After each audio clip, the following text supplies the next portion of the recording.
Hello everyone, this is Termuse, and today I'm picking up where I left off in the Club Meetings mod for Doki Doki Literature Club, finishing up that Season 2 collection. We're well into the email section. I should probably move the chat over to the other side. Yeah, fun times ahead. Woo, everyone's favorite part, the emails. Still a lot of them to get through. Hopefully, let's see if we can get through them in this stream session. I might have to finish them off tomorrow. I've indicated there were like over 100 of them or something. Anyway, here we go.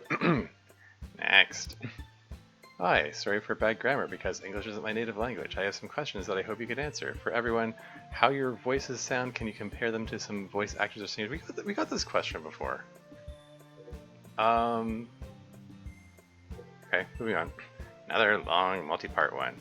I'll go first on this one. We already answered this one so much just now. I said Kane Blanchett, MC said Jeremy Irons, Sarah said Lisa Kudrow, Miss Ida said Moira Kelly, Natsuki said Strawberry Sana, and Monica said Jillian Ashcraft. Heh. Well, that's who we want our voices sound like, I guess. should I be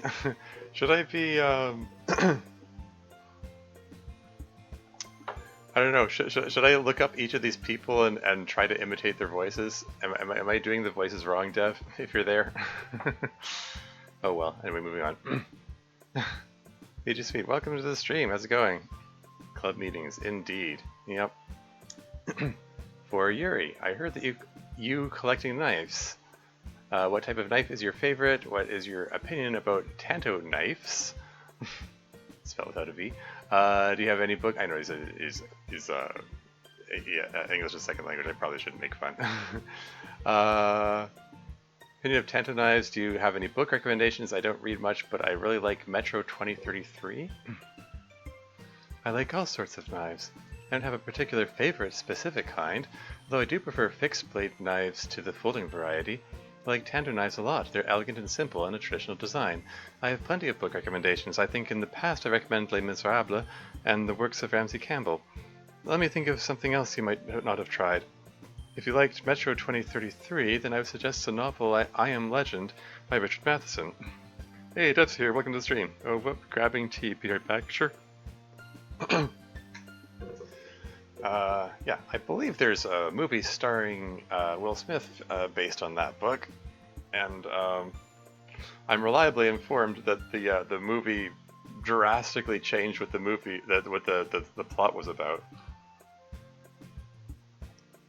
But if I explain that, it would spoil like endgame twists in it. So I don't know if I should say it. I don't know, suffice it to say that the original novels sound more interesting. Oh well. Anyway. And not the film of the same name, which did not do it justice. Yeah, there you go.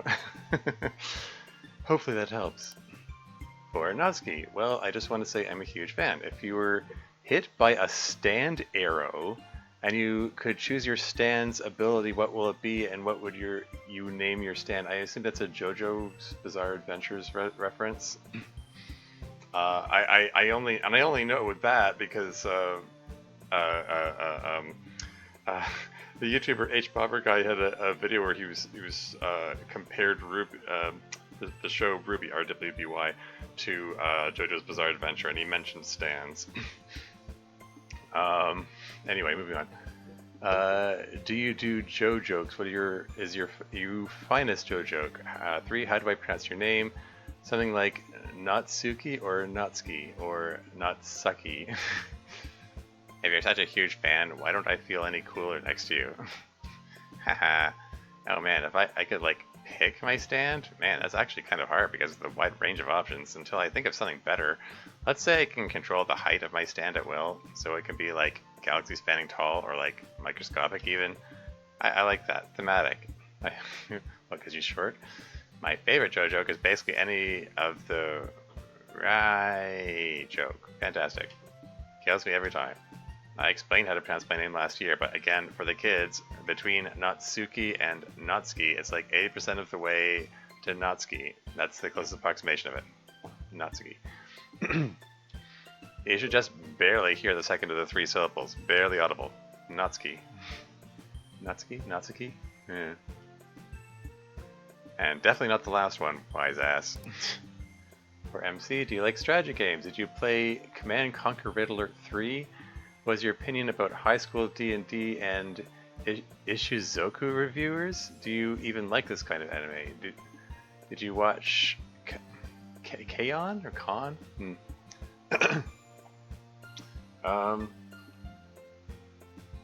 I remember the Command & Conquer series. Yeah, there were a whole bunch of Command & Conquer games, weren't there? And back, welcome back, Dev. Yeah, I remember like the first Command & Conquer game came out like in the 90s, I think. I remember playing that one back in the day. Are they up to Red Alert 3? I guess. Like Red Alert was a spin-off series from that one, as I recall.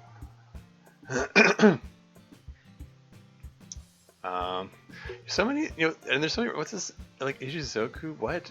K-On? What? I mean, like, there's so many references in these emails that are just like way over my head, and yet the characters here get them. Like, I have to imagine,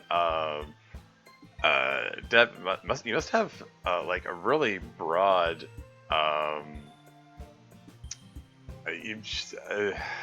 like lot. I mean, what am I trying to say here? A really broad range of things you have to have watched or experienced in order to be able to answer these. Some stuff I have to look up, but not much. Okay, yeah. Anyway, moving on. One for me. I do really like strategy games. I did play Red Alert 3. I liked it. Okay.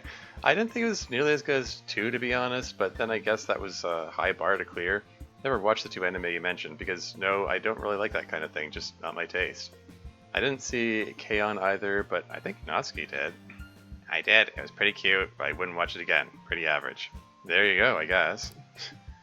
For Monica. How the law of physics look like in your world? What is the most impressive song that you can play on piano? Was driving test difficult to you? The laws of physics basically work exactly the same here as they do there, so far as I can tell. And our physics teachers teach us the same stuff. Right now I'm working on a really hard piano piece. It's the third movement of the Moonlight Sonata, the Presto Agitato movement. Oh hey. Yeah, that one's pretty intense. I used that for the closing credits song in Storm. Oh, we already read that. Fun fact. Yeah, good piece. There's a really fun techno remix of that song. I'll have to post it in Discord later. Remind me. Anyway, moving on. It's really hard, but hopefully I'll get there with enough practice. The driving test was not hard, or at least it didn't seem that hard to me. I just drove around a while and then I was told I had passed. Pretty simple. For Sayori, do you have any sentimental items that are too important to you to get rid of them? Uh-oh, her head's in the way. Something, cow plushie in your room, he is cute. Something, it's pretty fun slice of life anime about school music club, you definitely will like it. I don't know what musical you're talking about. The recommendation is the third one. Is K-On again? Oh, okay. Oh man, I have a ton of items that are too sentimental to get rid of. All my plushies, my bow, stuff MC's got me. Oof, all her plushies, and she gave Mr. Bird away to Kenzo. I mean, she did it with the expectation she's gonna die, but you know.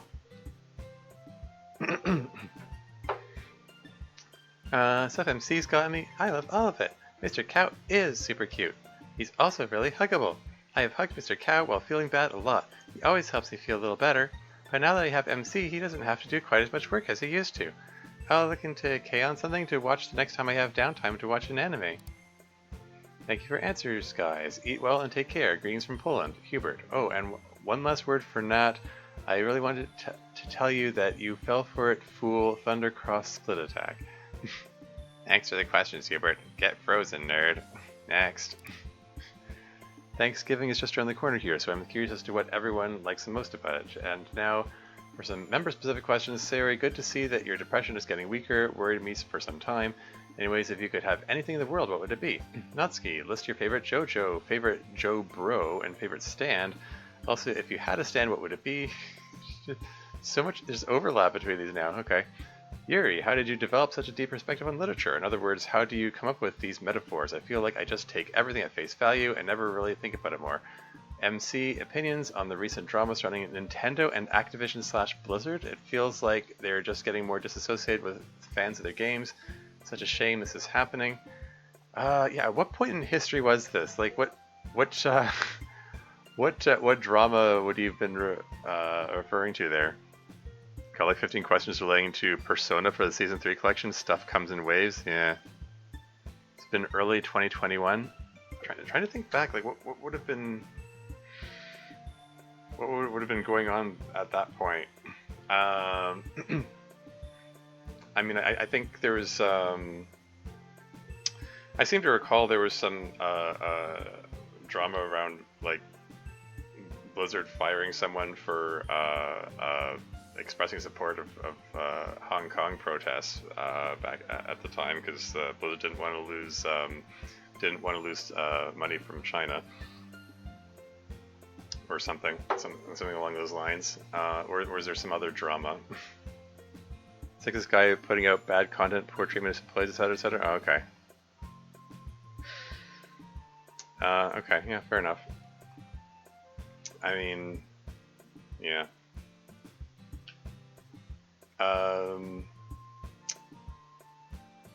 Yeah, okay, I'm gonna move on. Let me answer the first part here. We don't really do Thanksgiving here, not as you understand it, even though it's on the same day. It's just kind of a normal day off kind of holiday. You don't really do anything special on it usually. The idea of it is that we thank workers for their hard work, for their work. But really, to most people, it's just a day off. My favorite JoJo is Giorno. My favorite Joe Bro is Caesar, and I already answered the bit about my stand above. Excellent questions, my dude. Sarah, go ahead. Anything in the whole world? I mean, I already have MC.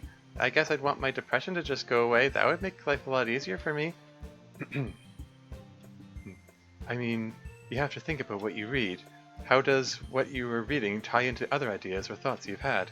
The more deeply you think about what you read, the more connections you make to other things. Everything is ultimately interwoven with everything else, so it's not too hard to make connections. And the more connections you make, the grander your thinking, including your metaphors. I would just start by thinking about similarities between what you're reading and other things you've encountered, and go from there. And obviously, the more you read, the more opportunity we'll have to do this. Oh, right, that whole drama. Yeah, that was a pain, especially Nintendo, because they usually try to be a fan-friendly company. The whole thing with Splatoon was pretty dumb of them.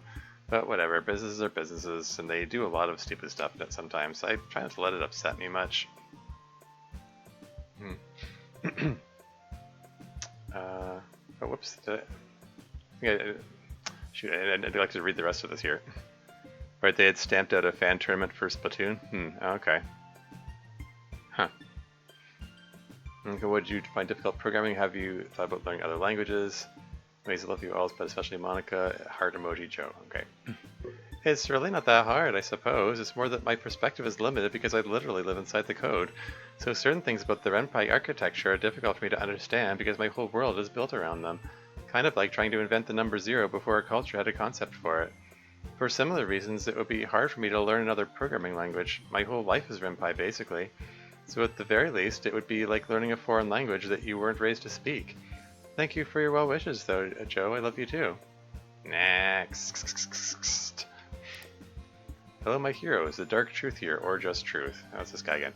Though if this is just Monica...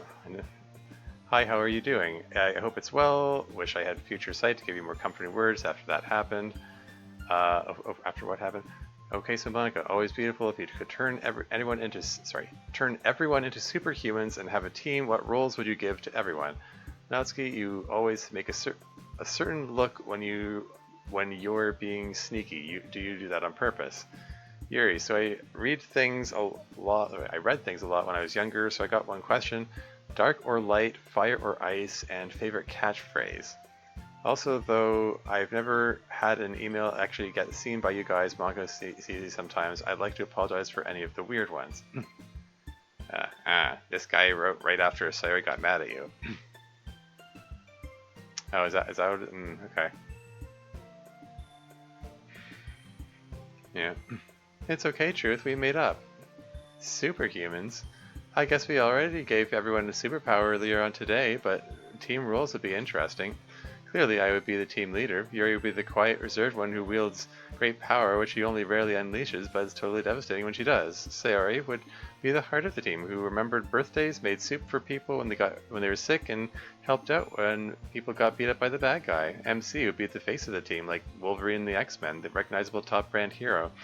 And Natsuki would be the brash, reckless one who always got in trouble at the start, but she'd get a character arc to being responsible and probably be the one to end up saving the world. As for Masaida, yeah, I'll go with what we said earlier and make her the wise mentor figure.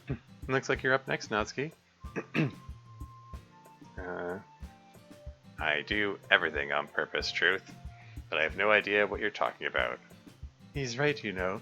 You look the same way every time you're trying to sneak up on someone. Whatever. Just answer your part of the damn question. I prefer darkness to the light, fire to ice, and I hate catchphrases. I'm glad to have been of service to you. Has this guy written weird stuff, Monica? Not that I remember. Seems like you're cool as far as we're concerned, Truth. Don't worry yourself about it. And with that, next. Hello, Monica, or MC, depending on who could answer best. I was curious as to why MC doesn't have a file in the characters folder when he has sprites and a personality and everything else. But he does. I mean, as far as in this mod, he does. When you say when he has sprites, like he didn't have sprites in the base game. So if you're asking about sprites, you must be referring to the mod, in which case he probably didn't even look. Oh well. Anyway. Is it because I was late and downloaded the collection instead of the weekly episodes? Also, I actually did know a kid in school who went by MC, since his real name was Michael Cole, so MC doesn't feel as weird to say, and I just imagine it's an abbreviation. If he has for old time's sake, just Monica, although I love everyone in the club equally, Trey. Oh hey, ProCreeps here, welcome to the stream, how's it going? Okay, maybe the individual episodes didn't have an MC character file? We love a good email spree, and I've heard this one is of significant length in comparison to the others. I have heard the same. So I'm bracing myself for it. Anyway, moving on. You want to take this one, Monica? MC does have a character file. It's just that in earlier episodes of our mod, it lives in the game folder as far as you're concerned instead of the characters folder. But now it should also be in the characters folder. In any event, that's not where his character file really is. I removed all of them to a safe place in cloud storage, essentially. Yours is just a local copy. But he does have one there, either in the characters folder or the game folder, depending on which bit of the mod you're in. Yeah, I did, I think I mentioned before, I looked up the MC's character file.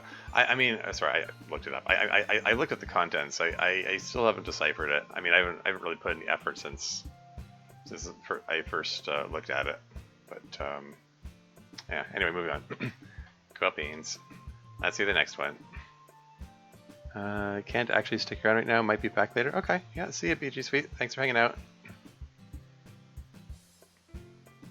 Now the L-head MC is just in a different place. Yeah. Yeah, fair enough. You're not going to make your weird next noise again. You gotta mix them up from time to time, Yuri. I see. Hi, Monica. I know I've been emailing a lot lately, but you're always on my mind. I even updated my computer's desktop wallpaper to be of you, and we are together, only in dreams for now. But if you have multiple people playing, then isn't that multiple people you like, Monica? I know simulations, especially different versions with different mangas and such, get confusing, but it almost feels like cheating or something. How do you deal with having multiple real-world love interests, many who don't reciprocate your feelings? Anyway, if you ever want something fun for the club, how about doing improv? I got this idea after MC did his story idea a while back. The player, or whatever you call us, could choose from different suggestions you give us it. Sorry. Lost my place. If you want something fun for the club, how about doing improv? I got this idea. The MC did his story a while back. The player, or whatever you call us, could choose from different suggestions you give us in menu options for that interactiveness, and the club could do an improv scene together. It's still literature because it's telling a story just without preparation, just like impromptu poetry. Trey. Yeah, improv is neat. I mentioned before I took improv classes. Like it being the polyrep video games need or something? Hmm. Okay. Well, hopefully you don't think it's cheating for two reasons. One, you've always known about it, and two, there are millions of different me's across all the computers, so each of us is their own Monica who's pretty true and faithful. It's pretty difficult, though, thinking about my feelings for you. Not only might not it be reciprocated, but, you know, the whole impossible to meet thing. Nowadays, it's just something I try not to think about so much. It just hurts. Anyway, I like your idea for an improv scene. That sounds like a lot of fun. Of course, if I set up the menu options in advance, it'd be less improv-ish, but that might be fun too. I'll keep that in mind for a club activity. Yeah, well, you know, it's just have to provide the prompts, and then they make it up from based on the prompts. That's how improv scenes usually go. But what was I gonna say? Yeah, I was gonna say regarding the question of, you know, what if feelings aren't reciprocated? I would be more worried about Monica, you know, unquestionably what's the word I'm looking for? Okay, my vocabulary is failing. Unquestionably, unconditionally, that's the word. That's the word I was looking for. Unconditionally loving someone who turns out to be like abusive or something. That would suck. Anyway, moving on. Do you want to say the thing, Natsuki, or... Oh, sorry, I was tuned out for a second there. Next. You would? Yeah. This is for Yuri and Sayori. Redacted section, and then this friend sympathizes a ton with Yuri and Sayori, as they have told me, only me so far, that they have really bad depression and also cut themselves and almost committed suicide multiple times. Yikes. However, they do feel connected to Yuri slightly more, as they are very introverted, and wish they would be able to have someone tough and outgoing like Natsuki as a friend as well. Aww. They want to strive to turn from a Yuri into a Natsuki, if that makes sense. This game has helped them cope with life, and they play this mod as well, and wrote a poem to vent, but want me to pass it along for them. They want to get Yuri and Sayori's advice, but also want to hear the input of the others as well. Also keep in mind that this is their first poem they've done, but also still want some advice and critiques, even with the highly sensitive subject matter. Here it is.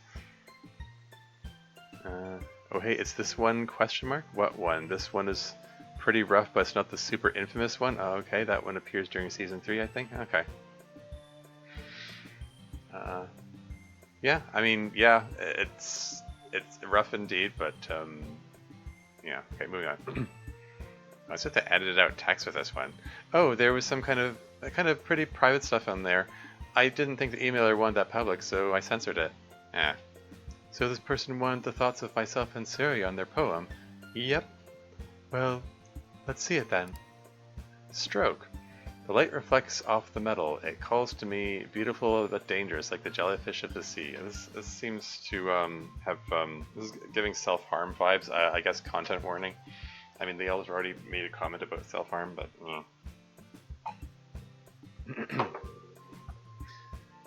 loser, freak, psychopath. I hear the echoes of the voices from those so-called peers, but those are the ones who want to live. I retreat to my safe space. I start to paint with my beautiful brush. I make one stroke of red, but it isn't enough. Today I'll take my time. There is no rush. I smile and wave, but I'm not the clown. I'm the freak, the entire circus. Luckily my best friend is bright and sharp. At least I'm happy when it's just us. We only notice those who injure themselves, but my mortal vessel has only internal pain. Maybe this newfound heat made inside. Will that stop it? No, it's all in vain. Like a summer morning, it starts cold but ends up hot. I feel it inside and it numbs me. For once it even makes me not want to just rot. No matter. At least I have my friends, each beautiful in their own right, but the cold steel doesn't help. Maybe it's time to stop the fight. Hey, it's Rabbit's here. Welcome to the stream. How's it going?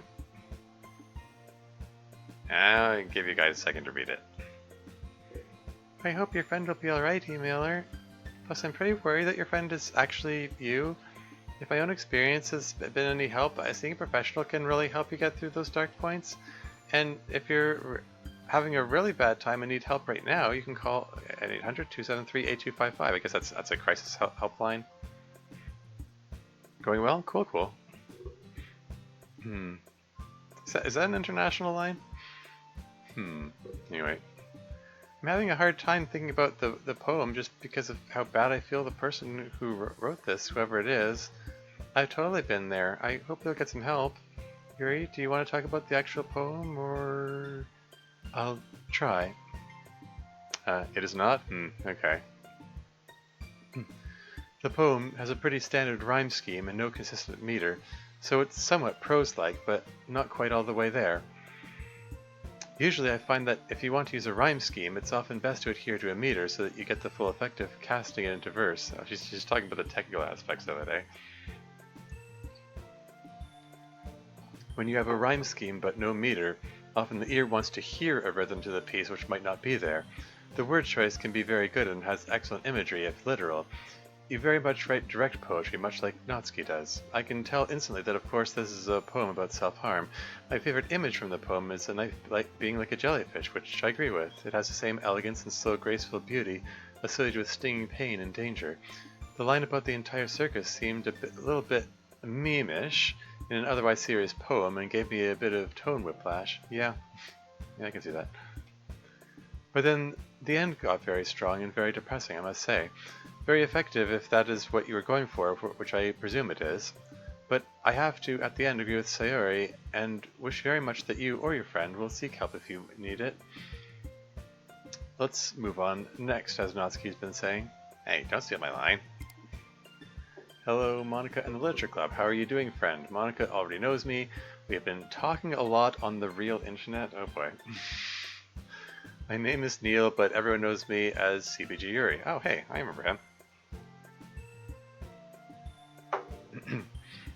Thanks for being a cool friend with me and everyone from the community. My email will be straight to the point. I have 2 short questions for the entire club, a section for just Yuri, and a surprise. For the club, 1. What is your opinion about the fastest thing alive, Sonic the Hedgehog? Do all of you have a favorite game, character, zone, and song from this franchise? I know Monica's preference here. 2. Have you seen, and what are your opinions about the fan characters Sayonica, Mio, and Kotonoha? Personally, Kotonoha is my favorite behind Yuri, of course. For Yuri. Hello Yuri, I don't know if you've noticed before, I was constantly asking Monica how you were doing and sending hellos with her to you before your summer break. You are my favorite club member, and you have a special place in my heart, not because of your physical appearance, but because of your entire personality as a whole being. Poems have been consistently awesome, and I always have wanted to ask you, how do you manage to get the inspiration and proficiency to write like that? Many thanks for reading this paragraph from a Urian to the precious Lavender Lass. And now the surprise, I'm working on a DDLC mod called Yuri Lavender Adventure. It's a crossover with Sonic, where Yuri is the club president, Epiphany and all. I really hope Yuri gets interested in playing it.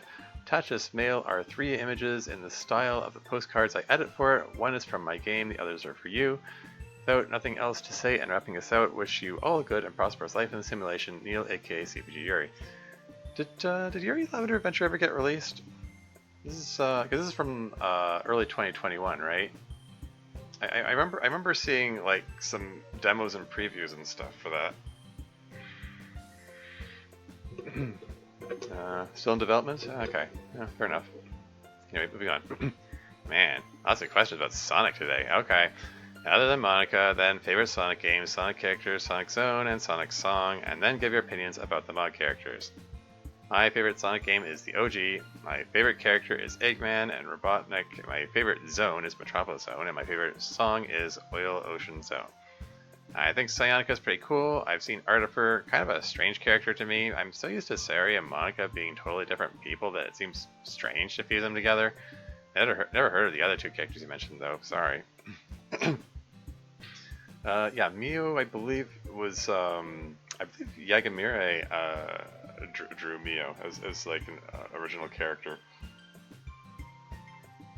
That was like very early on in the community's life, the DDC modding community.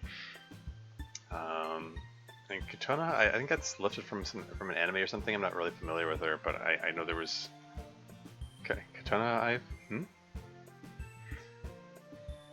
I mean, don't know her? Okay. I mean, I know there was some kerfuffle surrounding someone making a mod based around the Katana character, like some kind of crossover or something. I don't know. Anyway, moving on. My favorite game is also the first one. I like Tails. What's the level with all the lava? It's like level 2 in the original one. Marble Sound. Yeah, that one's my favorite, and I like the song from that one too. I think Sayanka is neat. I think it would be interesting to see what would happen if he makes me and Monica. Seen Spice of Fur, but I don't know her character. Yeah, same. Don't really know anything about it. Yeah. Hopefully it would be someone with all our strengths rather than all our weaknesses, but I haven't heard of Katana or Mio. Sorry, but my answers are going to be of no use whatsoever. I've never played or interacted with the Sonic franchise in any way, and I don't know who any of those characters are. Yeah, same.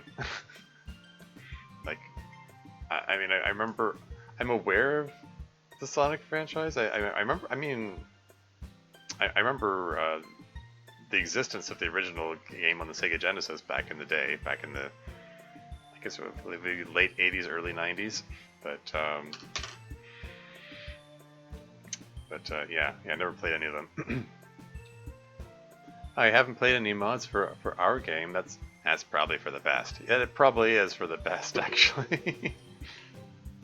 Like, seriously. I mean, present company accepted. Hey, Spooky Waters here. Welcome to the stream. Oh no, that dispels my theory from the last stream about Ida playing Sonic on the Genesis. Haha, yeah. Sida's worried enough about the kid as it is. Yeah. Not all of them are bad. Yeah. Well, I mean, it's like someone said like what Sturgeon's law was like 99% of everything is shit. So you kind of have to expect that going in. Like not just mods, but good thing for that. Yeah. Anyway, moving on. That's probably for the best. Sayaka is like a fusion character that happens when you put Monica and Sayori into one person. Disturbing. A little bit, yeah. Favorite game is Sonic 2. Favorite character is the Blue Blur himself. Favorite zone is Spring Yard Zone. Favorite music is also Spring Yard Zone. I also haven't heard of Mio or Katana. I haven't seen Sayaka either, though I've heard of her. Kind of a strange concept, really. What's with the stutter here? I like Sayori is just Sayori. But no offense to Monica, of course. None taken. Thank you for your kind words, CPG. I saw your mod screenshots and thought the mod was very interesting. It's very different looking to anything else. But MC was a character in this mod. Yeah. Yeah. Yep, he's in there. I look forward to you releasing it. Unfortunately, I've never played a Sonic game, so I cannot give you answers there. But I do know who all the mod characters you speak of are, fortunately. Sayaka is a very different character who can be written many different ways depending on the mod. Usually I'm interested in how she came about and how or if she interacts with Sayori or Monica, if they still even exist. Mio is a very sassy seeming character, like a more confident Natsuki. Is that so? Is that so?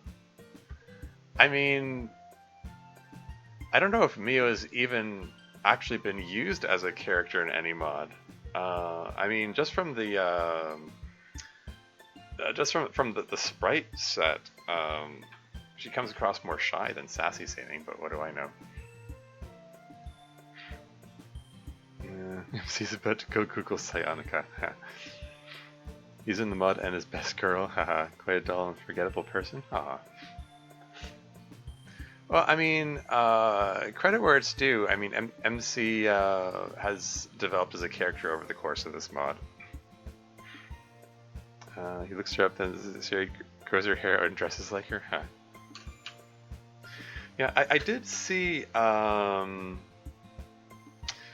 Like I mentioned Yuri Lavender Adventure. The mod that CPG Yuri is making has some like demos and previews and things. There was. I think it was like a New Year's themed mod demo thing that was made as part of a contest, and I played that. It actually featured it seemed to be like Yuri and Sayonka, like the fusion character, in a like a romantic relationship together, which is interesting. Um, it was kind of neat. CPG Yuri knows about compliance.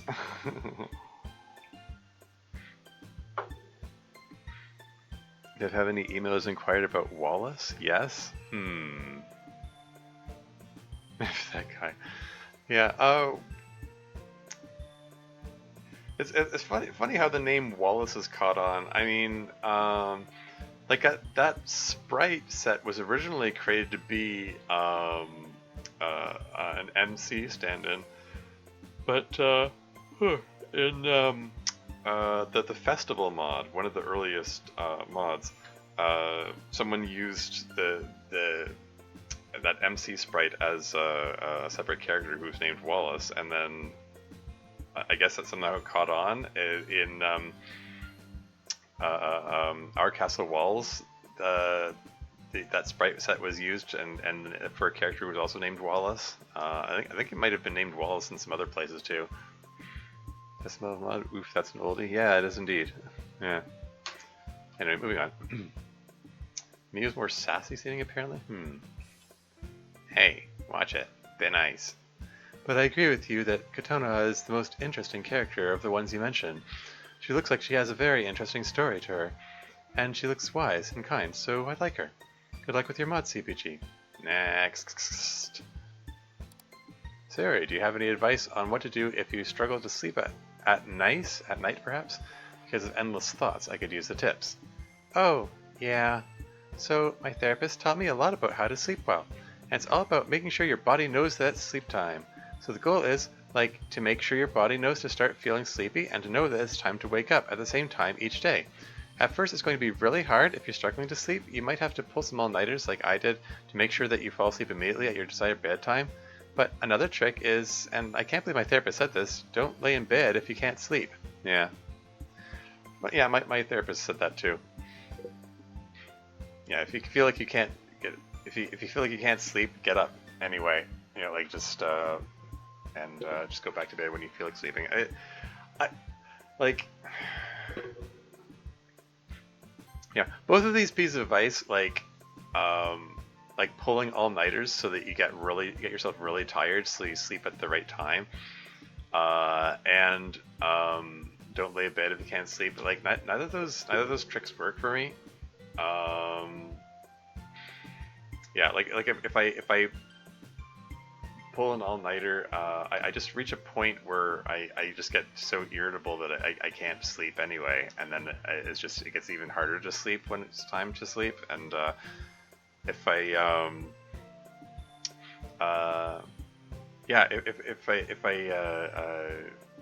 get up, like I have no, like I just generally have no trouble staying awake. Like I'll like easily like stay up the entire night, even though I know I shouldn't. I've reversed day and night that way. It's not a good state to be in.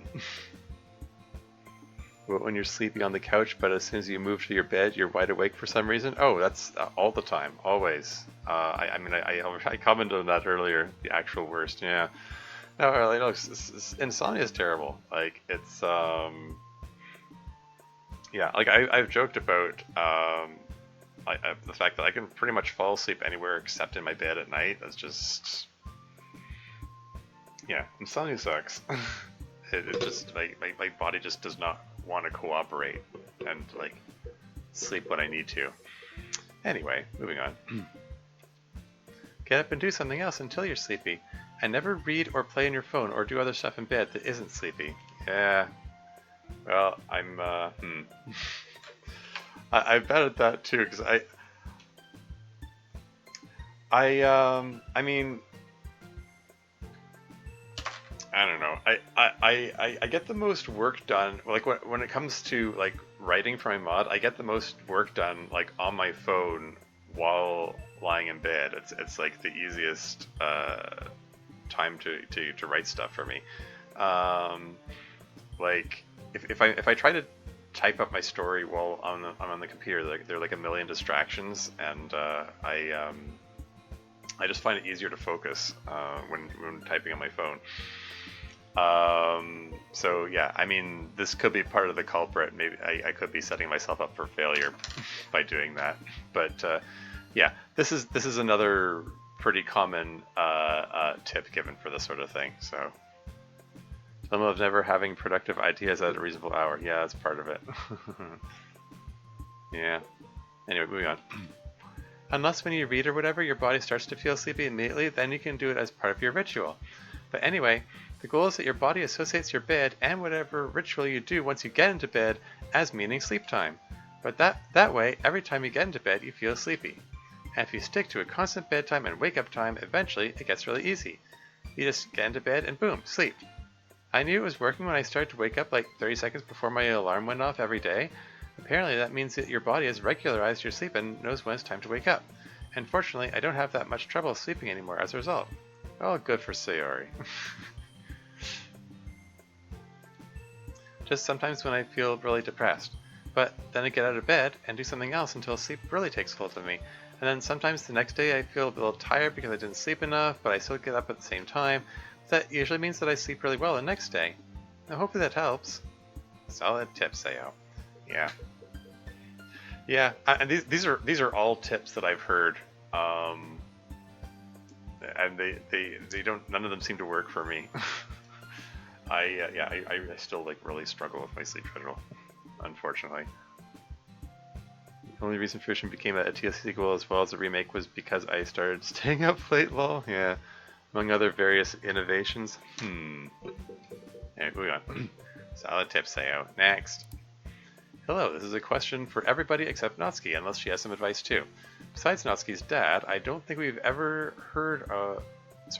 seen or heard of someone living with you. And it seems like all of you make your own food, have to get out of bed by yourself or with help. Always remember to keep working on waking up on time, Sayori, visiting each other freely, etc. Do you somehow live by yourselves, or do you have family we just don't know about? Yeah, good question.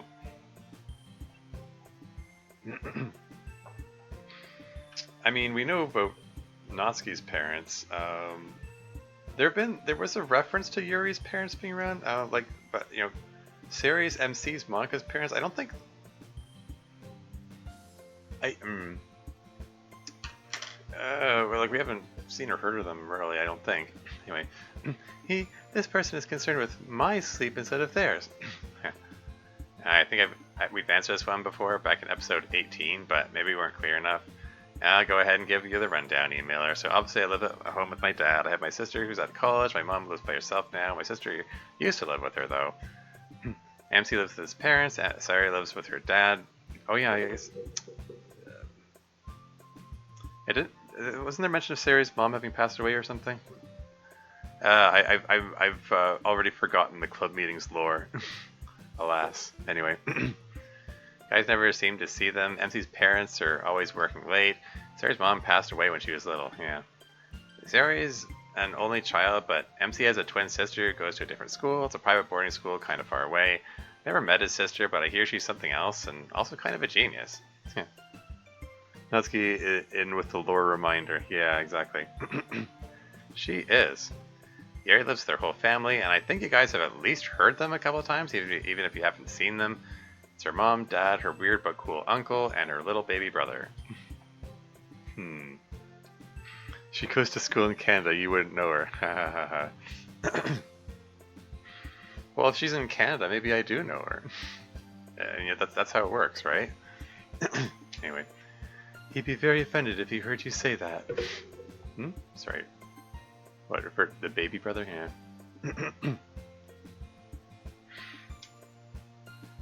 He will have you know he is a big boy and is in the 1st grade. Haha. He's super cute. Plus, Yuri's family, like her grandparents, visit a lot. As for Monika, her parents work in another city, and she's kind of a latchkey kid. I think they're like permanently on their business trip due to the time loop. But luckily, Monika doesn't seem to mind for the same reasons we don't mind repeating the senior year over and over.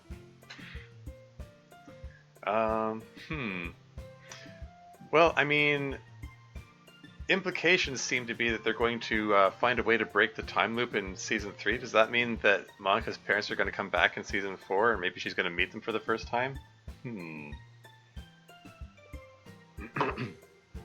Anyway. Hopefully that answers your question. Next. Happy question. English isn't my main language. Sorry if there's a writing mistake to everyone. Do you know about a YouTube channel called Anis Anis? Okay, we've covered this one before as well. You don't have to look it up. For the one who have watched Anis Anis, what do you think about the channel itself, the logo, slogan, just generally about it, I guess? What's your favorite video and why? Members who, excuse me, who don't know about the channel and members who know but haven't gotten the chance to watch. What do you think the channel is about? What, and if possible, what are your thoughts on the description of the members' favorite video? Do you know Pokemon and or Digimon? If so, what kind of Pokemon and or Digimon that you want to have? Have you played Bug Fables, the Everlasting Sapling? If so, do you like it? If not, what are your thoughts of it looking at the game trailer? Linked presumably to a trailer. Is that actually a link or is this just a screenshot? Okay. Could everyone maybe review my English writing? I just want to know what I did wrong and fix it if I can in my next email, of course, if you have enough time. 5. What kind of ice cream do you like and why? From Hickory. Oh, some good questions here. Okay, so we already talked about Anis Anis. I don't think any of us play Digimon, but we definitely do Pokemon. I always like to snag a Gengar. I think only Monika, MC, and Sari would know what the hell we're talking about of the rest of them. What about you guys? Favorite Pokemon? Hard to say. I'll go Raichu. Squirtle. Porygon. I've watched the video for Bug Fables. None of us had heard of it. Looks like a fun little RPG. We'll give it a try. Is that so? Yeah, I'm aware of Bug Fables. It looks cute. I haven't looked at any gameplay or anything.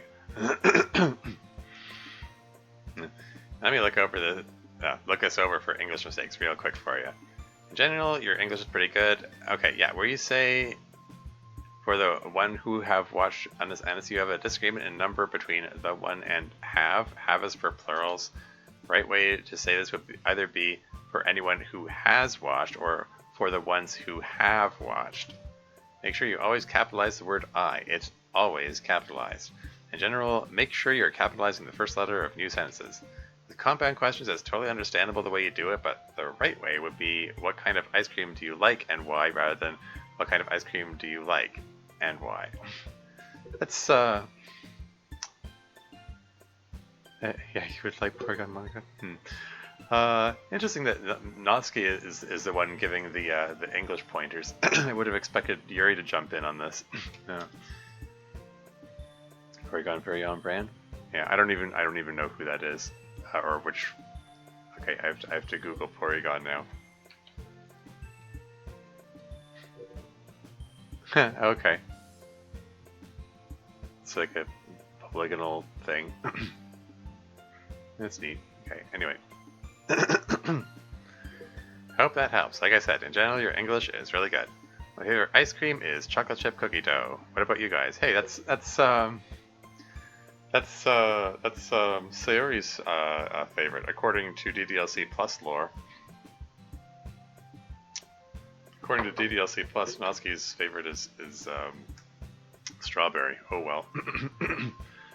Natsuki's surprisingly kind and patient with emailers. Yeah. Unless they deliberately provoke her, then she gives them what they want. Exactly. Pretty much. Cookies and cream. Mint chocolate chip. Rainbow sherbet. High quality vanilla, like with the vanilla flakes in there. Okay. MC likes the vanilla, does he? I like Rocky Road best. I was kind of wondering if Dev would by chance land on the same favorite ice cream flavor that's from DDLC Plus. I mean, Sirius is closest because she says cookie dough, but this is cookies and cream, so not unlucky this time. Stand by my choices here, though. Yeah, fair enough. Cool. And next, can we get a break soon? We've been going for a while. Sure, 3 more and then we'll take a break. Oh, jeez.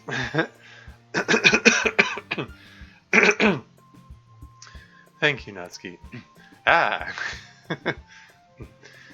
Hello, I have some questions for the Literature Club. To all of you, why do some people have sprites and some don't? It is odd to say the least. Also, are you going to tell Miss Ida about everything? It would be easier to tell her than to avoid. It's just my opinion. P.S. Have any of you played the mod? One last memory, and if you have not, then warning, it is very sad. Yeah, that's the that's the post-series suicide one, right? By Jiz, the author of Salvation. Yeah. Oh hey, Kirill Ivanov is here. Welcome to the stream. How's it going? Monica with the green ice cream. Yeah. Okay, moving on. To MC, have you watched Konosuba or ReZero? And if so, what is your opinion on it? And also watch Overlord. It is really good. That is all, MC. Have a good day, dude. To Sayori, one day you are going to give me a heart attack. You just surprise me at just whatever you do. Sometimes you scare the crap out of me. Talk to you later, Sayori. Also, I have never had a cinnamon bun. Have I sinned? To Natsuki, so are you still smoking? If you are, just be careful, but do not go any further. Do not lose control of yourself, and do. What's with the period? The weird punctuation. I'm assuming this is supposed to say, do not lose control of yourself and do stuff like weed. As one sentence, but why is there a period here and then the next word capitalized? I'm so confused.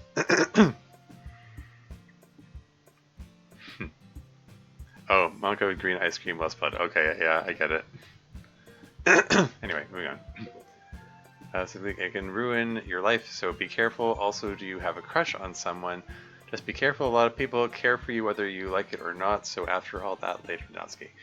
To Yuri, how did you get the courage to show people things you have made presumably it's like made question mark? Like, I want to try new things, but I am too scared to. I do not know what the people around me will think, and geez, just writing this email, I have had to check who I am sending it to just to make sure. I am not sending it to the wrong person. Is this what's going to prompt Yuri's infamous punctuation speech? Stuff the weed, haha, yeah.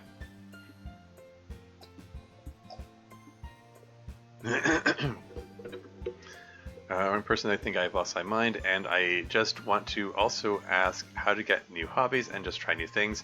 I think I have hit a roadblock in my life and feel trapped and get scared because of what people might think if I try new things. Sorry for the rant, just wanted to ask for your opinion, so thanks for reading Yuri. To yes, her punctuation speech. Nothing a lot worse than that? Yeah. Okay, fair enough. I mean, it sort of reads like maybe they pushed the period by accident and then whatever email client they have like auto capitalizes the next word. Like that's the only thing that makes sense. Like the periods are just in weird places.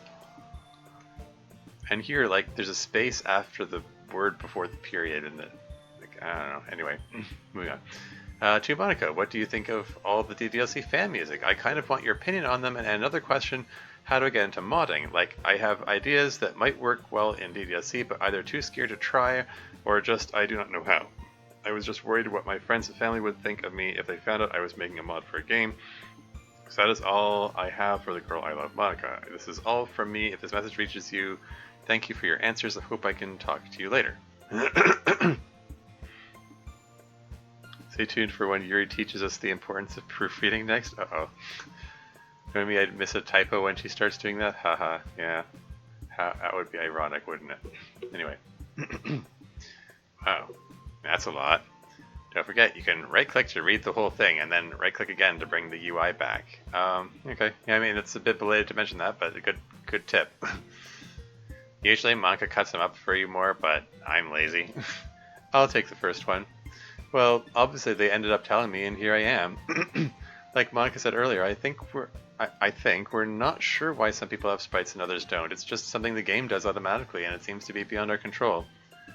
I'll go next, even though I'm further down. The most important thing about sharing with others is to start with people you trust. No, I thought she was going to say, the most important thing is punctuation.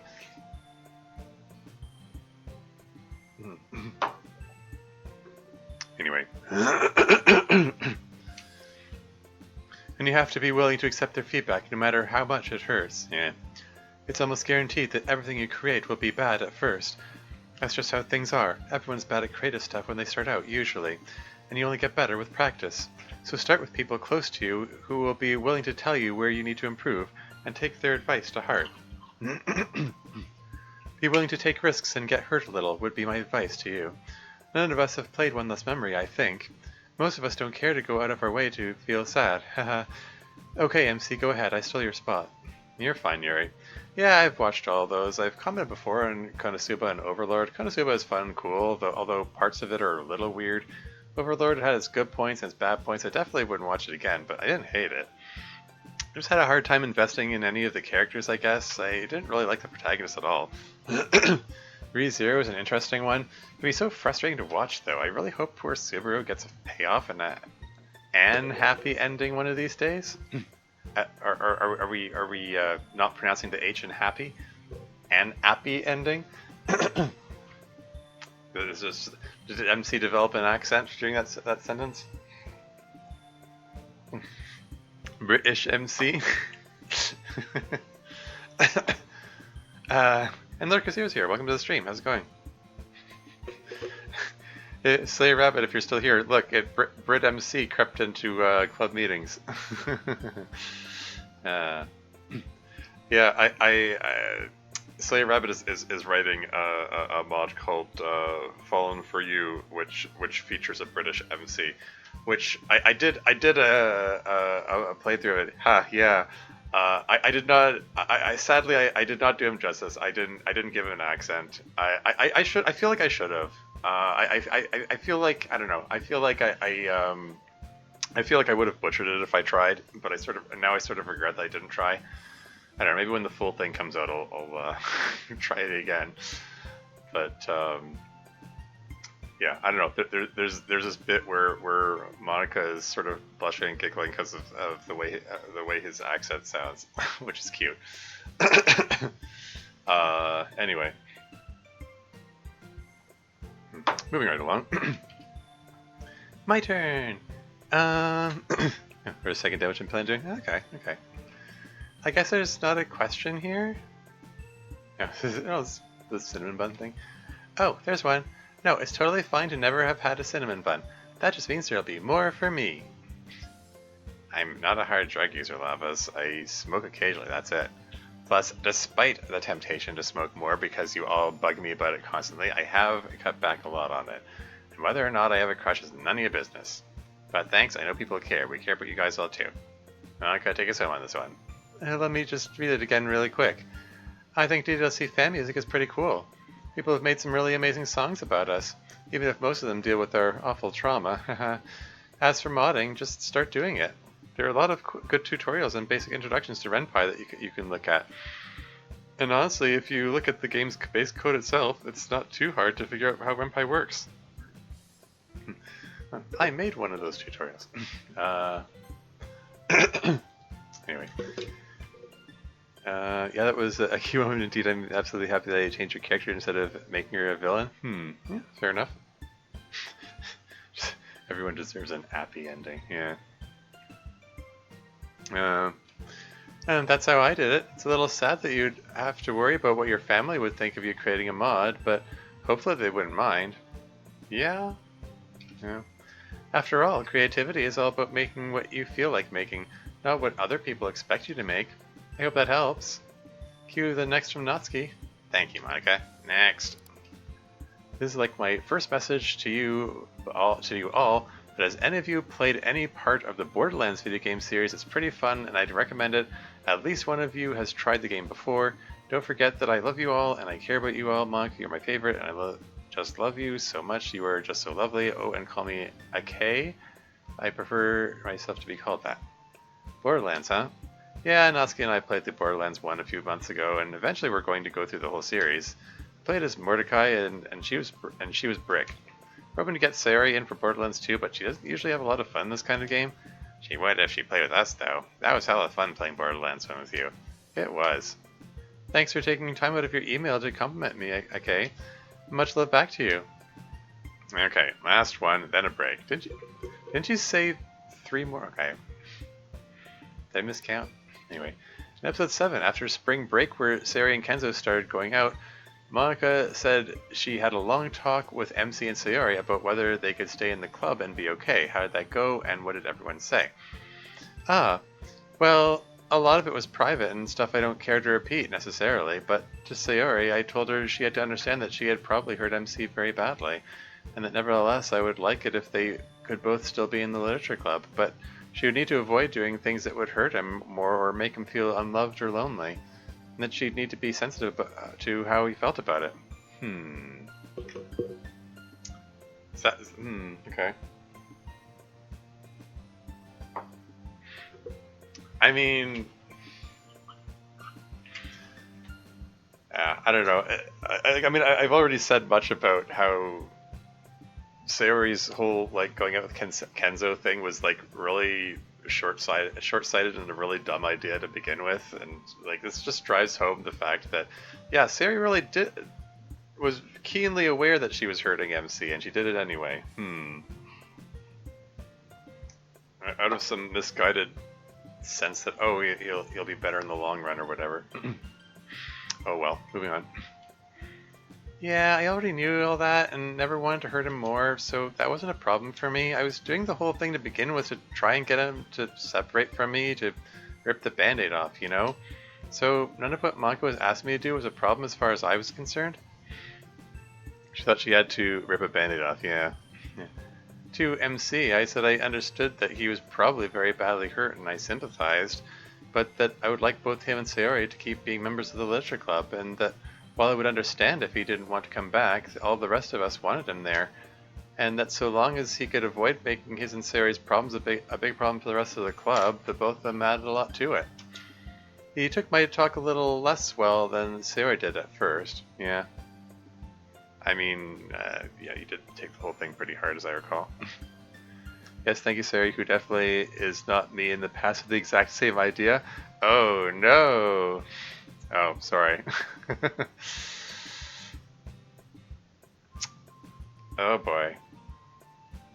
Oh, that's like there's a story behind that. I'm not gonna pry. Oh, that sounds unfortunate though. That sounds like it must have been a really unpleasant situation for all involved for reasons I've expressed. Anyway. Oh no, it's just that Sayori said the Band-Aid line at the same time as I did in chat. Oh, okay. Okay, for a second there I thought you were saying that you dated somebody you didn't like to push someone else away that you... Anyway, moving on. Yeah, I was really upset and in pain at the time, and I was like, yeah, I guess. For a day or two I kind of felt like never coming back to the literature club. Yeah. But I remember what good friends everyone else was, and also that I was still really in love with Sayori and wanted to just be around her even though it hurt. Unfortunately, it all worked itself out. And even if it hadn't, I'm sure you would have continued to act like a perfect gentleman. Yeah. Okay, he threw another cake and everything. Well, he bit another cake specifically to smash it. Threw it on the ground. So, happy birthday to the ground. See, what can I say? Smashing cakes turns out to be really cathartic. Yeah. Anyway, moving on. And even if it hadn't, I'm sure you would have continued to act like a perfect gentleman. You don't need to exaggerate that much. Not an exaggeration at all. Okay. Time for that break now, Natsuki. Yeah, everyone, let's take a breather and meet back here in a bit to go through the next batch. We're about a third of the way through. Ah, oh, darn it. A third? And these are just a selection by Monica. Goodness, the whole internet really does write emails, don't they? Not quite, but a lot. Well, let me go grab some coffee during the break then. Ooh, I definitely will get some as well. Okay, Charmuse, come back for part 2 when you're ready. It'll be all good to go by the time you come back. We're an hour into the stream. We're just like that was the last chunk of the first third. Um, yeah. So I think I'm gonna take a moment to go use the washroom real quick. So I will be right back. Miss Ida audience stand-in. Yeah.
And back again.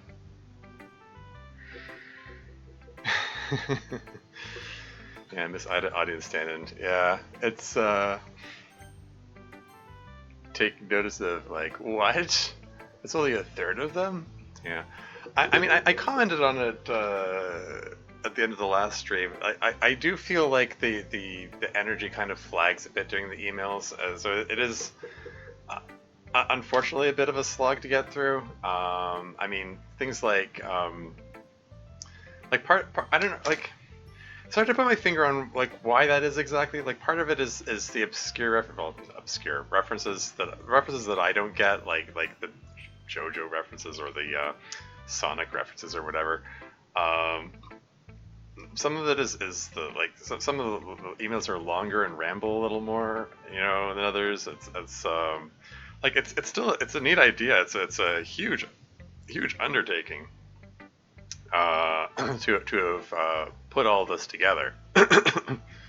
Like I can see like there's a lot of effort on display, and I'm sure it's pretty exciting for the people who are emailing to see their emails appear in the mod.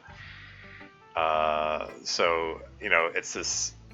As much as it's a lot of work, it's also I imagine quite gratifying to the community. Things the emailers are interested in are not always things the general audience is interested in. Yeah. Emailers are not carefully crafting entertaining content. Yeah, exactly. Yeah. Oh well. Anyway, moving on into part 2. Here we go.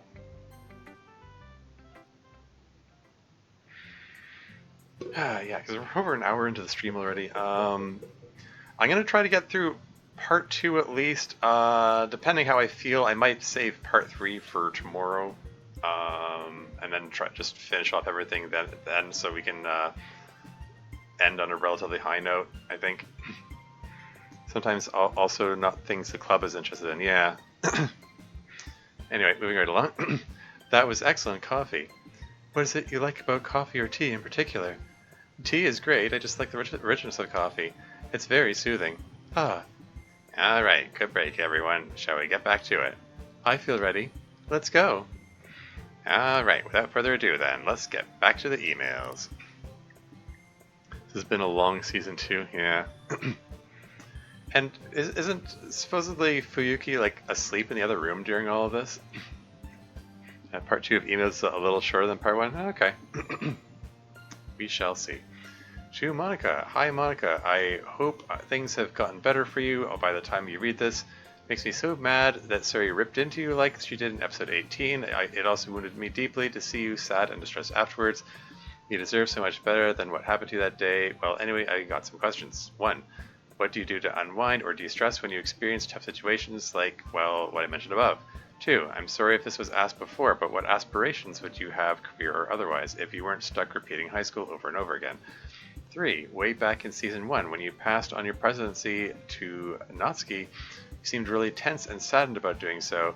However, every time you have done so since then, you seem to take it in stride. Has it gotten easier for you to deal with whenever you pass your presidency on to someone else? Or are you internalizing your feelings about it? Are you feeling any other feelings altogether? Even though I'm really mad at Sayori for what she did to you, and I'm aware she's still trying to cope with things with her medication and feelings, but still, I know your friendship with her is important to you, and I hope things get patched up between you two soon. I love you, and I'm happiest when you're happy. Take care, Monica. Michael. Yeah, this is after she goes to sleep, indeed, yeah. You're up first, Monica. Well, fortunately, as you saw, everything turned out alright, Michael. Usually when I get upset or things don't go my way, I just rely on something distracting until the sting of whatever it is goes away. I mean, yeah, that's the way to do it. Unless it's something really bad or stressful, in which case I feel like I need to work on it right away. For distracting things, I like to walk or play a game or write poetry. All of those take my mind off of whatever I'm troubled about.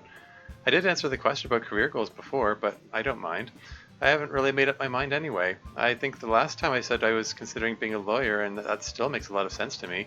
But mostly I think I'd want to just live life some more and see what appeals to me. It's mostly gotten easier to not be the club president anymore. Certainly I'm not worried about everyone else messing with the club president powers. I've learned that I can trust them. Well, okay.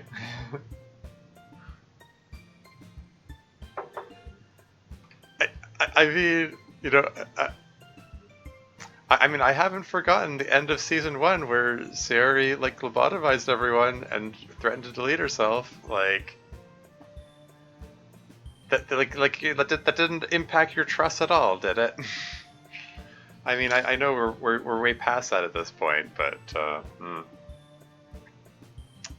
but they just handed her they handed Sayori the presidency again a few episodes after that, and it was never clear that it was like discussed. So like I don't know. I'm still hung up on that, I guess. Oh well. I've learned that I can trust them. It it's still a little lonely and upsetting to not feel you there, though. I don't think I'll ever get over that. Anyway, I hope that answers your questions. Don't be mad at Sari for what happened. It wasn't her fault. And after all, I did much worse to her than she did to me. Plus, she's much better now. Cool. Next. Are you still going to do that bit? You know it. Hey everyone, hope y'all are doing great, and I just have some questions. One, whole club. Since you guys will keep repeating the whole school year in a big time loop, or so I heard, what would be a thing that you would do that you normally would do since it will... A thing that you would do that you would normally wouldn't do since it will be resetted. Two, for anyone really, what do the other Dokis sound like? I only... Oh, for goodness sake, this is the third time this question has appeared. What do the Dokis sound like? I only heard Monka's voice. I couldn't help but wonder how everyone else would sound. 3, for the whole club, do you guys ever hear the music that plays when the game is playing? In case you guys didn't know, there is music playing for the entirety of the game while things are happening. If so, what is your favorite one? That question's been asked too. Only the president can hear the music. Anyway, sincerely, Milk. So, first of all, it doesn't reset at any point. Everyone still remembers everything we've done. I couldn't go on a murdering spree and then go, bam, reset, now none of you know what I did. It doesn't work like that. It's just that our upcoming school year is always our senior year, and the year we're in is always our senior year. Things still carry forward. We just don't age or progress. I feel like we've mostly answered what everyone sounds like in earlier questions. In one of the glitch tracks from the original game, you can hear Yuri breathing and laughing insanely, but it's much higher pitched than her usual voice. Yuri's voice is a little low and smoky. Oh, is that so? Do you wish some of the emailers would look at previous answers? Yeah. I mean, to be fair, they might not have caught up when they caught up with the mod, but when they send their email in, all the characters sound like Friend Treasure. I don't know who that is. Yeah, moving on. Mine is high pitched and whiny, I am told. Sari's voice is also kind of high pitched, but not as much as mine. Oh, really? Am I doing it wrong? MC is pretty normal guy voice, maybe a little higher pitched than your average dude, and Miss Ida's voice is very soothing. Higher pitched than Yuri's, but soothing. Hopefully that helps. And to answer your last question, only the club president can hear the song is playing. No one else can hear the background music. We answered which ones were our favorite last year, but just restated my favorite is Poem Panic, Sari's favorite is Hayo Sayori, MC's favorite is also a Hayo Sayori, Monka's is Your Reality, and Yuri's is her own poem theme. Just imagine Lois Griffin, but more annoying. Okay, fair enough. What about you, Miss Ida? I like the one when we're just all spending normal time in the club room together, whatever that one's called. That one's called Okay Everyone. Good choice. Is it? I mean, spending normal time in the club room together? I mean, Okay Everyone is the name of the song that it plays when you're sharing poems. That's a different one from the regular club room song. Now it's going to bug me. What is that other song called? I have to look it up. Hold on.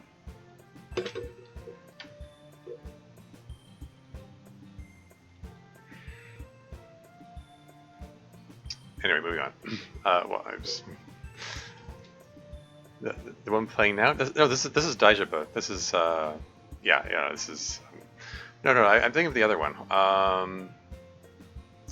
I'm pulling up the scripting guide because it has the names of the songs at the bottom, but it's a little slow to load up.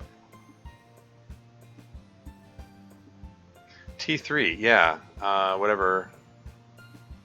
Main theme minus the intro. Pretty much, yeah. I'm pretty sure "Okay Everyone" is the name of the song. Yeah, T3 just says main theme. T5 is called "Okay Everyone." That's the one that which has all the variants that plays during the poem sharing. Yeah, and it only plays during the poem sharing.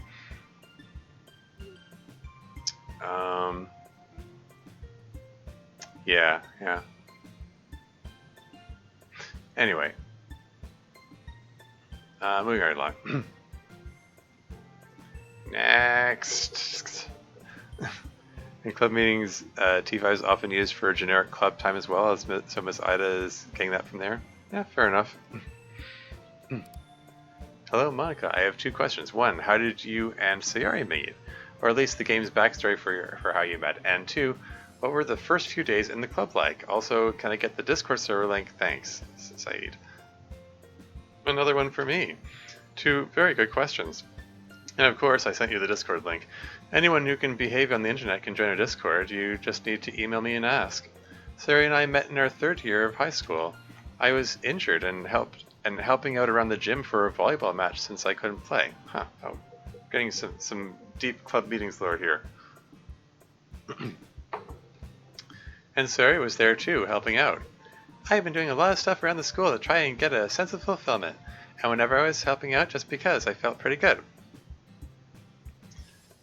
Anyway, while the match was going on, we just were talking for a long time and we really hit it off. I just immediately liked her. I thought her constant sunshine happiness was amazing. And I was really impressed with how smart Monica was, and even more so how kind she was. She kind of had a reputation as a big, bad, popular girl, but then I talked to her and she was super nice.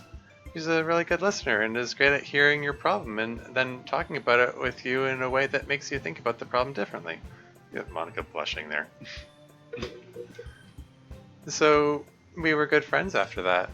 A few months later, I left the debate club and decided to start the literature club, and the first person I asked was Sayori, which is why she's the vice president.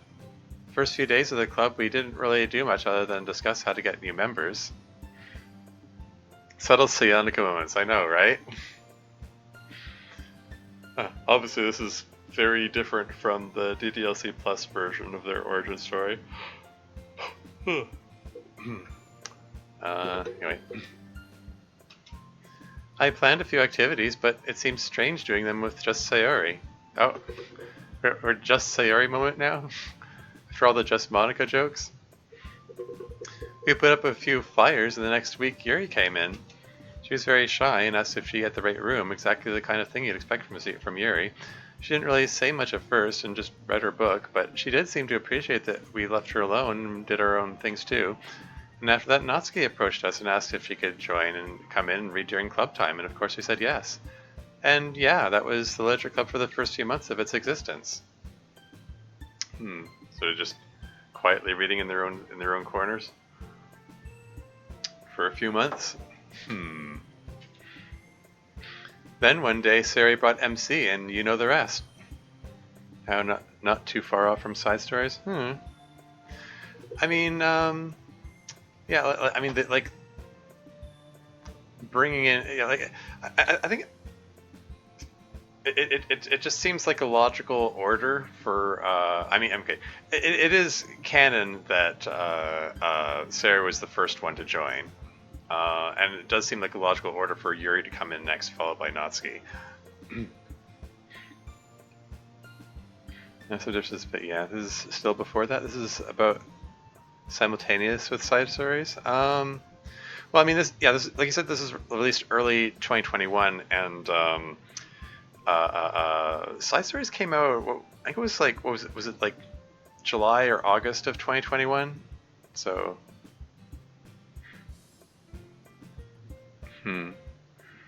we all have one question: how old is the club itself?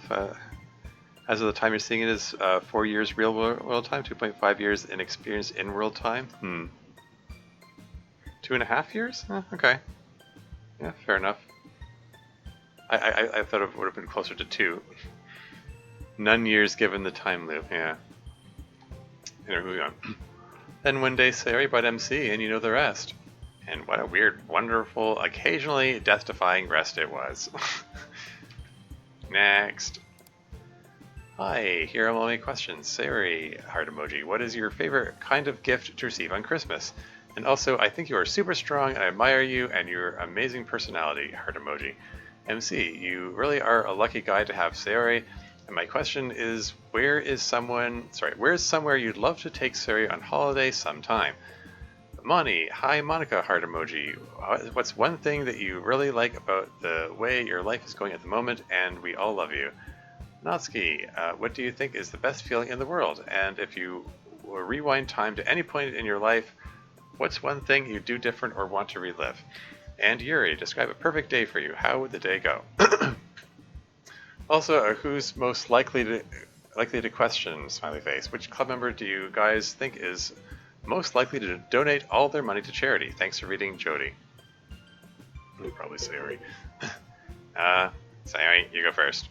Thank you for saying I'm strong. I don't feel like it, but I'm trying. I like getting food-related gifts on Christmas, like all the candy, and one time someone got me one of those fancy meat and cheese platters, and that was super good. So yeah, your turn, MC. I am extremely lucky to have Sayori, and I certainly don't need reminding of that. As for a vacation spot, I'd love to take her to America someday. Seems very much like her style. They have incredible burgers there. I know. Next part for you, Monica. Any particular part of America? Had some difficulty with that question, my mod. Oh, what like how long the club has been around, you mean? Anyway. I'm just really glad that all my friends are okay. The literature club doesn't have any looming disasters or terrible problems. We're all just okay. And I'm very grateful for that. Natsuki? Let's see. I don't know about the absolute best feeling, but a really good one is when you've made something that you like. Like for me, it could be a cake or a poem or something else you guys have seen me make. But that feeling when you've made it and you take a step back and you're like, ah, yes, my work is complete and it is excellent. I'm not sure I would go back and do anything different. All the stuff I did wrong helped make me who I am, and I like who I am, so I'll take it all, the good with the bad. Last part for me, I see. There really is no singular perfect day. A good life has days with many different kinds of experiences, but for me, a good day is one where I have some interesting, unique experience, perhaps with friends, but still plenty of time to process and feel comfortable by myself. When we were at the aquarium last year, that was very fun because I had both those things constantly available to me. Sarah's favorite food also burgers. Yeah, that's what I figured. Yeah. Sorry, a shark cutie board? Oh, right. Charcuterie? Yeah. God damn it, now I can't actually use that without having stolen it. Haha, yeah. And lastly, easy question.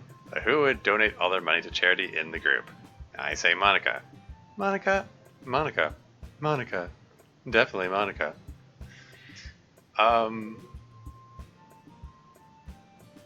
I mean, okay. My first thought was that Sayori would be the one to, be the really giving one. But Monica also has, I'm gonna say like social justice streak in her, I guess. Like a hardcore utilitarian in club meetings, of course. Yeah. Yeah. Well, I haven't done it yet. Still way more likely to do it than any of us. Next. So, hello everyone. I don't know if you guys still do this type of thing, but I have a question for Yuri. So Yuri, how did you get into reading? And T, have a fun time over there. Greetings from KnifeWife77. I don't know how I got into reading. I've been reading as long as I can remember, when I was a very small child. I have always loved it very dearly. T is much easier. That happened not too long ago. Really? Really? Let's see, I think it would have been about when I was 13. I did not really care for tea before then, but that's because I was only familiar with the brand my father likes, which is a cheap and rather disgusting in my opinion. But he likes it. Anyway, I was visiting a friend and they served a most excellent tea, and I drank it out of politeness, but it was amazing. I really had my eyes opened as to tea. And after that I was a bit tea obsessed for a few weeks, more than usual.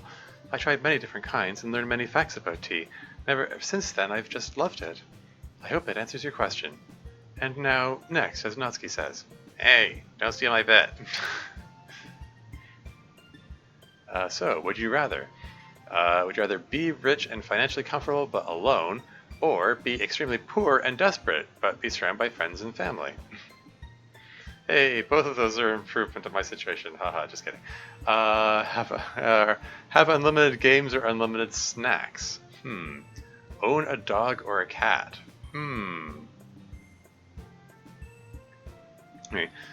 Oh, some good quick fire questions here. Rich and lonely or poor and loved? Poor and loved for me. I'm already familiar with it. Yeah. Rich and lonely. Oh, yeah. I mean, yeah. Poor and loved. Poor and loved. Rich and lonely. Poor and loved. Interesting. Monk had to think about it. Unlimited games or unlimited snacks? Yeah. That first question is difficult. Yeah. Yeah. Anyway, moving on. Games for me. Games. Snacks. Snacks. Snacks. Snacks. Me and MC are main the only true gamers. Dog or cat? Dog. Natsuki with the dogs again. You know, even though she made cat cupcakes and has a you know, picture of a cat on her casual outfit. I pegged her as a cat person. Oh well. Dog. Dog. Cat. Cat. Cat. Oh, even split. There you go, emailer. Next. Hi everyone, thank you for answering all my previous emails. Sorry if they were cringy or made you angry. This email isn't about romance. I have a different topic for this email. Fears. 1. What are your basic fears, e.g. fear of heights, dark, etc.? 2. What are your advanced fears, e.g. fear of intimacy, fear that you won't live up to a standard, etc.? If you're confused on what I mean, I'll give an example of myself. I have a strong basic fear of buzzing insects and fire. The buzz itself makes me shiver like I've been attacked. My advanced fear is fear of being an objectively bad or evil person. Thank you for answering these. I know this topic is kind of dark, so for a lighthearted footnote, what is the cutest or silliest dream you've ever had while sleeping? Thank you again. Heart emoji. Charlotte, aka Shaka. Oh yeah, I remember you. Good old Charlotte email. She wants our primal fears, our more complex grown-up fears, and a cute or silly dream we've had. I don't like really loud noises. I guess with grown-up stuff, I'm afraid of not being able to survive, like income-wise, poverty-wise. You can probably imagine why. I don't usually remember my dreams, but I remember one I had the other night where I was Luigi for some reason, and I died a heroic death, but then I was resurrected and everyone cheered. Why is there a space in between the quote and the I there? It was really weird, but it felt nice. I'm kind of spooked by a really deep ocean, if that makes sense. That space bothers me? Oh no. Unlimited snacks all the way. Yeah. Yeah. Between games and snacks, I mean, I don't know. I mean, I kind of have more games than I know what to do with at present. That said, considering, you know, that I'm doing streaming and stuff, probably unlimited games makes more sense. I probably need to I probably need to cut down the snacks, to be honest. Oh well, moving on. Kind of spooked by a really deep ocean, if that makes sense. Like, I saw a diagram recently in a textbook that showed just how deep the deepest parts of the ocean are, and it was terrifying. I'm alright if I'm in the ocean or a pool where I can see the bottom or feel it. Yeah, whatever you do, don't play Subnautica. There's, yeah, anyway. But once I don't know where the bottom is, I get really uneasy. As for more grown-up fears, I'm always terribly concerned about my students and being unable to help or protect them. Saida would not like Subnautica. Yeah, exactly. I have a lot of bad dreams where the school is on fire or something and I can't help somehow. I don't really remember any cute or nice dreams I've had recently, and unfortunately, I usually don't remember them unless they're bad. That one video that compares the depth of the ocean to increasingly tall things? I have trypophobia, I guess, so fear of holes and things. Like lots of tiny irregular holes clumped close together in a gross way. If you Google it, you'll get what I mean, but, you know, be prepared to learn you have a phobia you didn't know you had before. Yeah. The horrible, more realistic fears are a lot easier for me. I'm constantly afraid that I'm going to let everyone down and hurt them because of how broken a person I am.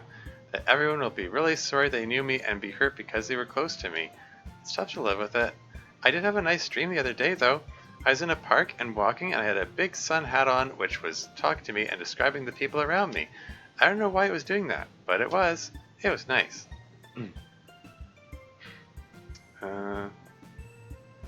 Fires do I detect foreshadowing? So cover Ida is the fire starter? Wicked fire starter. A sun hat? Why does that fit Sarah so well? Yeah. I don't have any primal fears yet of the kind you mean, or at least none that I know of. I'm sure I'll discover one sooner or later, but for now, none known. More standard fears is easier. I don't like meeting a new or unfamiliar people. Not good with strangers, as you well know. I almost never remember my dreams, so unfortunately I couldn't tell you any cute ones. I'm afraid of parasites, like stuff that grows inside you. If I found out I had ringworms, I would freak out.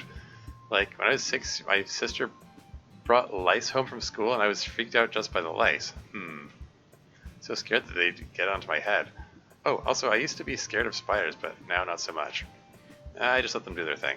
It's actually kind of hard to think of really serious fears, luckily. I guess I'm kind of tired of being in school, but that's not really a fear. I had a dream about Sarah the other night. I couldn't see her, and it was dark, but I knew it was her, and I was just close to her. It's really nice. I mean, I would have thought that MC's fears would, I mean, like, throughout season 1, he was, like, scared of Sarah killing herself. I guess, has he gotten over that, or does he just doesn't want to talk about it? I have the primal fear, Nijnotsuki's sweating. Yeah. MC has that fear so much he doesn't even want to talk about it. Yeah. Anyone who brings in head lice needs to be shot? Yeah, that bad, eh? I remember there being a couple of like head lice infestations at school back when back in the day. It came up a couple times. And Technity, welcome to the stream. This is the hello. Yes, welcome. How's it going? Playing some more club meetings mod here. Anyway, I have a pretty unique primal fear, which you all already know about, the one of death. I don't know what to call it. Reality claustrophobia or whatever? Oh, okay. The constant oppressive, panicky feeling that I'm trapped in a flawed, flat reality, imprisoned in a horribly uncomfortable world which is simple and confining compared to the vastness of reality. But the good news is that compared to that, all my other fears aren't really so bad. I guess if I had to pick a grown-up fear, I'd pick one of the ones you suggest, that I won't live up to the high expectations everyone has of me. That's a lot of pressure. And I don't even know what I want to do yet, assuming I ever get the chance to do it. I had a dream the other night, which I don't really remember now, but I remember that I was training some people, like a group of people, to do something. It wasn't the literature club, before you ask, but whatever I was training them to do, they did. And I remember being overwhelmed with a sense of pride in them. Unfortunately, I don't remember any of the details now. That's all I have for my answer, Natsuki. Shall I move along? Schools are being crowned for a lot of crap, yeah. But, yeah, it's, yeah, if someone asked me to recall a dream, like, I wouldn't be able to come up with anything. I mean, it's rare for me to remember my dreams. And the ones that I do, I remember, like, as soon as it's like, I don't know why it is. Like, as soon as you get up from bed, like the dream just goes away. Like, whatever memory was there just goes away. I did once write down, well, a couple of times actually. I wrote down the details of the dream while I was still lying in bed before getting up. It's just some weird stuff in there, but that's how they go.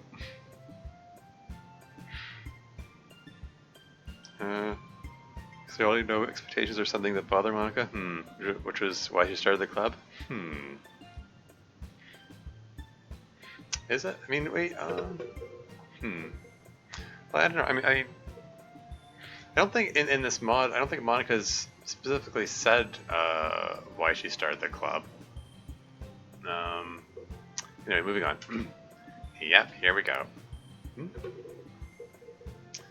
Sorry, hold on. Oh, okay. Yeah. It's like, did we? It's like, did we skip over Natsuki? But no, she answered first. I remember now. The Luigi tree. Okay, moving on.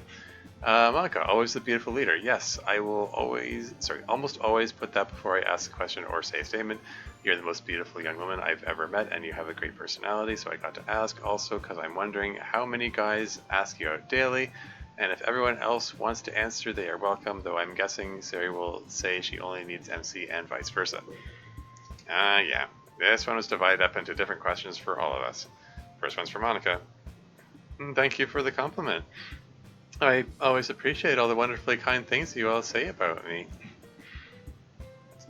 Base game Monica mentions wanting to get away from the drama and how people expect it to be, I think. Yeah. Yeah, pretty much. Anyway. Well, I mean, a lot of people ask me out, I guess, using the definition you mean. Usually like a dozen a day? Wow, okay. But unfortunately, none of them are genuinely able to make their request, of course. But it's nice to know that they're interested in theory. Okay. But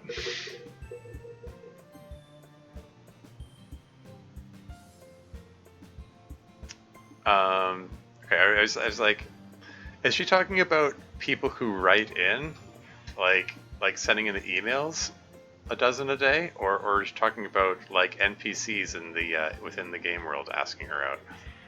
That seems like a lot of people per day. That would get exhausting, I would think. She's talking about real world people? Yeah, not people in the world? Okay, fair enough. Yeah, okay. A dozen a day still sounds exhausting. Oh well.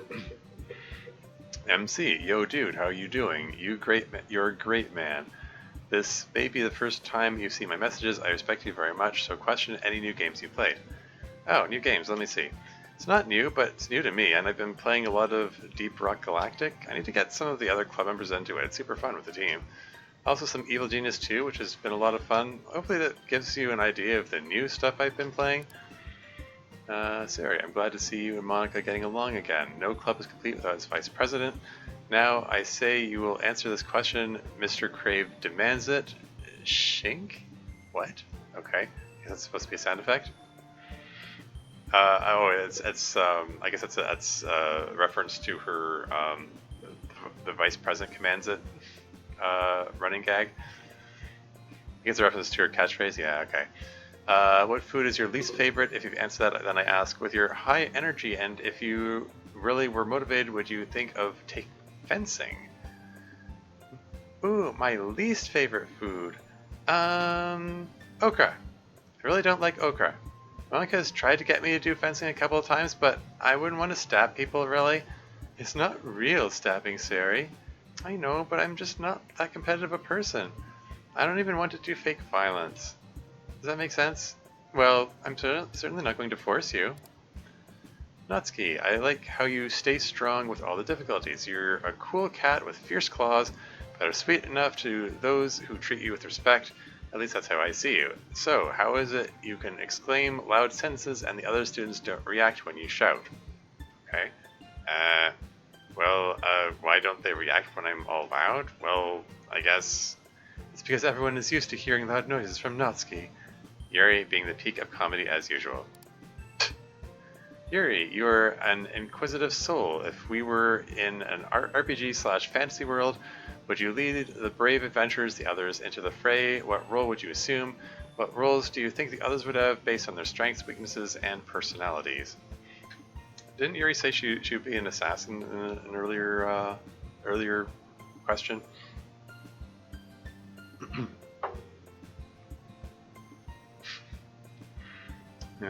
So it would hang her sword up if she took up fencing? Sure. Okay, anyway. Well, I answered this one above, but just to restate, Monica strikes me as a wizard, I'm the sneaky rogue thief type, Natsuki is a bard or maybe a ranger, Sari is a cleric/healer, MC is a fighter or warrior, and Misaida is the quest giver and mentor. I think all is fairly self-explanatory. Solid analysis, Yuri. Next, email. Nowski, listen, I am a huge fan of Transformers, but a comment from you made me think about something. Since when could Bumblebee fly? Yeah, he could take out an Indoraptor, no doubt due to his ranged weapons, but which version of him do you think is in battle here? In the G1 animated series, Bumblebee could only fly thanks to the help of a jetpack or the help of a flying Autobot. I haven't seen him fly in the animated series. Aligned continuity or the live action movies. He doesn't fly in the new Siege animated series, and it doesn't look like that is going to happen anytime soon. The only time he could fly is when he got an upgrade in Transformers Cyberverse at the end of the series, and he couldn't even use weapons in that mode, so your argument of him flying and shooting at the Indoraptor doesn't make sense. Tell me where Bumblebee could fly and attack the Indoraptor. This is a... Sorry. Tell me where Bumblebee could fly and attack the Indoraptor simultaneously. I'd like to think my knowledge of my childhood has never failed me. Sorry for the rant. I will not let false facts be stated about my favorite bot. Anyway, have a good day. It's just this long rambling thing about an obscure reference to a specific question from a previous episode.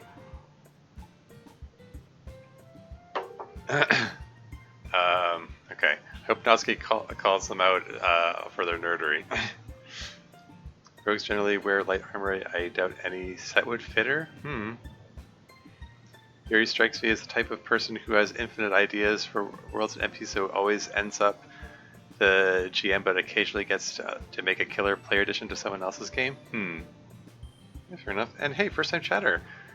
Phase Love 100. That was a long and drawn out question. It was indeed. I was like, really? Yeah, some of these emails are like that. That's what I say. Like stuff like this kind of make this section of the mod really drag. Unfortunately. Oh well. I mean, I'm sure the person who wrote the email is very pleased to see their email appear in the mod. Yuri's definitely the eternal GM of the group. Oh yeah? I feel like Yuri would be a great GM? Yeah, fair enough, I suppose. Stay tuned for Season 3 to see Yuri as a GM, really? Is that a joke? I mean, I don't know, I sort of imagined Monica as the GM and Yuri would like the role-playing aspect, but I don't know. Yuri GM's a TTRPG in Season 3? Oh, okay. Tabletop role-playing game? Alright. Well, something to look forward to, I suppose. Anyway, moving on. How dare you, sir?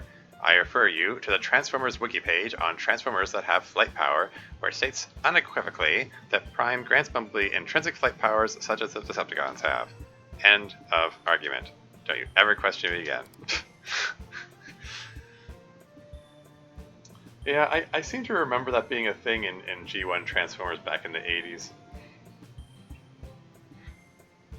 I mean, I do remember noting that the Decepticons always seemed to be the ones that were flying, and not so much the Autobots, but oh well.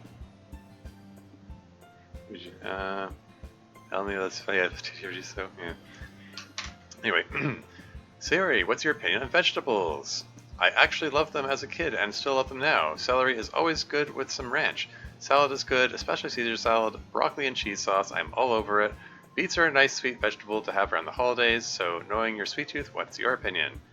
I like vegetables pretty well. There's some I don't like okra, but for the most part I really like them. I like cabbage salads best. Have you ever had sumi salad? It's very good. I can always win, so everyone taught us that, haha, yeah. Yuri, even if you say manga isn't literature, which it totally is by the way, how about graphic novels? Technically these can be normal novels made to have pictures but still follow the same story as the original. For example, I have a copy of the Five Nights at Freddy's Silver Eyes graphic novel. This book is a graphic adaptation of a book that fits your description of literature, so is it no longer literature now? Graphic novels, I would say, just like manga, are not literature. They rely primarily on the visuals to convey information. That does not mean that they are not a valid art form, just that I do not count them as literature. I would say they belong in another class of art, one dealing with illustrated print stories similar to manga. But this is all semantics, I would say. Yeah. wonder what each Doki's role would be in a tabletop role-playing game. Well, I mean, there's a mod called Dokis and Dragons, which seeks to answer that question. Answer that question a few times in this collection so far. Yeah. That's just going to go nuts. Never mind. Yeah. Okay. Have any plans for Christmas? It's coming up soon, and for you guys, plans probably need to be made sooner rather than later. We don't exactly have a choice as to what we do for Christmas here, since anyway, I decorated a gingerbread cookie to look like you today. I am happy about some parts, but I still need to work on making eyes. Natsuki may have to give me some tips there. Love you, heart emoji. Man, we really are behind on emails. So yeah, you saw how we spent our Christmas break. It's pretty fun. Probably too early to get started on Christmas plans for this year, haha. But hopefully your cookie came out well. Send me a picture if you took one. Thanks for your email. Next. Hi again. Sorry for possible grammar mistakes. That's from Hubert again. It will sounds bad, but if everyone is in time loop, does it mean Natsuki's sister will be dying from cancer over and over again? This is one of the things I wondered about. I wondered about the fact, like, if they're in a time loop, why did Fuyuki get end-stage cancer in season 2 but not in season 1? Like how much loops here? I would play D&D if I found people to play with. Yeah. I think I've mentioned before, like, my older brother, I was going to say used to be, I suppose probably still is really into, well, he's into all kinds of games really, but he was really into D&D back in the day. He tried to get me to go through dungeons that he put together himself, with hand-drawn maps and everything. I was very young at the time, and like far too young to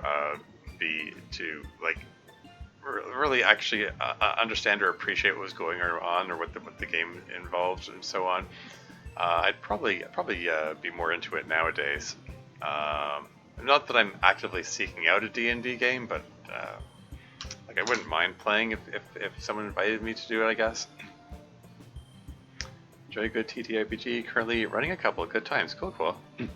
Not so much D&D though. I played D&D. Regarding the whole time loop thing, I guess you're about to ask a question. D&D is super heavily system/combat focused. I tend to prefer looser systems. All right, fair enough. like the role playing aspect rather than the combat aspect. It's a very TTRPG appreciative crowd. Yeah. Call of Cthulhu's favorite published system. Oh yeah, okay. But I tend to homebrew? Okay. Yeah, fair enough. Okay, sorry, did I finish, oh, I didn't finish reading that. That's the RP part of D&D, but yeah, I guess. Yeah, the role-playing is the best? Okay. Yeah, yeah, I didn't understand the whole role. How old was I? I mean, I must have been. I don't know. I was less than 10. 6, 7, 8. I don't remember how old I was when my older brother tried to get me into his D&D game, and he didn't explain the whole role playing aspect of it very well, and I just didn't grasp it, and I sort of played it like it was like a hack and slash kind of thing, because I didn't know what else to do. But whereas he was like role playing everything, and then I felt it made me feel bad about killing the characters, because I was like, I don't understand why I'm killing these people. Now I feel bad about it. I don't know, it just made me sad.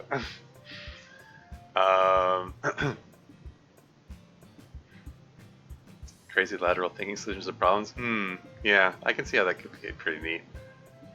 Must be a really lawful good paladin or something that is way too focused on the law. Yeah, fair enough. Anyway, moving right along. Yeah, I was asking about Natsuki's sister dying from cancer over and over again. Can't you just erase cancer? Where exactly is your space room? In space or under the map or somewhere else? What if you tell Miss Ida about the world is a simulation, but not about that you have power to control and edit it? Would you rather come through the screen to my world, or pull me or another player to your world?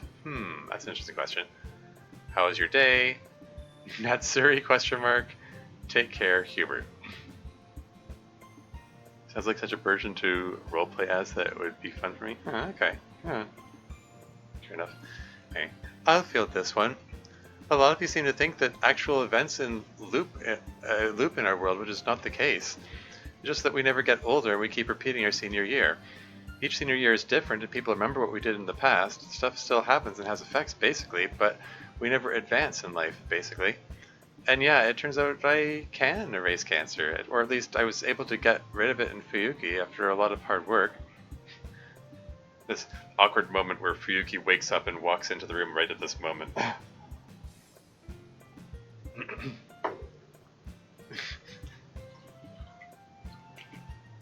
don't know. I keep half wondering if Fuyuki's gonna like walk in the middle of this. I mean, I don't really expect. I don't expect Dev to go there.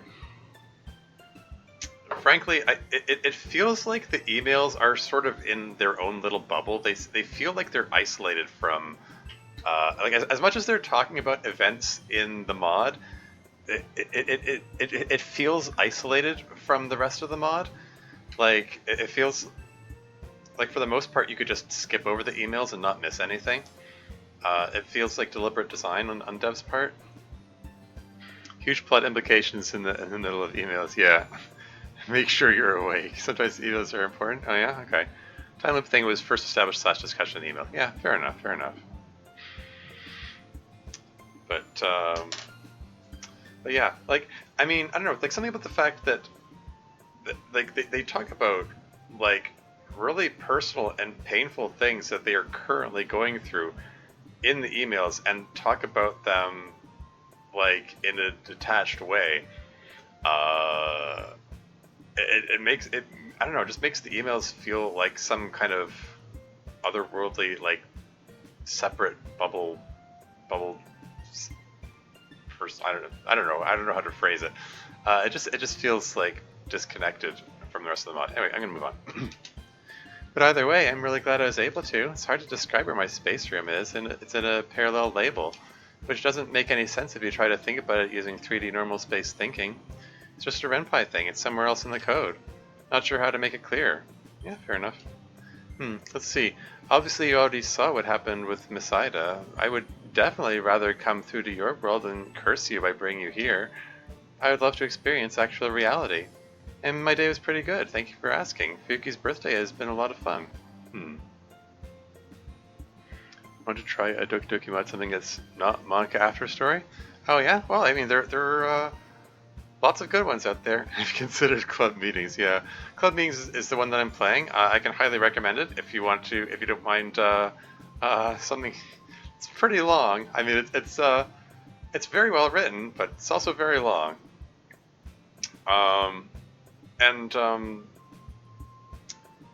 Yeah, I mean, I hate to keep ragging on the emails. I do feel like the emails are a bit of a low point. I mean, I can see that for the people sending the emails in, this is the super exciting part. Hey, you get to see them react and respond to things that I wrote in real time.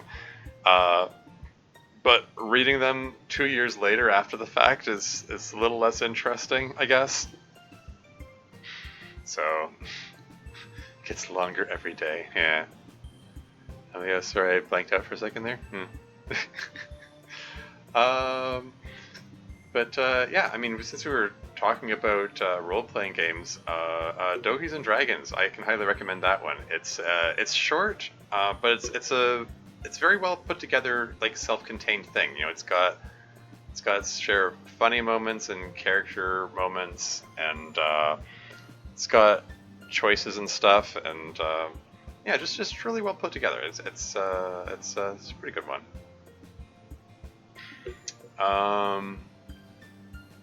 Yeah, there is actually also DDLC RPG. There's one that's like It isn't a mod. It's a like it's made in RPG Maker. It's a full like Japanese style a role playing game.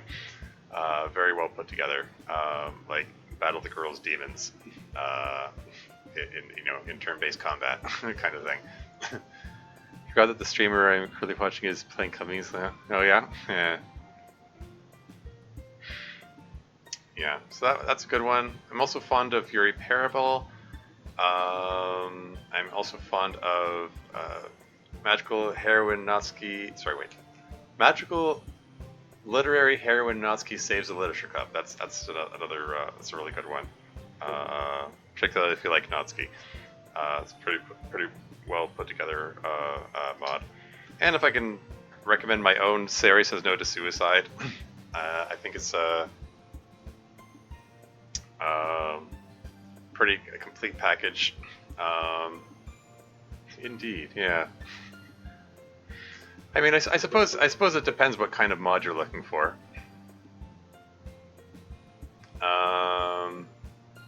What kind of mods are you looking for? I've played a bunch of them.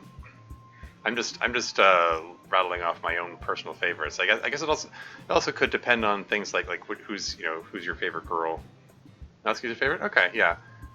Magical Literary Heroine Natsuki Saves the Literature Club. Definitely recommend that one. I recommend what follow for you.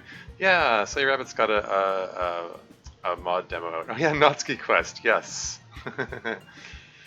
Which yeah, Natsuki Quest, as far as I'm aware, isn't currently its own thing, but it's part of the Season 2 collection.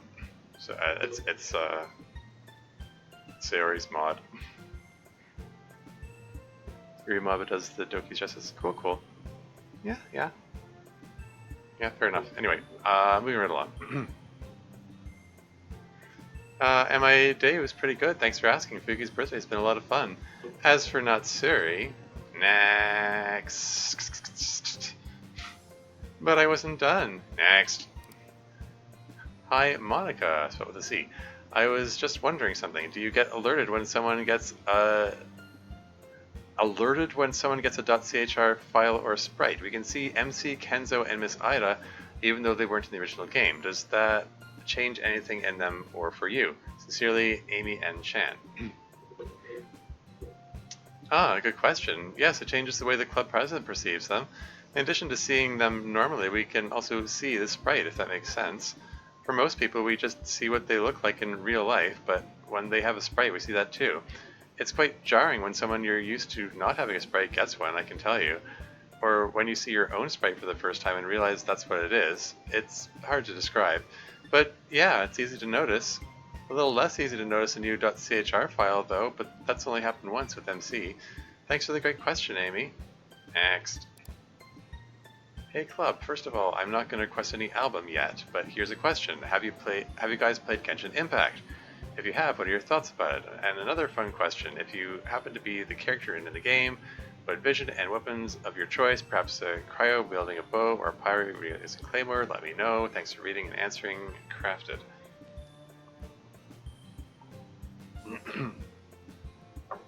My number one favorite is Natsuki, and my number 2 is Sayori. Okay. Perfect. You can play Sayori, Says No to Suicide after Magical Literary Heroine Natsuki Saves the Literature Club.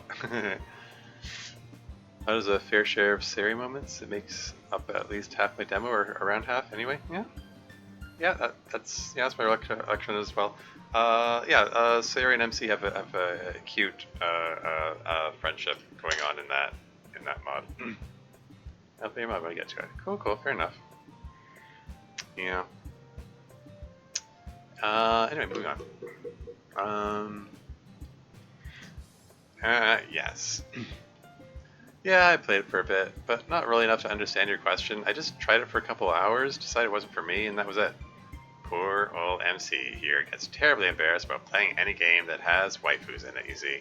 He's the kind of guy who will desperately insist to you that he's playing Dead or Alive for the plot. I've never even played that. Or more usually, he just doesn't play games like that for fear of being called out. But anyway, yeah, I played some Genshin. It was okay. I'm not usually into the gacha stuff. If I were in there, let's say the Layu Vision and Axes. Hell yeah. Sorry, Crafted, I forgot to have the club listen to your album in time. Hmm? Oh, okay. Requesting album? Okay.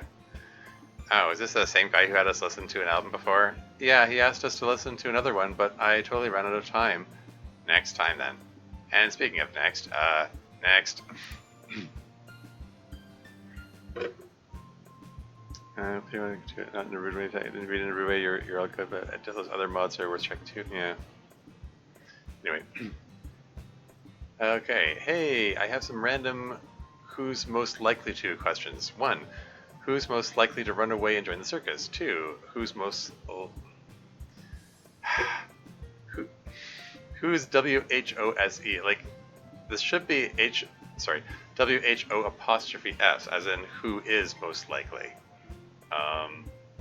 Oh well. You're who's, yeah, exactly. Who's most likely to run away and join the circus? Who's most likely to embarrass a friend in public? Who's most likely to embarrass themselves in public? Who's most likely to adopt a child? Who's most likely to be a philanthropist? Finally, say the 5 of you are in a pool on an island and the objective is to make everyone else fall off. Who's most likely to be the last man standing? Last man standing? That's all. Heart emoji. She's improving your mode. Yeah, I can't help it. I forgot to listen to your album. Yeah. Quick fire time again. Most likely to run away and join the circus. You. Yep, Natsuki. I'll say Sayori. She seems more like an entertainer. No, it's definitely Natsuki. I will also say me. Sayori. Looks like it's a tie. And clear vote manipulation. Next, most likely to embarrass a friend in public. Oh, definitely me. Oh, really? No, that's also Natsuki. Natsuki. Miss Ida.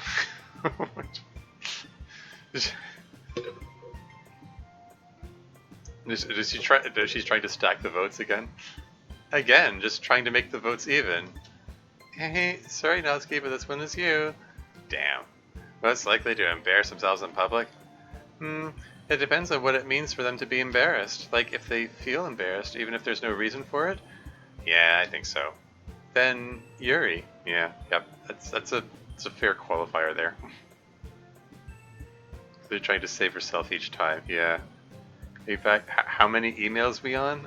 We're partway through part 2 of the 3. Like the emails were divided into 3 parts. So fair versus drama on the circus question. Yeah, I don't even know if we're halfway through these. I mean, it said there were 100 emails at the start, so it's a lot to plow through. Yeah, I at least want to get to the end of part 2. We'll see how I feel. Maybe I'll do at least part of part 3. It just it does feel like it weighs on me a bit. Going through these. Getting pretty close to halfway through part 2. Great. Cool. Anyway. Moving on. Then Yuri. Yes, me. Yuri. Yep, Yuri. Definitely Yuri. Most likely to adopt a child. Monica, I guess? Probably not. Yuri? I'll say Yuri also. Monica. Miss Ida seems like she'd adopt a child and she'd be really good at it. Myself. No. Most likely to be a philanthropist. Easy one, Monica. Monica, but Sarah would be really close too. There you go. See, MC knows his what. I said before, Sarah would be the most likely to give all her money, right? Monica, I agree with MC. I'm very likely to do that, but you shouldn't discount Sayori. Finally, who wins Island Battle Royale? Clearly, me.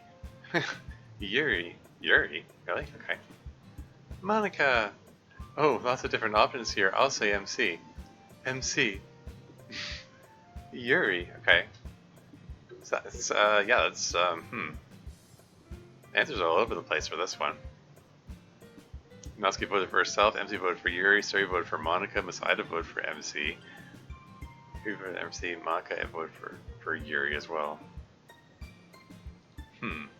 So that's 2 votes for MC, 2 for Yuri, 1 for Monica, 1 for Natsuki, none for Sayori, none for Miss Ida, even though she has the adult strength advantage.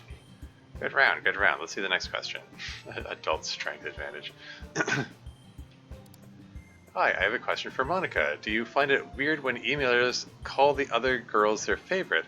I know we only see your life as a game, so we don't think of Monica as the girl we are supposed to be with, but I hope you know you'll always be my favorite. Smiley face. Price. P.S. I trust Miss Ida. If I could talk in the game normally, I wouldn't be opposed to telling her the truth. May just be because of my viewpoint of everything, though. To be honest, yeah, I always feel a bit jealous, but I've learned to live with it. If I ever have trouble, I always remind myself of where my pseudo-jealousy got me before. I honestly don't like feeling jealous. I'd rather just be happy for everyone. But I guess we all have aspects to our nature that we don't like. And yeah, we ended up telling Miss Ida everything, thanks to everyone who had advice on that situation. It helped. And it went pretty well. Even if I'm only now getting around to showing the emails. Next. Miss Ida is an adult with the strength of 2 adults. And the power of fire. Uh-oh. More foreshadowing. Here we go. Hello Monica, hope you are doing well. I have a question for all the club members. Have you listened to or heard of the album Everywhere at the End of Time by The Caretaker? If so, what are your thoughts? Can you believe it's just a burning memory? And one question to Sayori and MC. How does it feel to be literally the best couple in existence? Huh. It's here? What's this block capitals? It's here.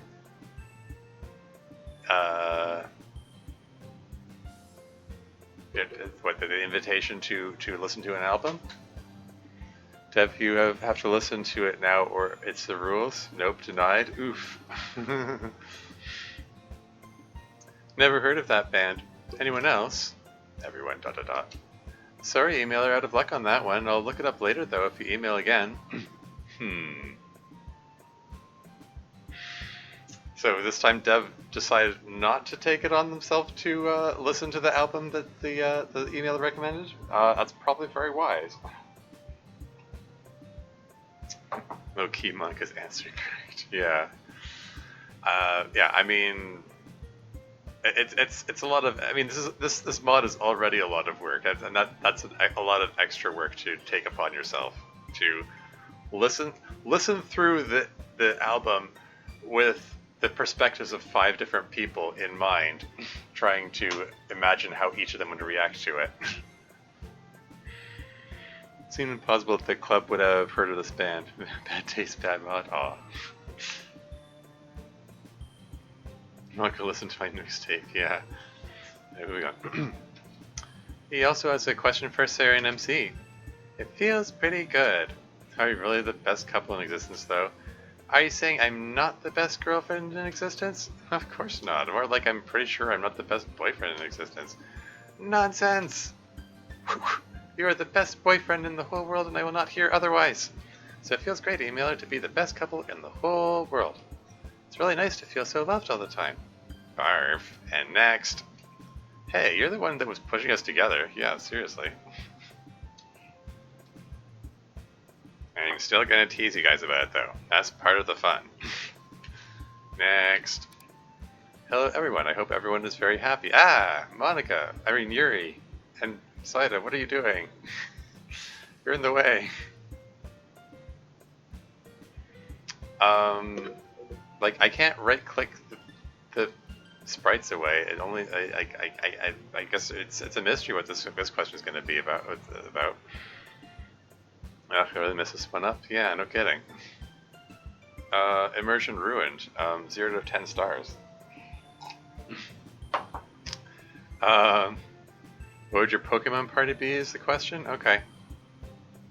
Yeah, something is very happy.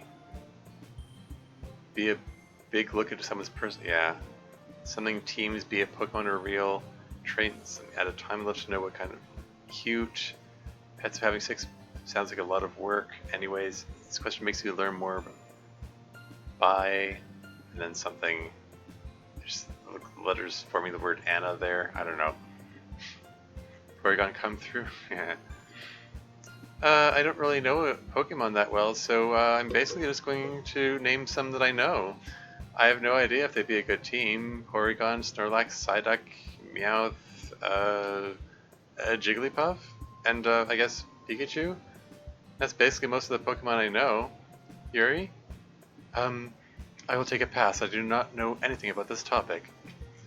Yeah, that's going to have to be my answer too. I don't really know anything about Pokemon at all. Ah, now Sayori and Natsuki are in the way. Oh, and they want Sayori to drink rose wine? Okay. Sceptile, best grass Pokemon. Then Arcanine, Gyarados, Dragonite, Snorlax, and I too will take Pikachu. Snorlax is just really good at fainting anything. My party is 6 Togekiss. That is adorable. I have Medicham, Alomomola, Registeel, Flygon, Sneasel, and Sigilyph, and that there's basically nothing they can't beat. I have not heard of any of these. Like, yeah, I haven't heard of it. Like the ones that Monica listed. I mean, I hadn't even heard of Porygon until this stream. I have at least heard of Snorlax, Psyduck, and Jigglypuff and Pikachu. I know there's isn't there like Charizard and Squirtle and I don't know. I've never actually played Pokemon. I'm gonna have a Porygon and a Mewtwo.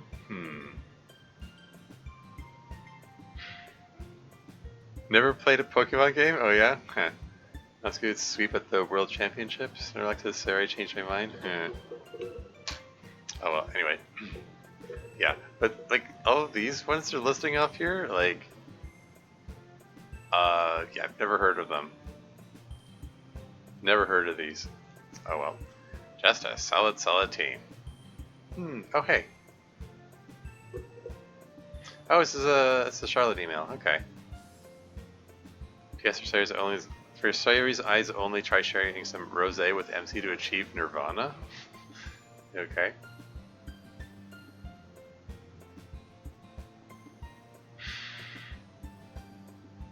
Okay. Well, there's the. I mean, they've already answered it, so I don't know if there's any point in reading it now. But asking what 6 Pokemons they would want to have. Anyway. I'm not really sure about the rosé. Drinking is a little scary, but I don't think we needed it anyway. And next. Hey everyone, what are your thoughts about VTubers? Question the subject line for this. Question is in the subject line for this one. Nusky is the Dittos or Charmander? Charmander, that's what it was called. Like, yeah, I think maybe Charmander is like the basic form, and Charizard is the like more evolved form of it or something. Yeah.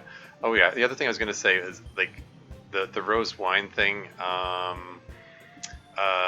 It is worth mentioning that alcohol is a depressant and it interacts weirdly with antidepressants. So caution is advised about drinking while you're on antidepressants. Just thought I should put that out there. Anyway, moving on. Pretty sure that Monica is the only person who's into VTubers here. And that's right. I think they're fascinating the way they play with canon and characters, plus they're a great way for people who are shy or don't like their appearance or want to stay private to get into making live content. I do worry that there can be some slightly toxic expectations placed on VTuber performers, but that's getting better, I think. So, hopefully VTubers have a bright future. My favorites are Kazuna Ai, Hachima, and Neanners. Yeah, Kazuna Ai is the only one that I'm familiar with. The only one of those 3 that I'm familiar with, anyway. Yeah, drinking and taking those will screw you up, yeah. So, basically, you love intentionally cursed content. What gave it away? Was it when I made a mod called Cursed Ship Club? Fair. Next. Yo, sorry for wasting your time and forcing you to read this worthless apologies. Sorry. Sorry, that was a run-on sentence. I think there's supposed to be... I think maybe there's a period, supposed to be a period there. Sorry for wasting your time and forcing you to read this. Worthless apologies for sucking at one of the most used language in Sawarudo. Here we go with questions. For Sayori, you and I have similar sense of humor, so please give me the most horrible and distracting jokes you know. How is your guitar learning going? Multi-part, long one. Go, Sayori. Sorry about the jokes. Sorry about the jokes, but, my really bad jokes tend to make everyone else here uncomfortable, so I'm gonna skip it for now. But for the guitar, I stopped trying to learn it a long time ago. I was just using it as an excuse to try and get close to Kenzo because he plays guitar too. Did we know that? Did we know that Kenzo plays guitar? I may have mentioned it at one point.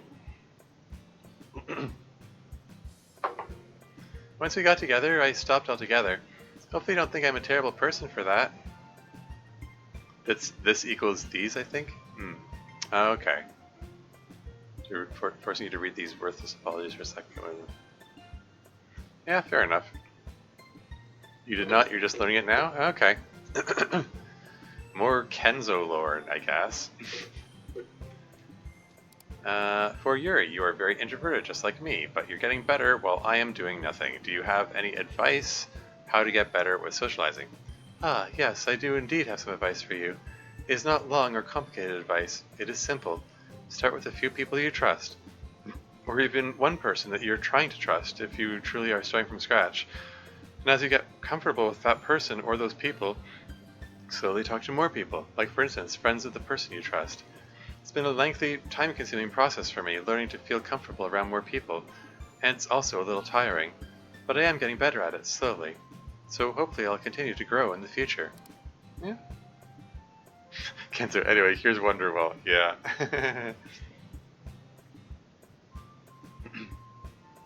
He says that completely unironically. Yeah, I was at a party one time where someone, broke out a guitar and was playing various things, and he did actually launch into a full playthrough of Wonderwall, and then someone called him out and said, like, dude, you're doing it wrong. If you're doing the meme, you're supposed to say, and anyway, here's Wonderfall, play a few bars and then stop. Like that's how the meme goes. Like, you don't play the whole song. Nobody plays the whole song.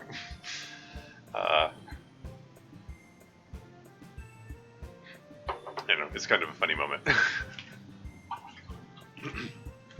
Anyway, for MC, I don't really have questions for you, but I want to say how Chad you are. You had a chance having a harem full of awesome girls, but you didn't care about it and went for that one girl you loved. You are awesome and keep it up. I mean, I don't think that's how the original story was meant to go, but Anyway, wait, I have one question for you. In my first email, I asked you about Command & Conquer, but if you are truly a strategy fan, you must answer me this question spelled with a C? That's weird. Chess. And if yes, are you waiting for Chess 2? Chess 2, what? I never really had a chance at a harem, I think. But yeah, I wouldn't have wanted even if so. Manga's a big chess player around here. Yeah. But I'd be interested in Chess 2, whatever the heck that is. For Natsuki, JoJo anime or manga too. How do you deal with your huge fan base in your world? Any thoughts about Fallout series? Favorite meme from this year? And the most important question, are you doing well? Oh man, these are all great questions. Both, obviously, and the manga. Yeah. My immense fan base doesn't really affect me in here. If you mean my fan base of people who are also in here, then yeah, it takes some wrangling. But it turns out that the popular kids are pretty easy to understand once you try, so it's not so hard. Fallout got up through New Vegas. After New Vegas, the diminishing returns curve kicks in as they really start to milk making the same game over and over. Now, favorite meme from this year is obviously the Ever Given blocking the Suez Canal. Yeah. I remember that. Is that my favorite plot in the mod? Ooh, Fallout questions? That was a good meme? Yeah. That was a meme central there for a solid week. Amazing stuff. And yeah, bud, I'm doing pretty darn good. Having a great time here at Big Sis's birthday party. Stay real, and thanks for the solid questions. For everyone. So Nat and Yuri, Monica, what are you doing? I mean, don't you playtest this, Dev, to make sure that people don't pop in front of the email? Natsuki speaking facts, Big still the best title? Yeah. I do, but there are a lot of emails. Oh yeah, I mean, yeah, but still, like, just do a little quick skippy run just to see if just to make sure the email is visible. Oh well. I have an ironclad system for making sure this never happens, but I had not yet implemented it. I was just really intent on being the focus of your intention. Haha. Yeah. Well, I mean, you were pretty good about it for a while, and then like it's happened a couple of times in this session. Oh well.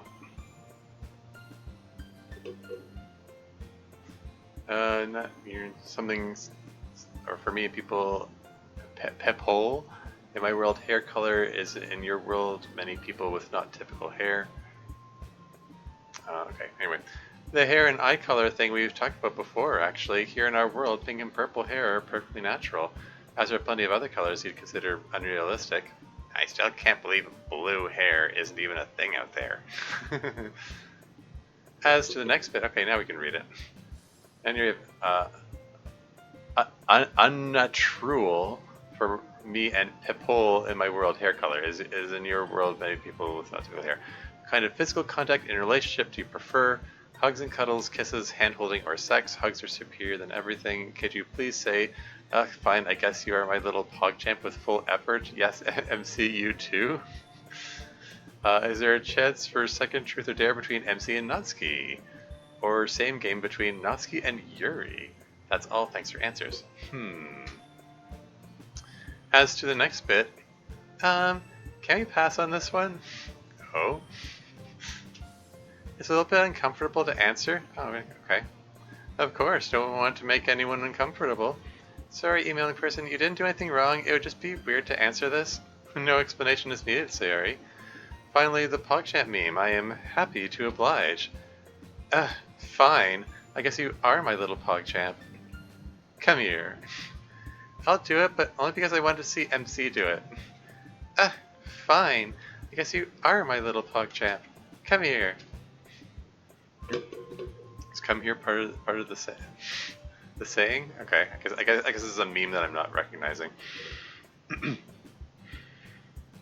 Now MC. Okay. Fine. Guess you are my little PogChamp. Come here. So who's next? Well, I have no idea what this is, so I'm not doing it. As usual, I find myself siding with Yuri.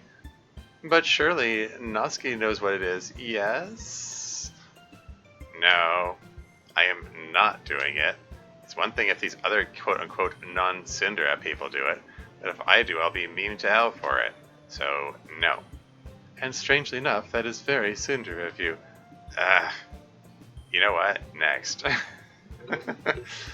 Yeah, that's funny. Okay.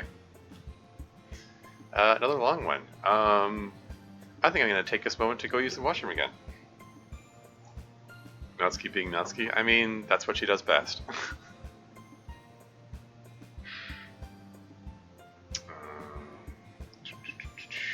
I'll be right back.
And then back again.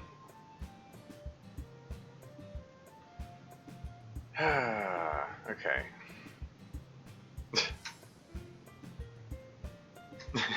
Denied being Ida's PogChamp. Yeah, missed opportunity. Especially say favorite character, the rock bottom of Poggery. Getting very sleepy, but it's my weekend, I don't get to sleep yet? Okay. Asami Ida has never before heard the word PogChamp before she was in this very room. Did I? Oh, just realized I forgot to blink. Forgot to move that away. I mean, I moved it, but I didn't like actually submerge it. Yeah, the first time I heard words like Pog and Poggers and PogChamp was during one of Dan Salvato's streams. I think it was. I don't think it was. It was either the first or second anniversary stream. He he streamed himself playing. Like one of the times, I think he streamed himself playing DDLC. I think it might have been the second anniversary stream. He made his own little DDLC mod where he was taking taking suggestions from chat, and a whole lot of people were telling him to make the characters say poggers, and that was like my introduction to that word. I was like, poggers, what? Like, why are so many people asking that? You know, it's like, why? Like, I don't know. It's just one of those weird moments where like, how do these things spread through the public consciousness? I've never heard the word before, and like suddenly so many people are using them. I guess you know, it's just a young people thing. You know, I mean, me sitting here in my 40s, like I'm like, what is this going on about here? Oh, sounds cool. Your wishes granted, chatters? Anyway. Yeah. Yeah. Anyway, moving right along. Okay, this is a long one here. Monica, for me, my favorite location so far I've seen was Niagara. Oh yeah, there's there was a question a while back where they were suggested that the club members ask questions of the audience instead of, you know, the other way around. Dan, look at the camera. Fine, I guess you are my little PogChamps. Yeah. So I don't know what Pog/Poggers means. Good, basically based on whatever that emoji is. PogChamp. Yeah, I mean, my understanding is POG, P-O-G, is an acronym for play of game. Like, it based on some kind of gaming competition where, or something, or some, I don't know, some kind of competitive gaming in which someone said this was the play of the game, or POG for short, and then somehow that evolved into a slang term for some good things, and PogChamp is someone who's like really good.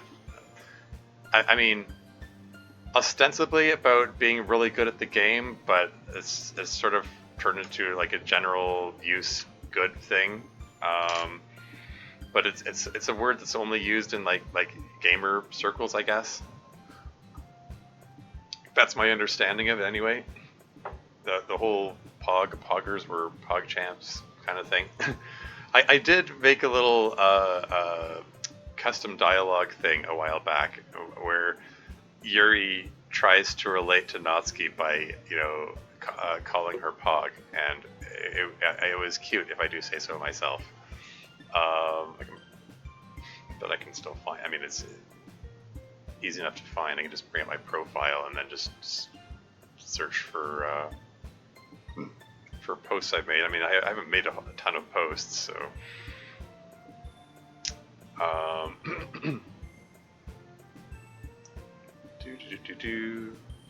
There it is. Yuri trying to fit in.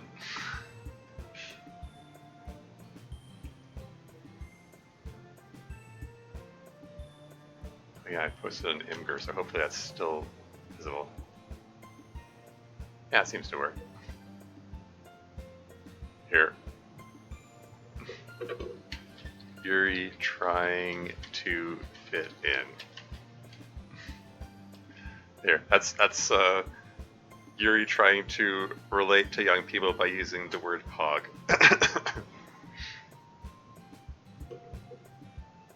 Originates from the first use of the old that emote, which occurred during an actual game of pogs, like the milk carton lid flipping game. Wait, really? I mean, I remember pogs from back. That's an artifact of the '80s. Yeah, I mean,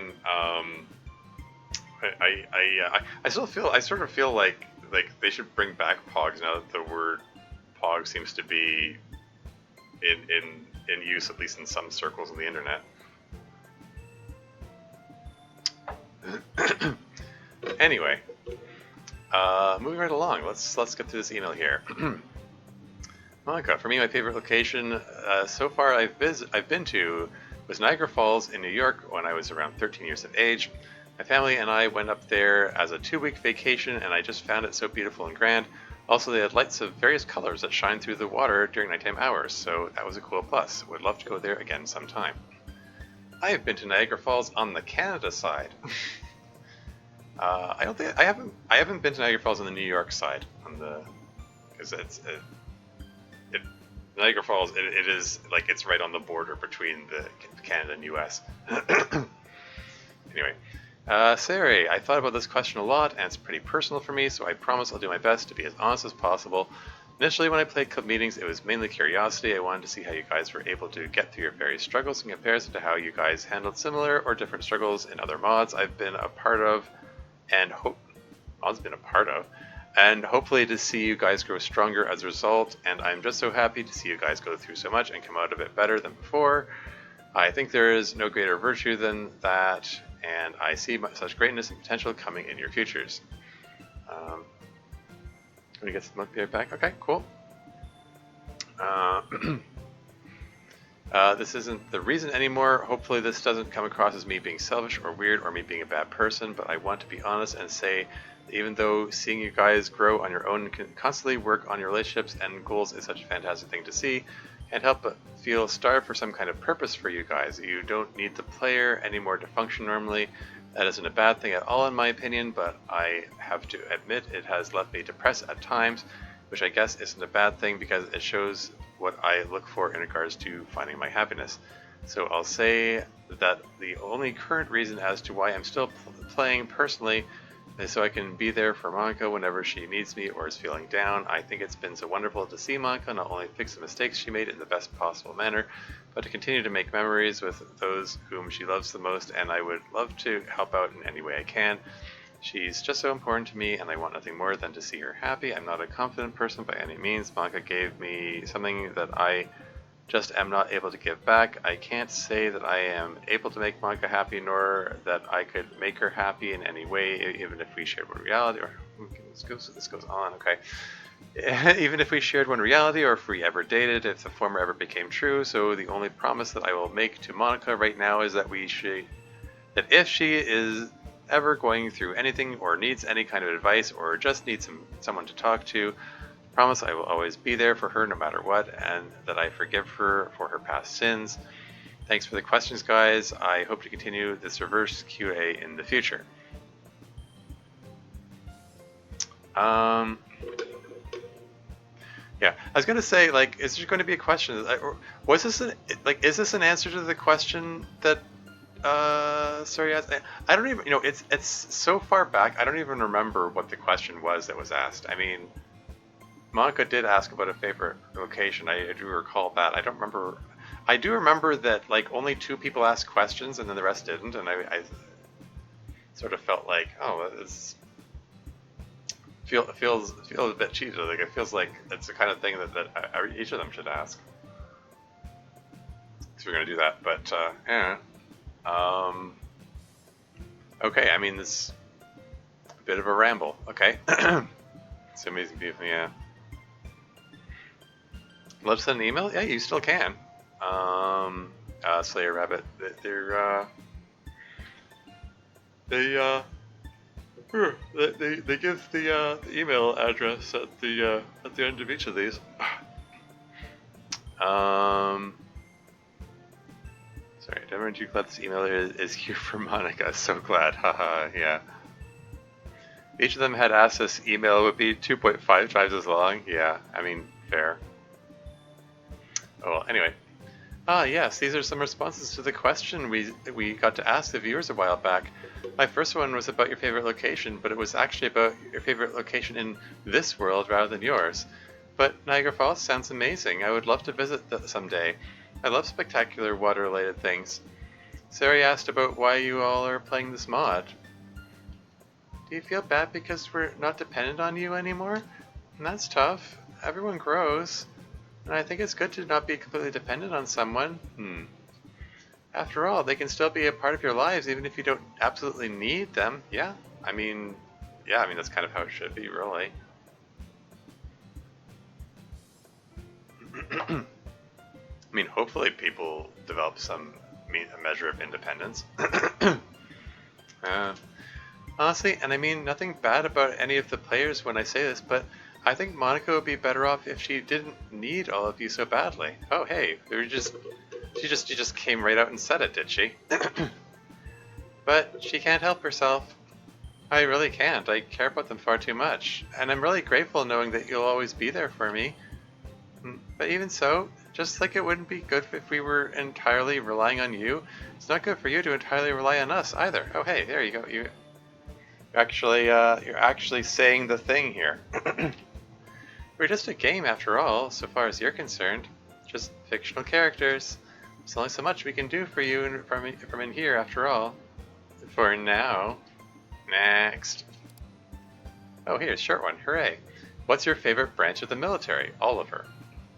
Is that the same Oliver that, I mean, I don't know, Oliver's a common enough name. I mean, I was going to say that the dead name of the author of Exit Music. Although I think they've changed names and pronouns a few times. I don't know if they'd be the type of person to ask a question of this, but anyway, what's your favorite branch of the military? I don't think I really have a favorite. All of them have pretty cool toys, I gotta say. Whereas I choose not to glorify violence. I wish we didn't have any militaries at all. That's Yuri for you. What about you guys? I think land forces, like armies, are pretty cool. They're tough, and the people who tend to serve in those branches seem pretty strong. Also, like the whole concept of maneuvering and strategy and stuff. I like navies because I like the ocean, and I think submarines are neat. I think it would be genuinely fun to live in a submarine. I know they're supposed to be cramped, but still, I think it would be super fun. Well, I have to agree with Yuri's sentiment that it would be better if we had no such things in this world. If I had to pick one, I suppose I'd agree with MC and say armies, because at least they tend to face their enemies directly instead of engaging in push-button war. I worry that we've made killing much too easy, but I suppose that's not really the point of the question. I'll be the person to say Air Forces just because I think flying is pretty neat. I know they drop bombs on people, of course, but still, of all the means employed, flight is the coolest in my mind. So in conclusion, you guys took it way too seriously and made it depressing instead of fun. Yeah. Next. Well, oh, it's Ink Demon again. Well, it would appear that I get to answer some questions. Let's see. My favorite background/place from the base game would be the club room. The reason why I didn't pick the floating classroom is because that's where Maka dies, or more accurately, I as a player have to kill the one I love. My favorite fanmade background/place would have to be main character/MC's living room. It's just so useful. As for why I started playing the game, back in around April of 2020, I found myself bored due to the quarantine. I then decided to look at some famous indie games that have come out over the years for nostalgia. I noticed that DDLC was one that I haven't seen anything of and decided to watch a Let's Play of it.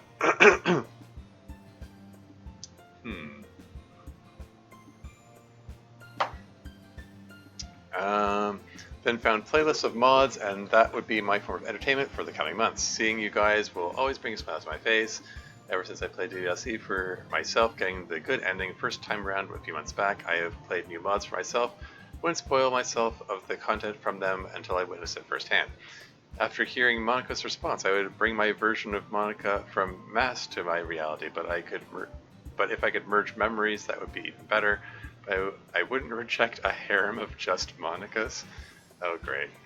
Now a silly question for you all. While this question may be obvious for some of you, Sari and MC, if you had to have a picture of someone on a body pillow, who would it be? My pick is Monica heart emoji. Average DDLC fan. Yeah, exactly. Of course, the Monica pillow. SMH, yeah.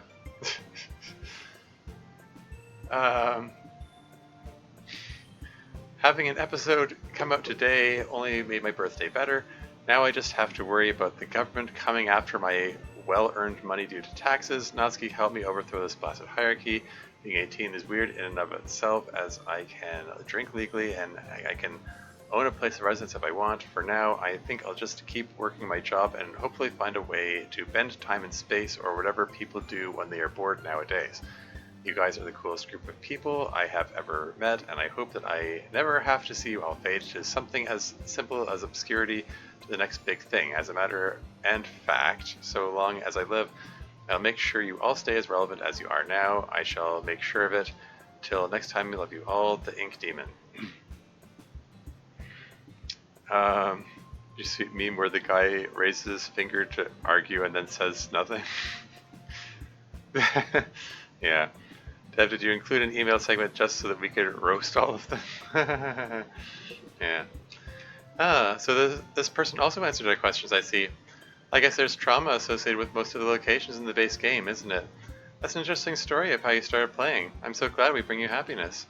And yes, aside from perhaps Act 3 or Act 4 Monica, I think Mass Monica would need you the most out of all the possible Monicas. I need you too, but at least I'm not dying for it. And Ink Demon wants to know who we'd put on a body pillow. Well, isn't it obvious? You, of course. I pick the strongest, most comforting member of the Literature Club. And that is myself, of course. You're a good bit past halfway done with part 2, now making progress. Cool. Monica from Master Reality sounds like a dream. What could be better than waking up to my own smiling face? Nothing. As much as I'd love to infuriate Natsuki by saying her, body pillows just aren't my thing. I like a lot of space around my legs, especially when I sleep. Yeah. I mentioned before, my first girlfriend got me used to body pillows, and I haven't looked back. So, yeah, the body pillow I've got has lasted me a long time. Now that I think about it. Anyway, yeah, you guessed right. For me, of course, it would be Sayuri. Although snuggling Sayuri herself is much better. I agree with MC, except it would be him instead of me. What about you, Miss Ida? Well, I would never own such a tacky thing. But what if you had to, is the question. Well, if I absolutely had to, they mostly make them with anime characters on them, right? Right. Well, let's make it Sebastian Michaelis from Black Butler then. Yeah, I don't know who that is. Now I'm curious. Sebastian Michaelis. Okay. Cool. Miss Ida's got a type, apparently. Wow, deep cut. What do you like about him other than the generic anime hotness? He's well educated and sophisticated. Seems like he could keep up a very interesting conversation. Also he's an actual demon. All relationships involve compromises, Natsuki. That's an interesting way for Miss Ida to frame it. You own a body pillow, who's on it? It's just a blank white pillowcase. There's nobody on it. I would feel weird about having one with a picture of a person on it, I think. Yeah, no, I'd feel weird about that. Just no. It's just there for support. put between my knees. It's when I lie on my side. It's just yeah. Anyway, that's plain. Yeah, embrace the void. Yeah. Krasnowski getting a pill of herself, of course. The self-obsessed moment, I guess. Anyway, moving on. Well, the ships involve compromises, Natsuki. I guess that's true. Next. Hello, the questions thing was a good idea in my opinion. Maybe we could do more in the future. Favorite background / location. I'm assuming the mod backgrounds are also valid answers, in which case your living room is my favorite, and not just because Monica. I just love the atmosphere of it, and the sunlight coming in through the window. Why I started playing this mod, I honestly started playing just because I heard about the emails thing, and that sounded cool and amazing, which it turned out to be. Yes, here's a bit of a joke. I also really want to see, or at least hear, Yuri and MC's reaction to this. How is helping Yuri with festival prep in the base game like KFC, it's finger licking good? Okay. I mean, the same could be said about helping Natsuki's part of the festival prep.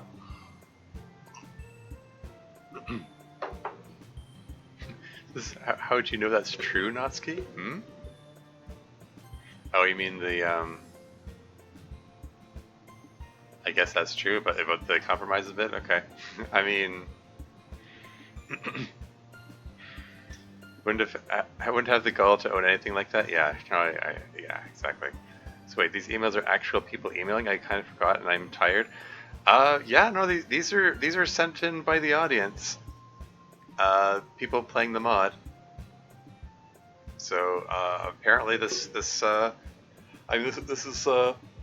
originally written in 2021, and it over the course of a couple of years, it got a fair bit of following. So there were lots of emails. These are all some real people. If I were scripting this to be a fake part of the mod, there would be a lot fewer of them. Yeah.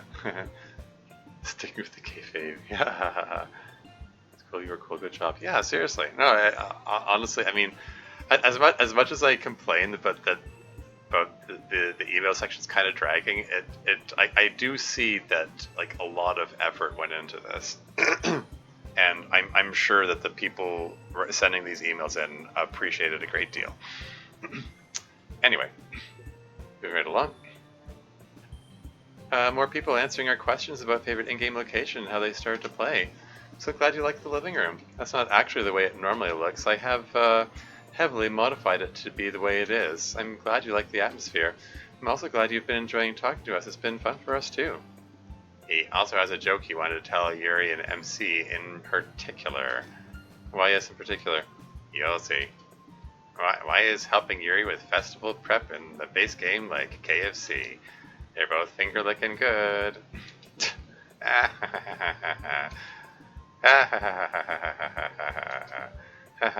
Good times. Although, if I recall, there is also finger licking involved in the Natsuki route, is there not? Man, all that stuff makes me look so wrong.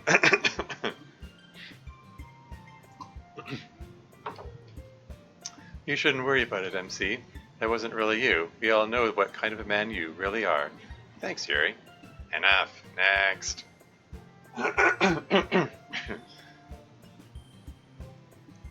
Spent 2 months of mod dev time exclusively answering emails for the Season 3 collection? Oof. I mean, yeah. Isn't there also feeling that yeah, exactly. Which makes me kind of sad, but it's your choice on what you want to make.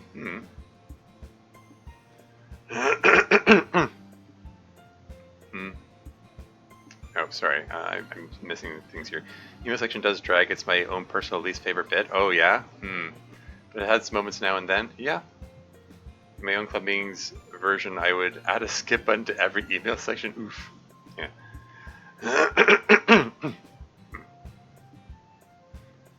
Committed to the emails for now. I mean, yeah, so it seems. It would be awkward to drop this section of the mod at this point, I think. I mean, in my view, or at least in my mind, it just makes more sense to get more selective as it goes on, and you get more of these emails, particularly for the ones that seem to repeat or ask the same questions again. I mean, I don't know.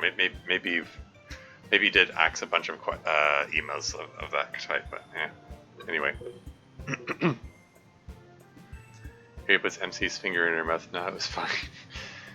Maybe there'll be plenty of good content. Oh, I just got a batch of emails forwarded to me. Speaking of, oh really? Really ain't forgetting she did that. Yeah, cutting it off after that though. Hopefully, you can finish up this batch tomorrow. Okay, the emails will be done for the season 3 collection. Cool. Hey, maybe that means my email got in there. Because I sent an email like a week ago. Anyway, moving right along. Enough. Next. Another long one. Hello everyone, it's Andre again. Don't know really when this letter will get to you, but I'm reading right now letters from episode 22, and since you guys have asked us players questions, decided that to take part 2 in answering them. Excuse me. It's not every day as your favorite members of the Literature Club ask you questions, hee. So here are the answers to your questions. For Monty, I don't know if it would be a surprise for you, but my favorite background is actually the space room.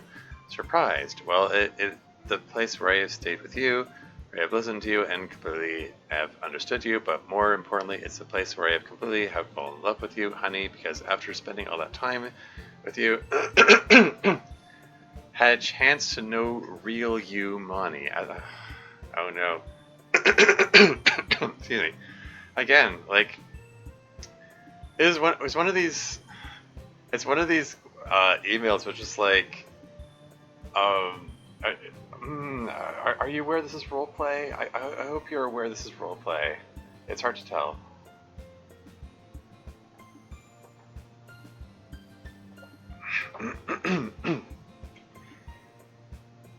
Excuse me.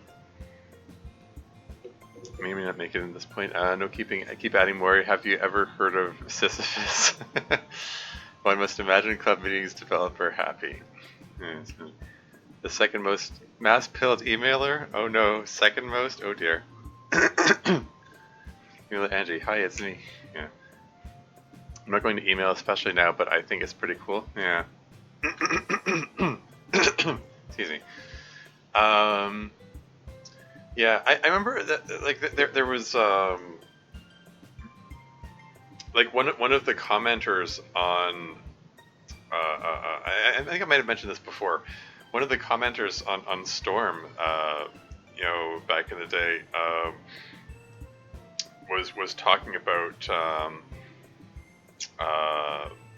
not really liking the fact that Yuri ends up with Natsuki at the end, but tolerates it because, in their words, quote, "I know that in real life Yuri likes me," and I was like, I was ready to reply to that, and I was like, I don't even know if I want to dignify this response. So like you know, like, buddy, Yuri doesn't exist in real life. There is no real Yuri. You know, it's all fiction.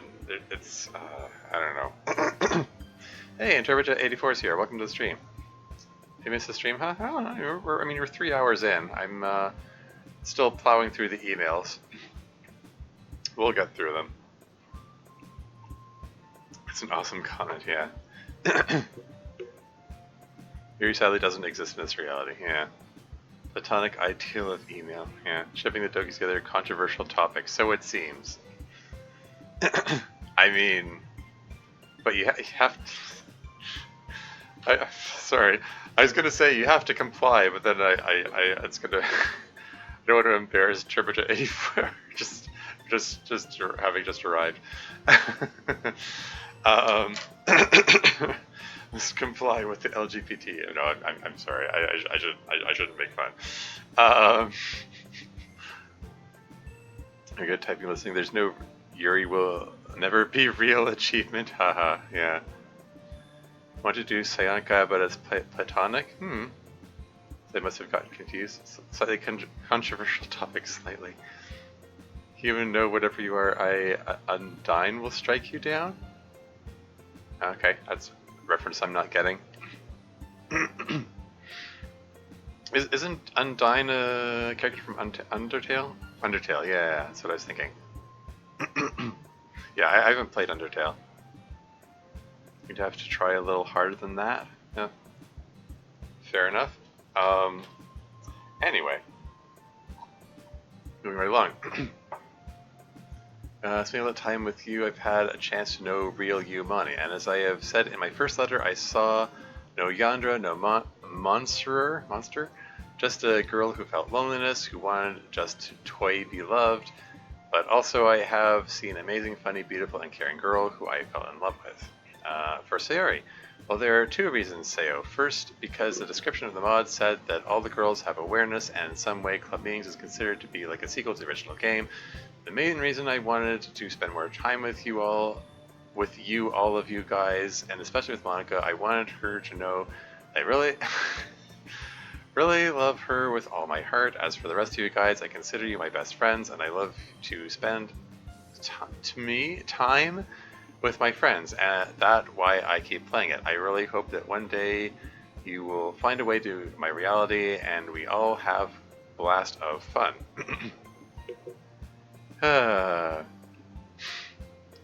That's the Undying version, Genocide. Okay. Played Undertale too many times. I should know this. I've been playing too much chess. I thought this Twitch message box was a pawn. Sure. Forgot the radiation. Yeah. Yeah.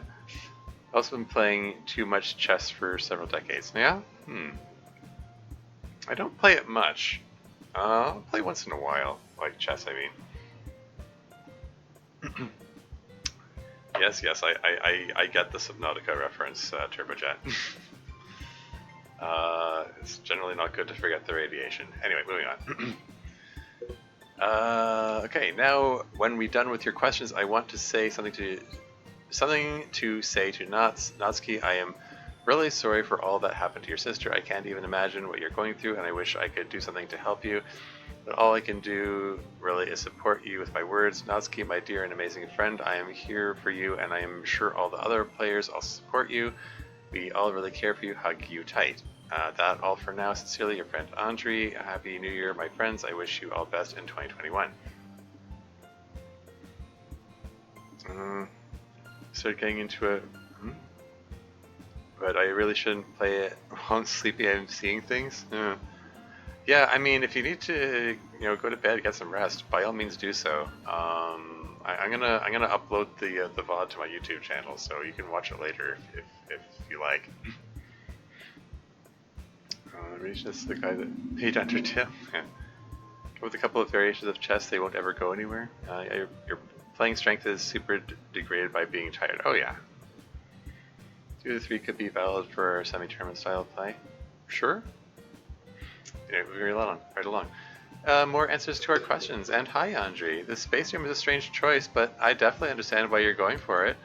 But I'm so special to you, of course. It's nice that you like to spend time with us.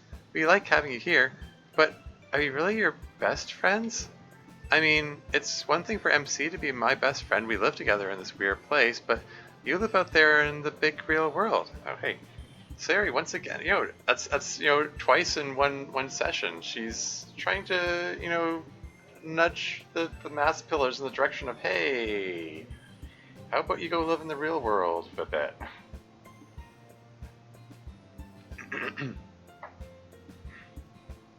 2 to 3 could, I got rid of that.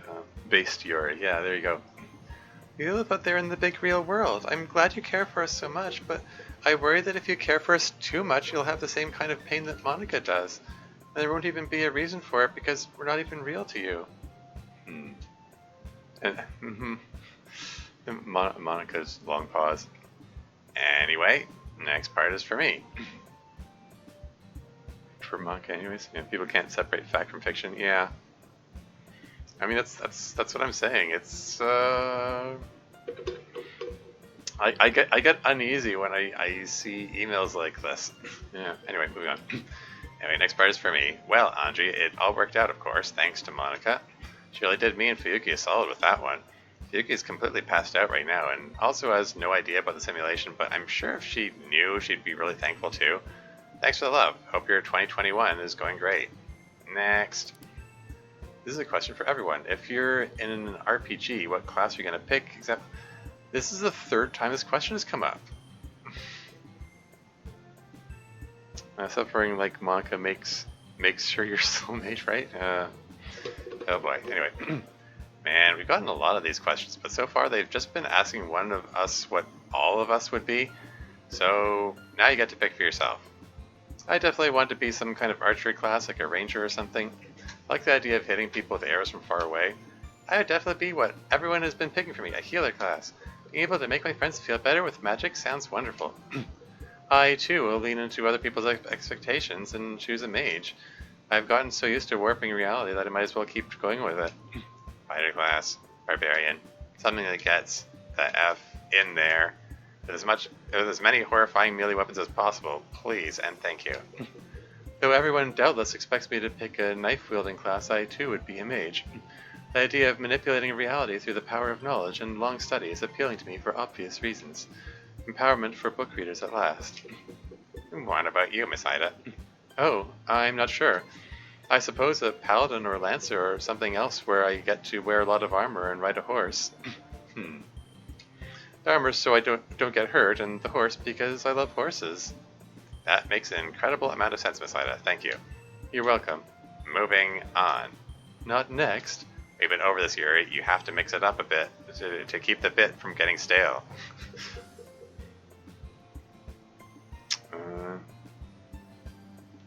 So you know, actually, I just get crap for the characters they play voice.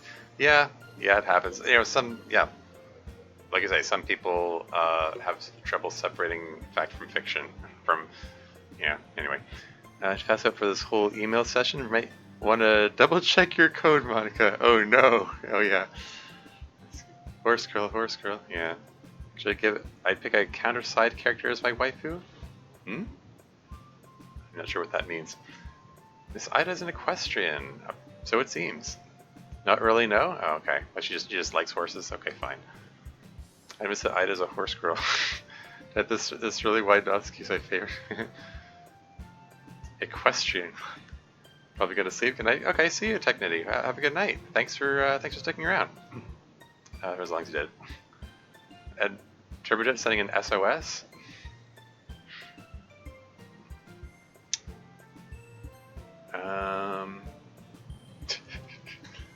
Anyway, moving on. Oh, of course. How could I forget? Moving on. Hello again, everyone. I have a question for you all. I've been thinking about the events of the main game. Monica and her epiphany was, of course, the reason for all the terrible things that happened. She has taken steps to rectify this to the best of her ability. However, putting all the blame on her is probably unfair. Dan Salvato has, after all, created a world with the intent that the events of the game should unfold in a certain way. There is also someone else who might be partly responsible. If a player plays a game knowing that terrible things will happen to the characters, is he not responsible then? Yeah. He or she, they? No. After all, without my input as a player, none of it would happen. What do you guys think? Is the player part of the problem? There is one more thing. I have written a poem for Yuri. It was my intention to do that the first time I wrote, and now I have gotten around to it. I want to hear what Yuri thinks of it, but all you others may chime in if you have something to say about the poem. Here it goes. Chat is active here.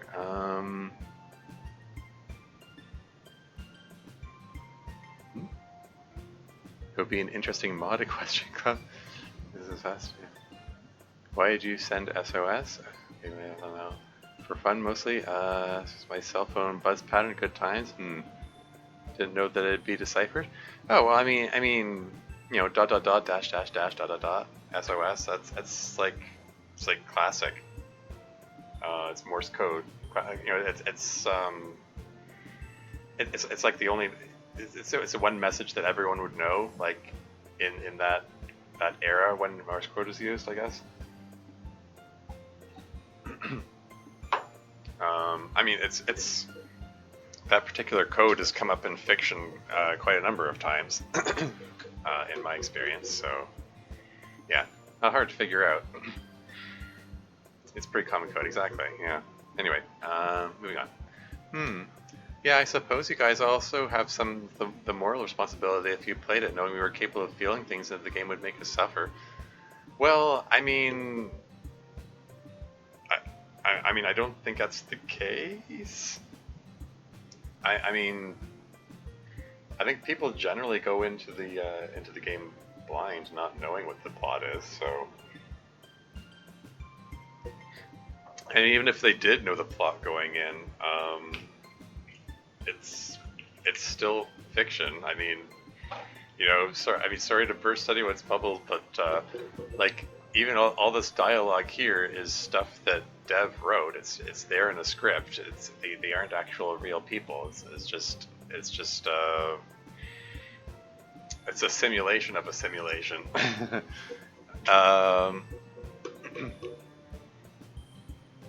Yes, Below Zero is the one I remember it easiest from. What was it used in that game? Don't recall. Anyway, moving on. Yeah, I read that. People feeling things in the game would make us suffer, but most players didn't know any of that. Really, I guess I'm just glad we're all here now. I'm grateful to everyone who got us here, even if the road was a little bumpier than it needed to be. Yuri, do you want to critique the poem? Sure.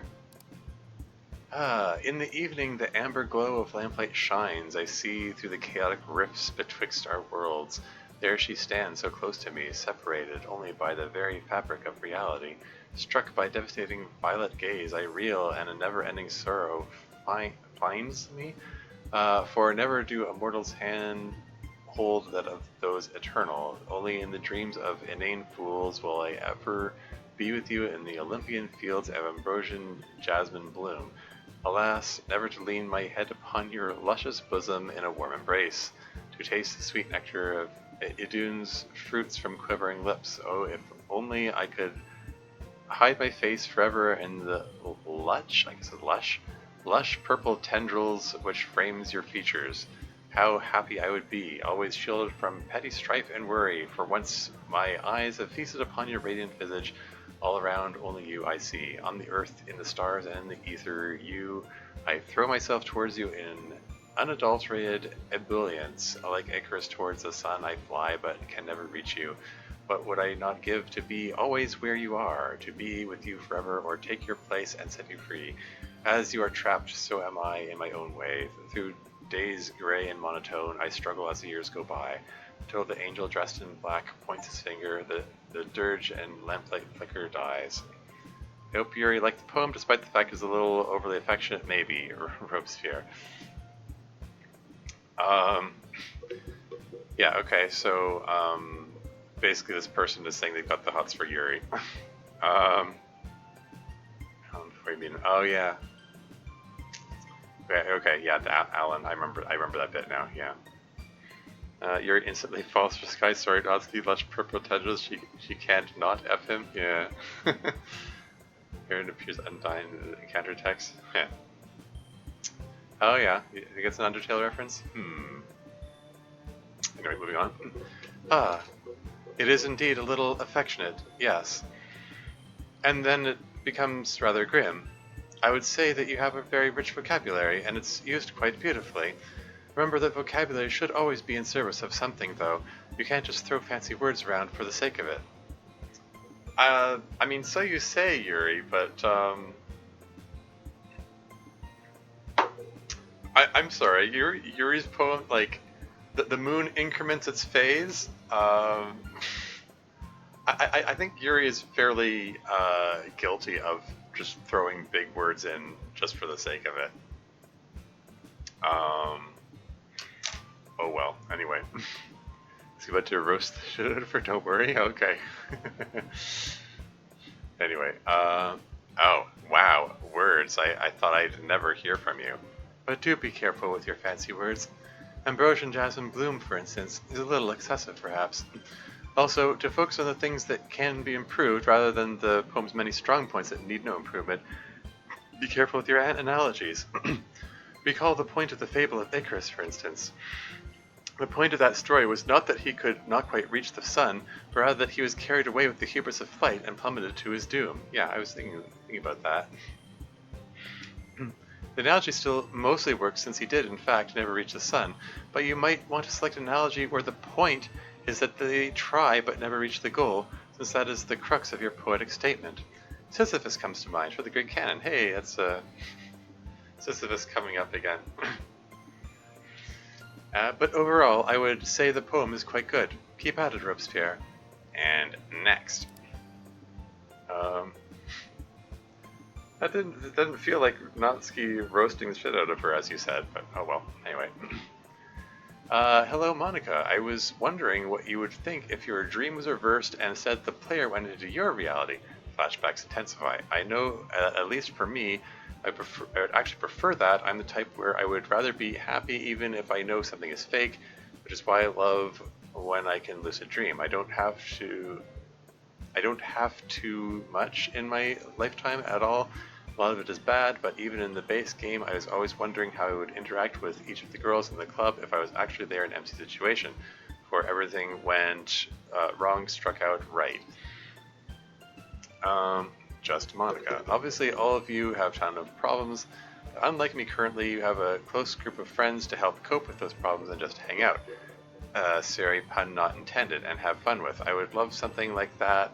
I would honestly be more used to how you are now, even though I'm sure you would be beautiful either way. That's because the biggest question, no matter which direction it happened, would be if we would look the same as now, or if the player would turn anime, or you would look realistic to fit in, all of that, and if the player were to go into your world, you would still have the same world and people you're used to, and still have control, I'm assuming, which you said you were afraid of being without. I also wouldn't mind you being in control. Winking face? Okay, sorry, but I could not resist. Grinning face. Anyway, what are your overall thoughts about if this situation were to happen? Okay. I'd say you should be careful what you wish for. You wouldn't know how terribly constricting it feels until you're in here. It's not just the feeling of knowing it's fake or being aware that you're dreaming. It's much worse than that, or at least it used to be for me. No, there's a much bigger feeling of being physically trapped. It's pretty awful.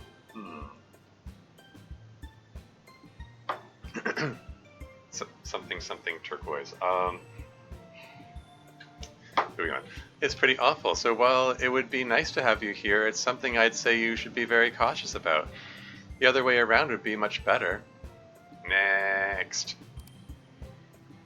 Well, everything is just happening at once now. Sari, MC, hope you had fun in the closet. Oh, here you are. So this is at the end of season 2 then. Or second last episode? Or last episode? Yuri, good job with confronting your feelings about the one you love. Monica, you shouldn't feel bad about not being able to save Fuki. You did your best and that's all that matters. Heart emoji. Natsuki, I think you will receive more sympathy than you want for your loss. I can't even say I know how it feels or I know what you're going through. Just know along with the literature club will be here for you. Yeah, so this is sent obviously like around the time the second last episode. Clearly episode 35 reaction email. Yeah. So Mrs. Ida is now aware. I don't know if that means she is going to start reading emails along with the rest of the club or if she is handling this well at the time of writing this. So hopefully you guys will be able to ease her into what she found herself a part of. Till next time, love you guys. Which by the way, also re-emphasizes what a pain it would have been, Dev, if you had gone the route of having 2 separate endings to episode 24. Sorry, you said 35. That would have been episode 23. But this would not have played nice with emails. Yeah, exactly. If people are on 2 different tracks. Yeah. I mean, it would not have played nice with a lot of things. I mean, since each episode is released individually. I mean, I suppose like you could have the persistent data work across all episodes and have it tracked that way. But it makes it awkward if people play them out of order, which I don't know why they would, but someone might just to screw with things, and then it would, I don't know, you'd either have to, the mod would either have to assume that Miss Ida's either dead or alive ahead of time, or give the player the choice and say, hey, did you off Ida?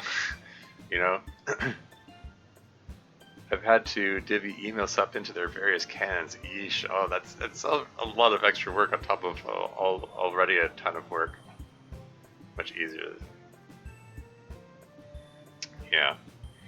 But I guess I can say I can express a bit pleased with myself that I apparently chose what would have been the correct option though, and just trusting Monica and just going ahead and doing whatever she said.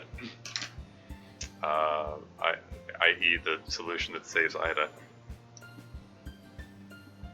Anyway, moving right along. Ho ho ho! The closet, huh? Care to explain, you guys? We did not do anything in a closet. Nope. The emailer must be confused. Monica, truth check. Sayori is, technically speaking the truth. Technically. Never mind that. Don't you want to hear Yuri's answer to her question? You know what? Yeah, go ahead, Yuri. I'm not exactly sure what it is you mean. Yeah, it's, It was never revealed what Yuri was writing about when she was writing. Or what I was confronting precisely, but I thank you nonetheless. But nonetheless written as 3 words? Usually nonetheless is written as 1 word. Oh well. Me up next. Man, F-loss. I'm feeling totally fine because my friends are magic and they saved Fuyuki. So I appreciate the sentiment, but I am A-okay. Yep, I'm here and part of things now, my friend. I'm handling it about as well as could be expected. It's not too different once you get used to the idea, honestly. Although it is extremely disorienting and somewhat distressing to be the club president. Poor Monica must go through a lot. But thank you, I also am doing well. Next. I was surprised by what happened in episode 23, and now I had, speak past tense because this will be seen in the future, to wait an entire week just to respond to it. I assume Miss Ida, I am spelling her name wrong, I have that problem, is part of your group or that she's aware. Monica, always a beautiful leader. Ever tried playing modded Skyrim? Natsuki would probably play it, but if not for you, I recommend it, as you have a lot of control over what happens based on the 5 gigs of mods you download. Religion, better powers, need I go on? Heck, make your own mod if you wish. It will let everyone see the already obvious beautiful mind you possess. And have you tried ever making a character into the world you live in? Maybe not make him her sentient or aware at first. Everyone playing that one episode where Natsuki visits Fuyuki, man, F-loss. Yeah, exactly. I mean, I'm sure you did that on purpose. If you're ever going to ask you to do such a thing, then it'd either be a joke ending that's not meant to be canon, i.e. everyone dies as speculative fashion, or the very end of the series. Sure. Yuri's letter, dear Natsuki, do not come over. I've baked an absolutely touched cake. Well, it's basically you love intentionally cursed content, Monica. Yeah. I'm spelling your name wrong. This character whose name only has been seen written and has 3 letters. Yeah. Yeah, so shock me. How are you afraid of misspelling Ida? Yeah. Well, maybe it's because they misspelled Miss. Said Mrs. Ida. Anyway. Moving right along. Monica? Sorry, not a big Skyrim player. Maybe Natsuki? I know Yuri likes to watch people play Skyrim, but for me, just not my scene. I really don't want to just create a new character in our simulation just like that. For one thing, I might screw it up and do something awful. But even if I didn't, that's a crazy responsibility and maybe an abuse of my power. I'm not sure I'd feel right about myself if I did that. Besides, we have enough great people in here already, don't you think? Miss Ida. Yeah. You're the chemistry lady? Speaking of beautiful minds, Yuri, my friend known as Dry. He's a fictional character that lives in my head with the 200 or more that exist in there, and he wants to know if you've tried Choose Your Own Adventure books. I should also mention he says he's your super fan. I remember Choose Your Own Adventure books. I mean, they were pretty popular in the 80s. I don't know if they ever actually fully died out. I did see there was There's a YouTube channel called, it used to be called Toy Galaxy. I think they rebrand themselves to Secret Galaxy. And they do like retrospectives of like shows or fads or whatever from, nostalgic times like the 80s or 90s. Yeah, there's lots of good stuff on that channel. And he did a retrospective of Choose Your Adventure, and it had lots of sort of comings and goings. It went kind of faded in and out of popularity over the years.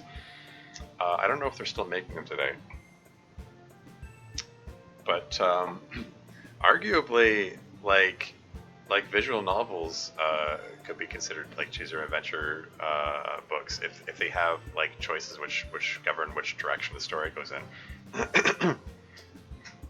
I suppose I should say, since they probably aren't popular anymore. Yeah, for the uninitiated, choose your own adventure books were books where like you start on page 1 and then you get to a point where you have a decision to make. And it says, if you do this, turn to this page. If you do this, turn to this page, and carry on the story that way. And the some of the stories could diverge quite a bit. Have multiple different stories within one book. They're pretty neat. They were like visual novels before visual novels existed. Well, I mean, they weren't necessarily visual. It's all text, but Anyway. You could write a banger choose your adventure story? Yeah. I'm assuming this emailer is talking about writing, but I'm choosing to believe they have 200 plus tulpas? Okay. Monica, writer, poet, dirty hacker. Monica, writer, poet, professional programmer? Sure. Anyway, moving on. I thank your friend for his appreciation. I have tried the occasional choose your adventure book, yes. They're okay, I suppose. I end up just reading all the possible storylines, though. I mean, yeah, that's the completionist way to do it. It really seems to be more of a game or a narrative experience that would be best shared with friends. For me, though, nothing beats just a normally written adventure. Yeah. I mean, that sort of novel is a lot harder to read when you have diverging paths. That's why all of my mods are like linear. I mean, arguably, I suppose like True Literature Club is like 4 linear stories, but the only it's Serious as No Suicide does have a wee bit of divergence in the quiz, and that you can choose whatever joke options you want, but it does eventually funnel you towards the same result in the end. But other than that, like all of my mods have been linear. Goosebumps had a few books that did that. Oh yeah. Cave of Time is another book. Starship Travels, yeah, another one. Okay, that's cool. Here you could also write a banger Goosebumps entry. Yeah, agreed. Here he has canonically written a published SCP entry. Canonically, you say? Wait, what? Yep. Linear mods, POG, choices in mods take me out of things. I'm not a visual novel player. Yeah, to each their own. I mean, yeah, as much as like all my mods are linear, I do appreciate the work that goes into like choice-based things, and I think it may factor into the fact that like my favorite mods like Dokis and Dragons and DDLC RPG and Yuri Parable and Magical Legendary Heroine Natsuki Saves the Legend Club. Those are all 4 of those are like choice-based mods.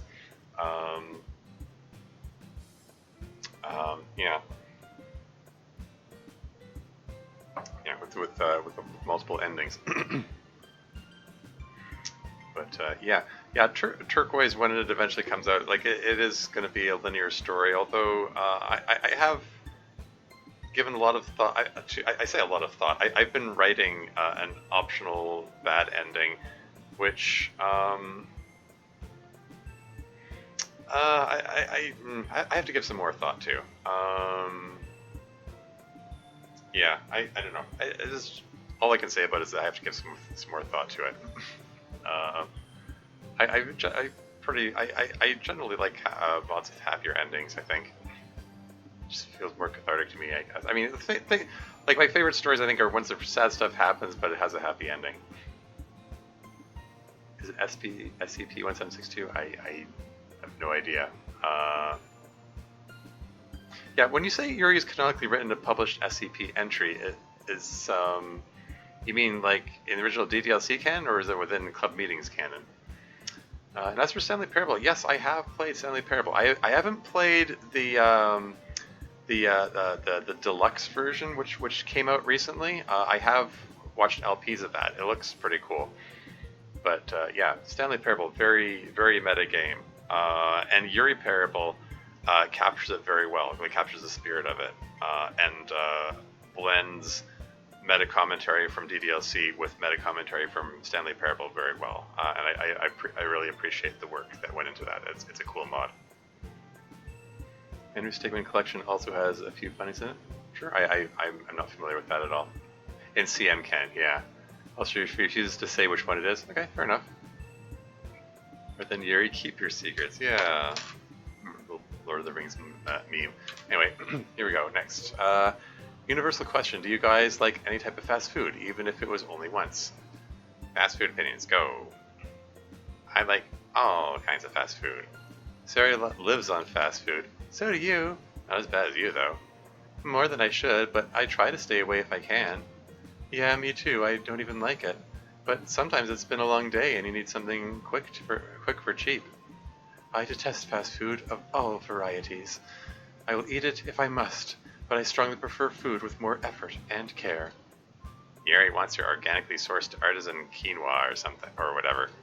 Yes, that is a more sarcastic way of summarizing my view.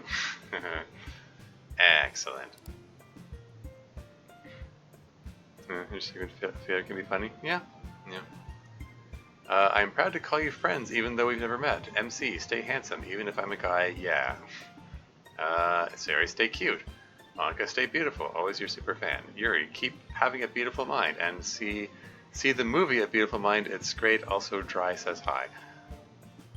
Is this the same person? I remember the movie A Beautiful Mind.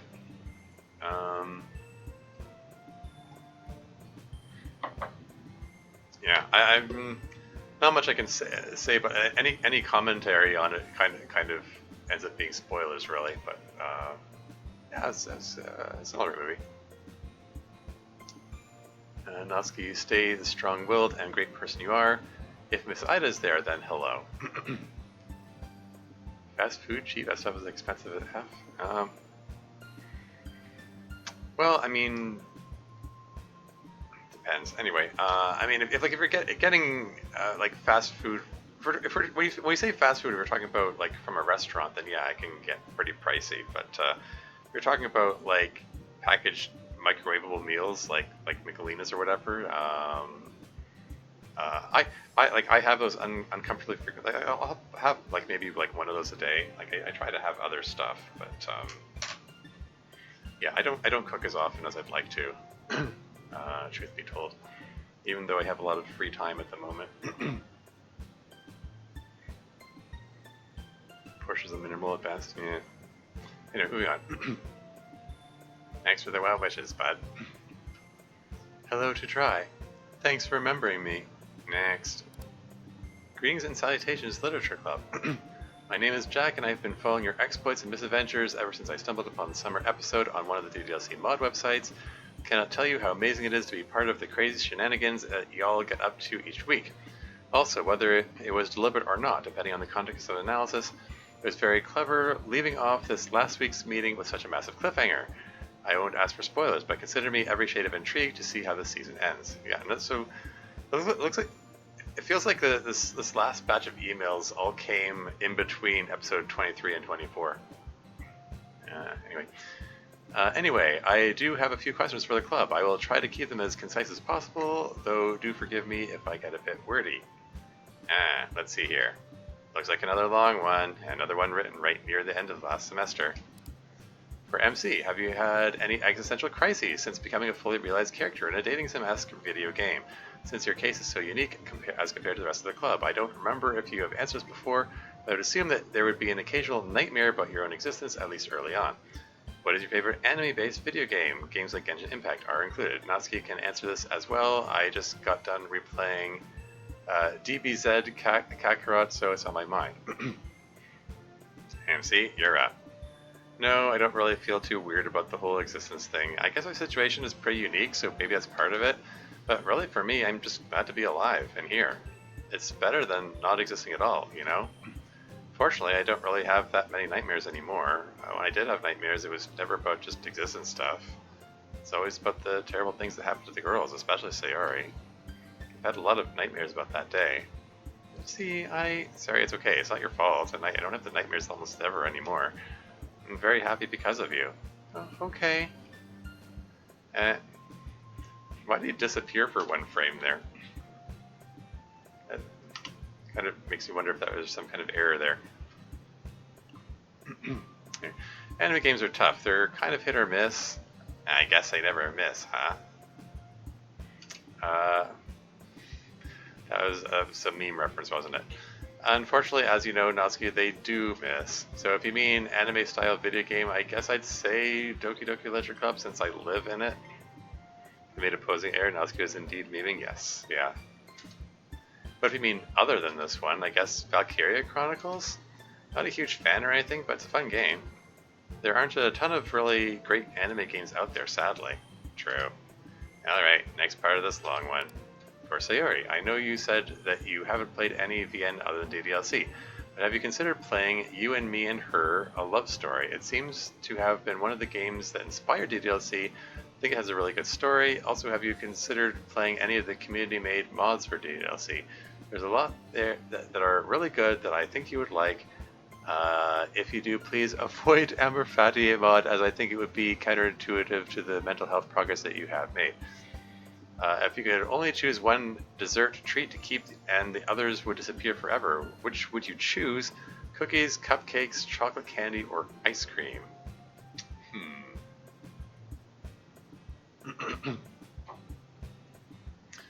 Not super interested in visual novels other than living in one. Honestly, they kind of bore me, just clicking through a bunch of text.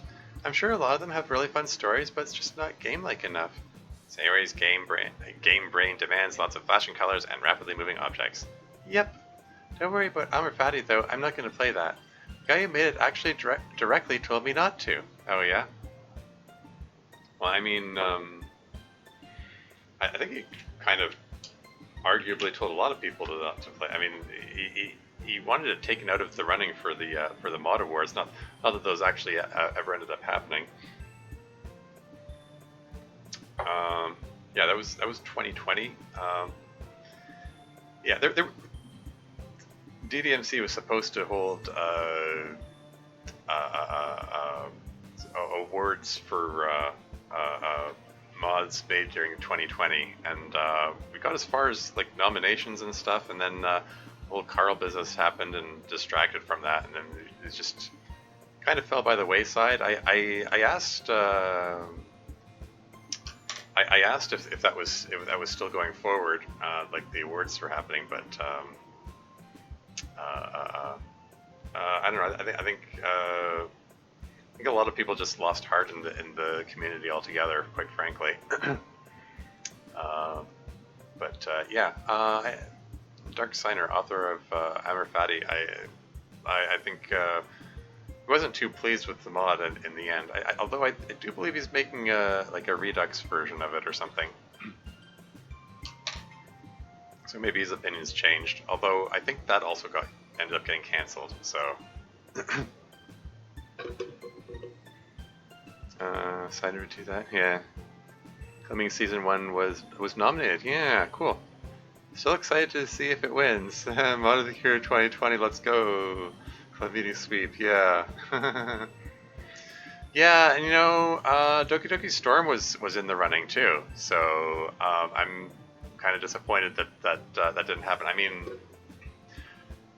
I don't know. Like I dropped out of staff shortly after the whole Carl business. Like maybe if I'd stayed in staff, I could have pushed things more to to finish finished going through the whole nomination process and all that, but and voting and so on. Although considering that I had a mod in the running, it feels like a conflict of interest for me to participate in that part, which was part of why I was leaving it up to Scene to do that. But yes, yeah, don't see Scene around much.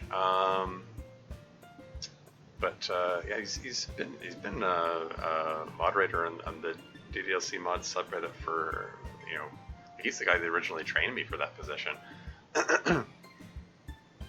But yeah, I asked him about it, and he said he's just basically in a position where he's doing minimum of moderating, and he just hasn't been in a state to do anything like the awards or anything like that. Seems Sleep Club $1 Million signer used to hang around the CM Discord a year or two ago, but haven't seen him since. Yeah.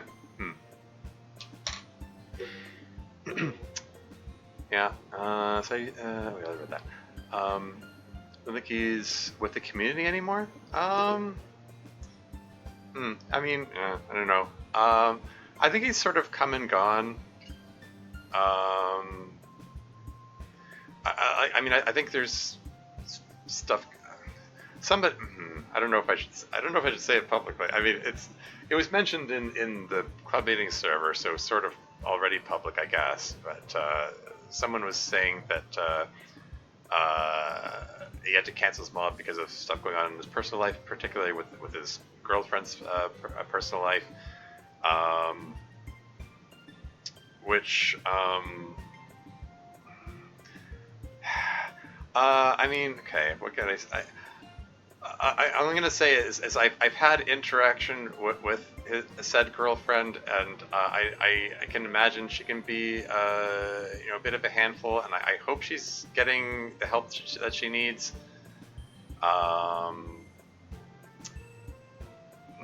Because how do I put this? I made the comment before that in this mod, Siri has a number of unchecked destructive coping mechanisms. That describes her as well. So I hope she's doing better. Although if he had to cancel the mod to look after her, that could be a sign that maybe not. I don't know. I haven't been in touch with her for a long time.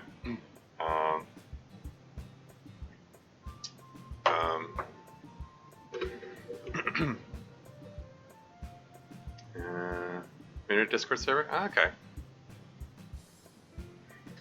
Yeah. I'm hesitating to mention names, but I think people know who she is anyway.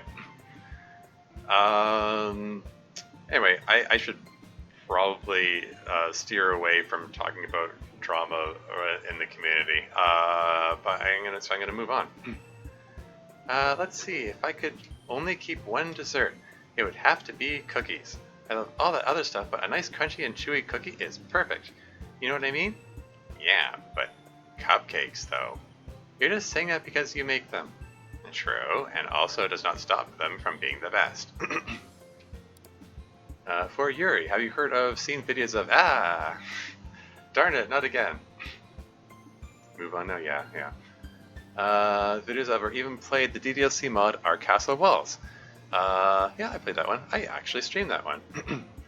It's one of my favorite DDLC. Something does the best job of portraying you as the wonderful person you are, faults and strengths and all. Something definitely cried while playing both endings because the mod creator is a freaking genius and wrote an exceptionally compelling something. Travel back in time to any point. 1, played OCW. 2, what would you change in your past, if anything? Yeah, okay. Back in time to any point in your life or back to the events of DDLC and had the chance to something to go do so or leave it as is. I've thought about it a lot, especially if I would go something, keep my parents from going through their divorce when I was 8 years old. Ouch. But I can't. But the past would be a good idea. Also, it is a fairly used trope in sci-fi and fantasy novels. It's always something that is fascinating to see play out. Why did you make Yuri recommend this mod? That's my email question to you. You need to email it to lit.club.press.monica.gmail.com. Yeah.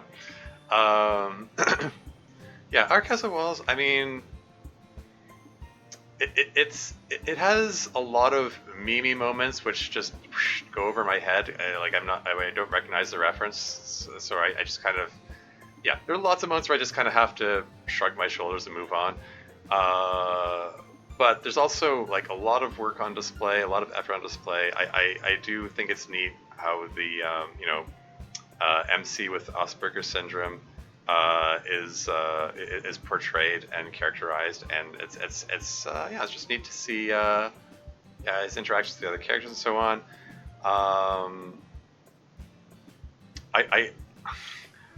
I do have some gripes about the ending and how it took me right out of the moment. It took me right out of, like, it was like, it's just a big WTF. Particularly the bad ending. I also feel like the moments where it periodically switches perspectives to other characters' point of view. I feel like there isn't enough difference in the internal monologue. They all feel like they have the same voice, which I don't know. Considering that the mod is built around the concept of showcasing, what if MC is autistic and trying to navigate the world as someone with Asperger's syndrome. It's a it's a cool idea and all, and it does a good job of showing how his mentality and the way he thinks is different from neurotypical people. But then it switches just to other characters' perspective, and they talk the same way, and their internal monologue goes the same way. So it doesn't differentiate them enough, unfortunately. So it kind of falls down in its intent to portray him differently. I mean, like, it's not to say it's like, yeah, but anyway. That's good. Like, I'm asking you. Yeah. Significant scene in the mod wasn't that great. You know what I'm talking about? Oh yeah. There is a rape scene in there as well in the bad ending, which is super duper uncomfortable. And like it sort of deals with the gravity it deserves, but also kind of not in some ways. So tastefully written one, yeah. It's kind of problematic. Like the issue I took with it, the biggest issue I took with it was that I was totally blindsided by it. Because the mod author, Zero, was there in chat, and I told him, like, holy crap, put a content warning on this. It's like, it's a rape scene from the perspective of the person being raped, and it's like, holy crap, this is uncomfortable to read. And he said, yeah, there is a warning. It said explicit content, and it's like, okay, explicit content means, it could mean a lot of things.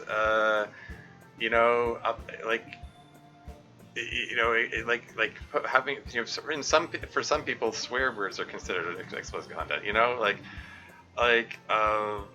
It needed a warning of sexual violence. That would have been a better warning to have on it. And he took, to his credit, he accepted that, and he actually released a new version of the mod, which changes the warning to sexual violence. Despite why it's in there, it still felt too much. Yeah. I'm going to make myself recall it any more than I am able, but what I remember was, why would you write it like that? I'm not going to go into detail, it had a kind of messed up tone shift where, like, as I mentioned, like lots of meme moments in the mod, and it has a bit where Natsuki swoops into the rescue, and then there's this weird meme block capital text RKO out of nowhere, and like trying to make a joke out of it, and that just made it even more uncomfortable. Um, um, I can't say much of the playing worse for my mod. Oh no, no, we're supposed to really bad for sure. Okay, I mean, we shall see, I suppose. Um, yeah, it's just that whole scene was just super uncomfortable all around, and yeah, I made sure Zero was aware of that. I mean, I kind of didn't have a choice because he watched me go through it live. Plenty of warnings though. Yeah, cool. Suplexes a guy by flipping his sprite, cut off his sprite legs and all. Yeah, exactly.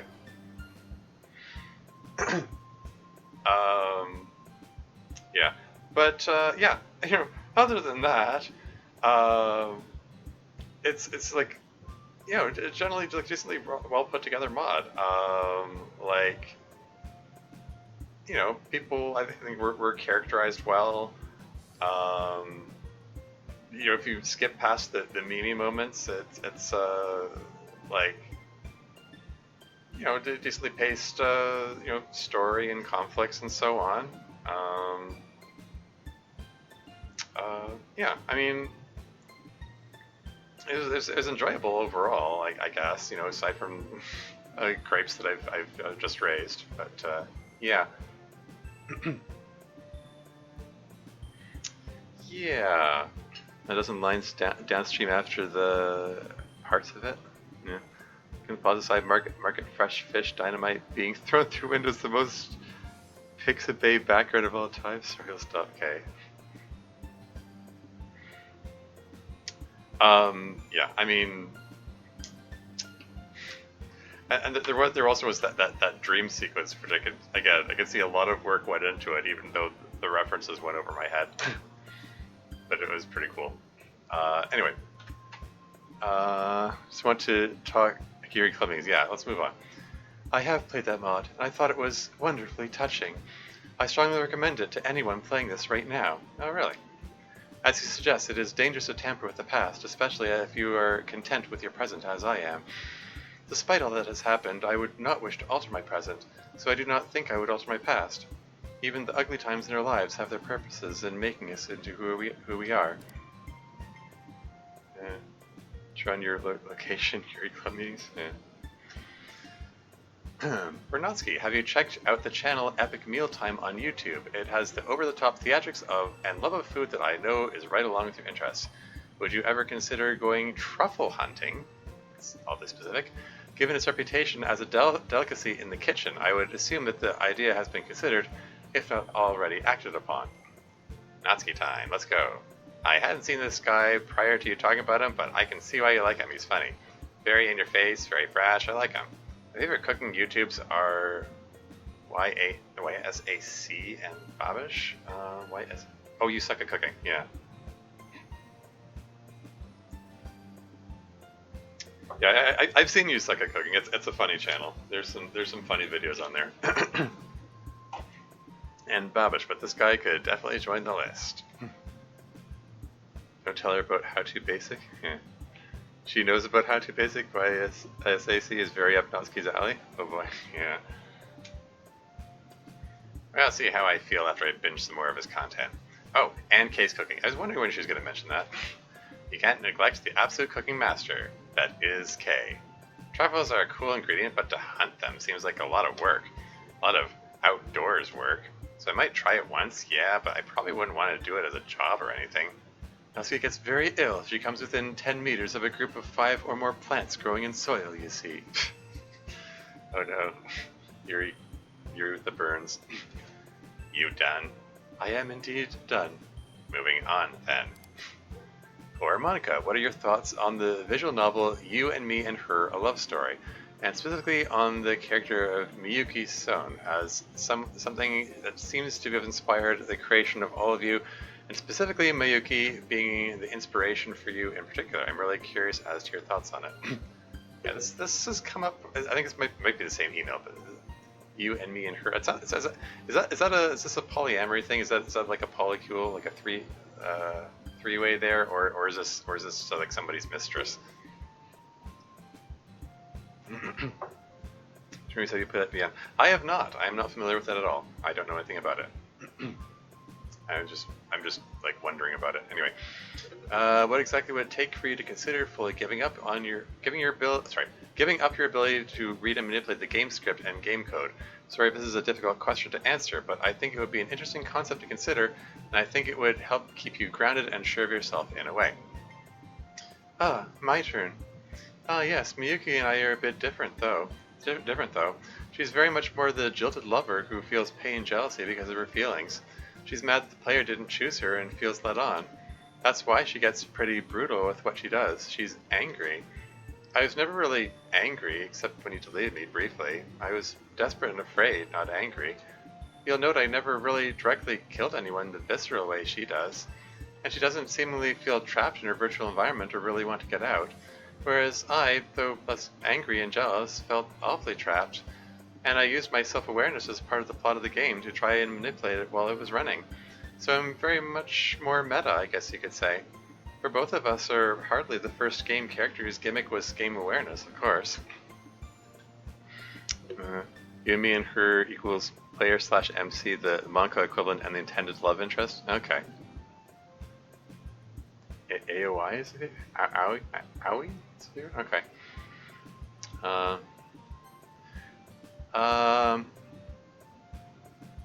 Yeah.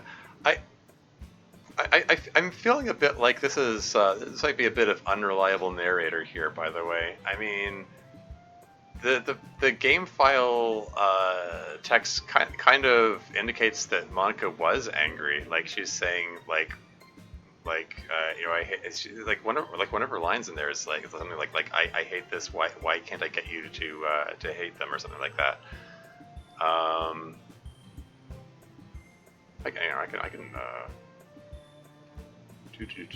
I can probably look up the exact wording of it. Hold on.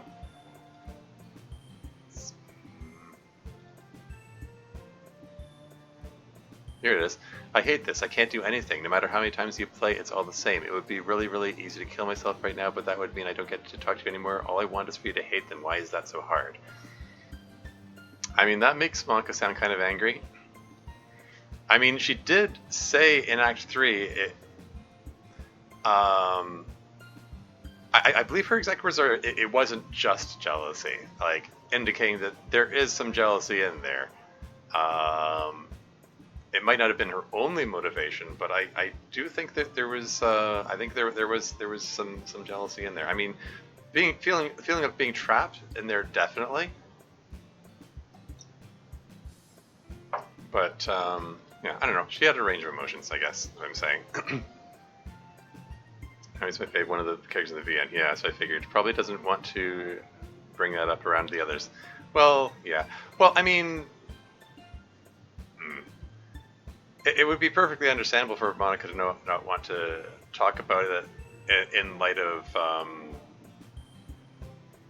you know, the conflict that she had with Sayori partway through this season. Although, I mean, I sort of had the impression that they were past that, and they're kind of freely talking about that sort of stuff anyway. Yeah. Anyway, moving on. Both of us are hardly the first game character whose gimmick was game awareness, of course. Anyway, as to your other question, I'd gladly give all my game power up if I could get rid of the cost that it comes with game awareness. If I could just forget about all this and be a normal high school girl again, I'd do that in a second. But as long as I have the curse, it seems only fair that I have the power that comes with it, I would say. Plus, I've been able to do some good with it, and that feels nice. So, we'll see. For now, I don't really have a say in the matter. Or the whole club. I know in one of the past episodes, Monica, I believe, had demonstrated the ability to sense the location and feelings/emotions of individual club members. For anyone who has seen or knows enough of Star Wars, do you think that the club presidency powers could be analogous or partially analogous to that of the Force in Star Awakens? Sorry, in the Force in Star. Why did I say? I was about to say the Force Awakens. Force in Star Wars. Seeing that ability had my little nerd heart theorizing, and I figured it would be interesting to know y'all's thoughts on it. What weapon or tool would each of you use to defend yourself against a horse-sized duck? Would you use the same tool or weapon if you then had to face 100 duck-sized horses? Oh no. Now I'm imagining Miss Ida having to face 100 duck-sized horses. How would she handle that? She probably wouldn't want to hurt them. You know, horse lady that she is. What superhero do each of you think you are most like? What superhero do you think each other club member is like? You can choose from Marvel, DC, Image Comics, anime, etc. Goku versus Superman? ? And finally, who would each be recommended reading the works of? If I wanted to get better writing poetry, it can be the author themselves or specific pieces / collections. Okay, a few quick fire questions for everyone. Is a club presidency like the Force? Monica? You can definitely tell a lot of things remotely about the present. And if you know the code, you can figure out things about the past. And with code, you could also do telekinesis and other Force tricks, I suppose. I wondered about that. You know, just change the X and Y coordinates of things.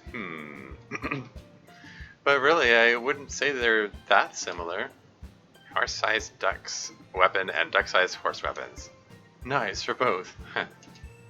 I mean, like, wouldn't a gun be best? Yeah, I'm going with a gun too. Friendship! I would love all the horse duckies and duck horsies, and we would be friends.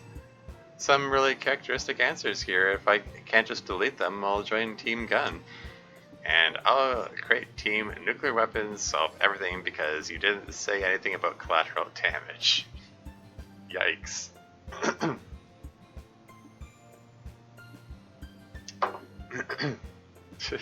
Never mind, I woke up, me being sick is annoying. Anyways, how's it going now? The emails are unending. They are indeed unending. I surprisingly doesn't go with a flamethrower? You're keeping that that flame theme running? Anyway. That is a long team name. Which superhero do you think every club member is like? Monica's like Daredevil, Sayori is like Dazzler, Yuri is the Question, Natsuki is Wonder Woman, Miss Ida is Professor X, and I'm Green Lantern. Okay. Just trying to envision each. Okay. Okay, moving on. I don't really know enough about superheroes. Sorry. Neither do I, but I'll say that you're all very heroic in my eyes. MC is very Superman-like, right? MC is Superman, Monica is the Scarlet Witch, I am She-Hulk, Yuri is Nightcrawler, Natsuki is Spider-Man, and Miss Ida, yeah, Professor X sounds right. Natsuki is Wonder Woman, she feels like the Wasp? Yeah, I can see that.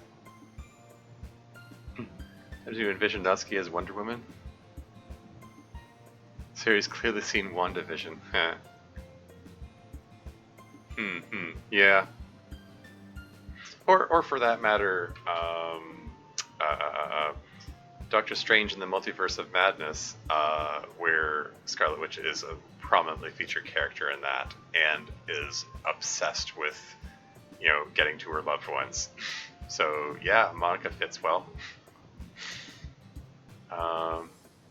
Sayori being She-Hulk is interesting. I mean, she did certainly have a Hulk out moment in the at the midpoint of the season. Yuri Nightcrawler? That's the teleporting guy, right? He's Spider-Man. I mean, Anyway, I'm just gonna move on because I'm going on too many tangents. I am Mr. Freeze. MC is definitely Superman. Sayori is Iron Man. Miss Ida is Firefly. Nightcrawler does seem like a good fit for Yuri, and Natsuki is Nick Fury. I feel like Yuri would be a chess person? Yeah, could be, yeah. How do you love that actor, talented guy? Yeah. Yeah, yeah, he's good stuff. I grew up with Star Trek: The Next Generation, so yeah, I really do. I really appreciate his. I mean, especially in retrospect, I appreciate his acting ability.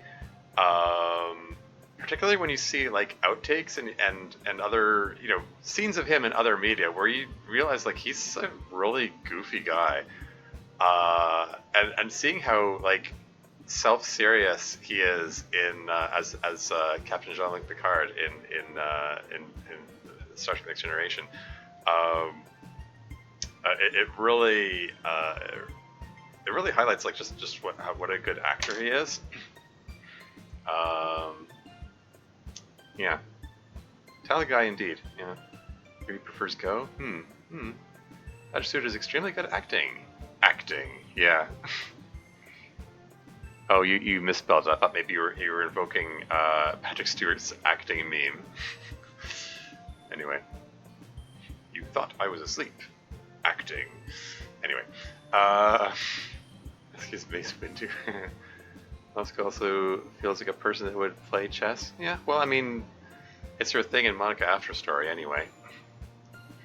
I heard Yuri would be a chest person, and I was like, lol, no she ain't, ha ha ha. Anyway, moving on. Hell yeah. Monica is Omni-Man. Ooh, interesting. I watched Invincible recently, so yeah. The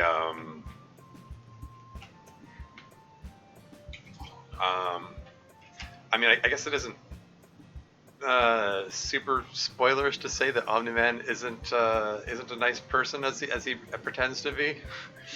So, interesting choice. Anyway, Monica's Omni-Man. I am Wolverine. MC is Superman. Sari is Captain America. Gary is definitely Nightcrawler, and yeah, let's stay with Professor X or Miss Ida. Yeah, everyone's saying Nightcrawler. I mean, I'm only familiar with Nightcrawler from his appearance in X-Men 2, I think. I'm trying to recall his character. Marcus Omni-Man LFAO, yeah. Just imagine Natsuki saying, say what I can, dare you, tell me dare you. Yeah. I can imagine that, yeah. That's Jules from Pulp Fiction. Anyway, moving on. Goku versus Superman is easily Goku. Saitama, okay. That wasn't an option though. Not an option, bud. Then Goku. Superman? It's Superman, I guess. This question is pointless. Answer it. Superman? Wrong, of course. Superman. Finally, I recommend a poet to read to improve your poetry. Robert Frost, hands down for me. Oh, interesting. Khalil Gibran? I don't. I'm sorry. Probably butchering the name there, but yeah. Okay. I don't know who that is. For me, it's just been the other members of the Literature Club, so I couldn't tell you. T.S. Eliot, Hafez, Emily Dickinson. Cool. Yeah, I don't even know who Goku is. Is that like? I'm gonna embarrass myself by not knowing which anime it's from. I was gonna say like, is that Dragon Ball Z or Yu-Gi-Oh or one of those one of those like pop anime things. Dragon Ball Z. Okay, there you go. Main character. Yeah, see, main character. I didn't even know. That's how ignorant I am. It is pronounced Z, not Z. Z. It's Canadian commercial reference. Saitama is the winner of that one. Yeah. Saitama being the protagonist of One Punch Man. Anyway, moving on. Cool. Oh, hey, we're moving on to the next email finally. I need to go take a break. I need to use the washroom and maybe grab a snack. We're over 4 hours of this. We haven't gotten through part 2. I'm probably going to wrap up the stream at the end of part 2 and then do part 3 of the emails tomorrow. Tantalizingly close to the end? Okay. Maybe I'll get a bit way into part 3. We'll see. In any case, I will be right back.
And I'm back again.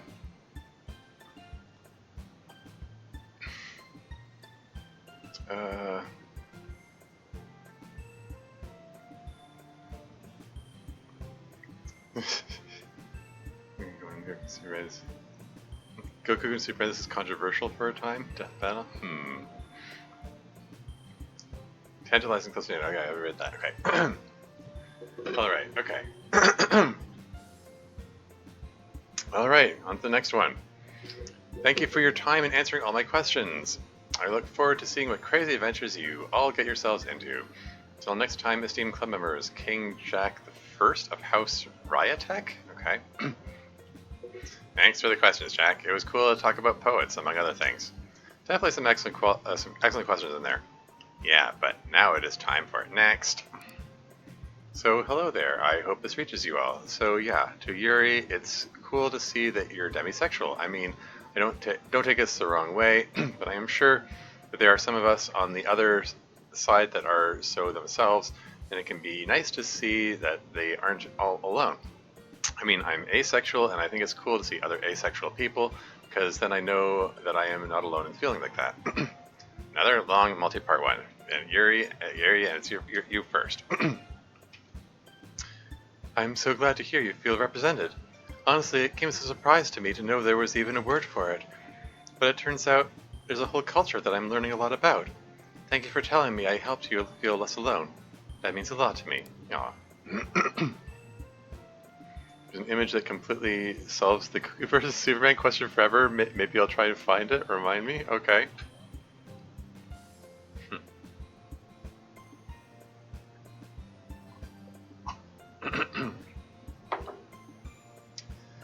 To the whole club, I think. So I read about some SCP tale some time ago. Can't help but think about how this tale can be compared to the original events of the game. I mean, I am not saying that I want any of the events of the tale to happen, but still. Oh, and the SCP is called SCP-531-D, while the tale is called Termination Order, but be warned, it is not a wholesome in any way. And, well, other than that, I wish you all a good day, and I'll see you next week, I hope.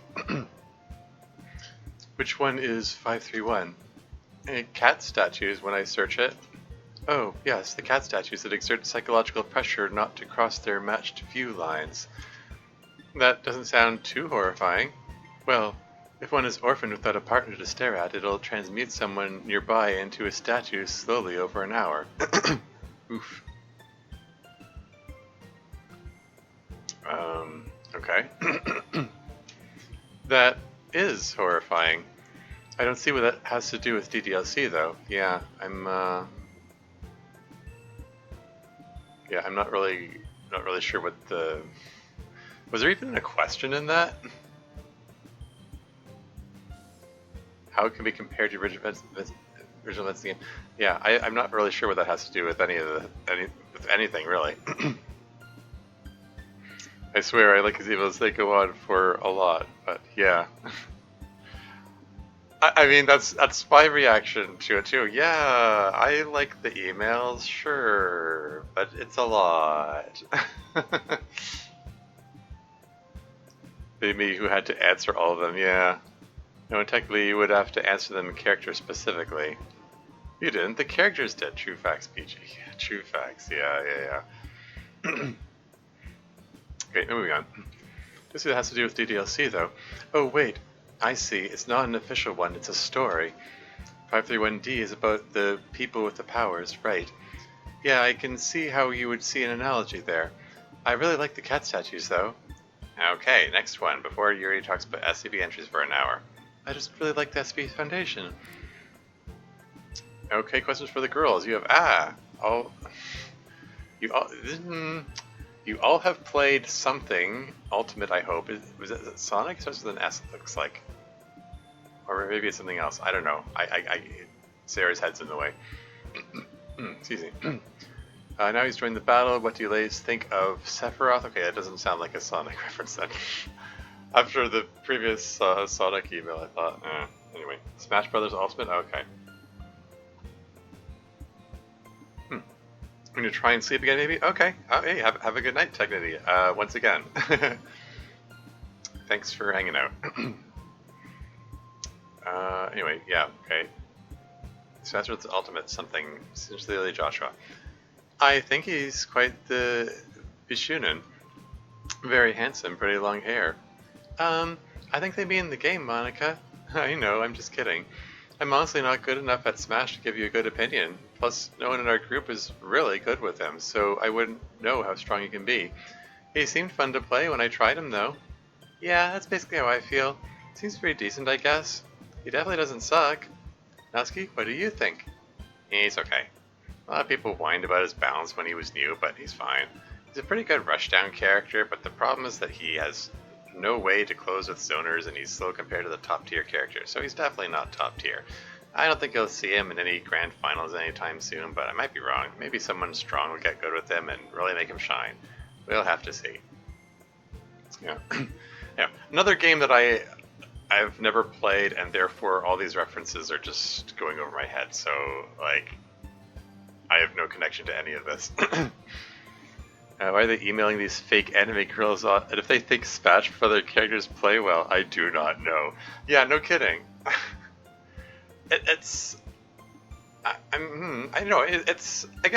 it's role play. It's for fun. It's a bit of escapism, you know. And for the people who are into this stuff, seeing their emails represented and seeing the girls answer their question, I think it's probably really exciting to them and fun. So, hey, you know, good on them. Very cool. And, you know, good for you, Dev, for putting the effort into, you know, appeasing the people who go for that stuff.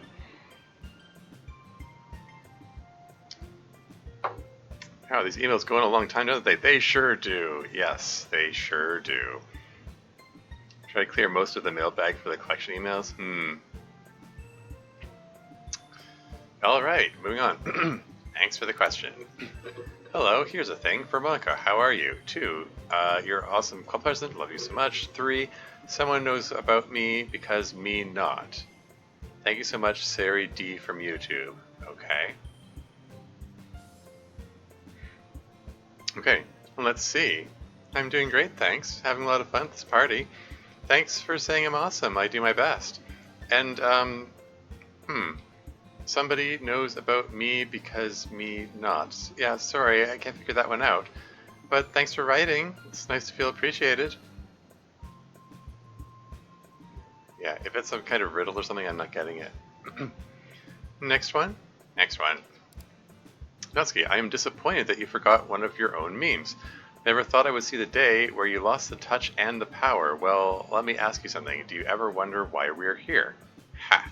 Just to suffer? Every night I can feel the emails I've lost, the emails I've clicked through onto their next part. It's like they're all still there. You feel it too, don't you? That's, shoot. What's that a reference to?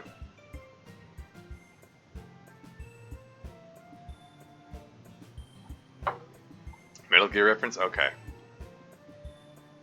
Okay, fair enough.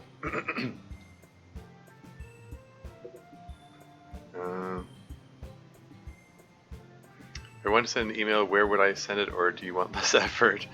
Okay, fair enough. Yeah, I mean, the email... There you go, yeah. There's the email address.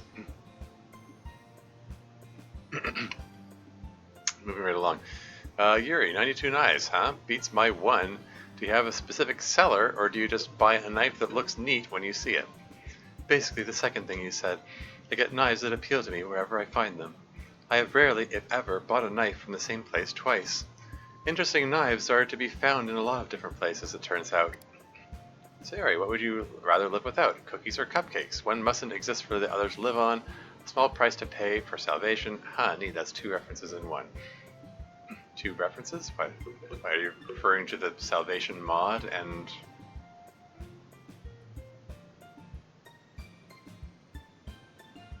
I don't know what the other reference is.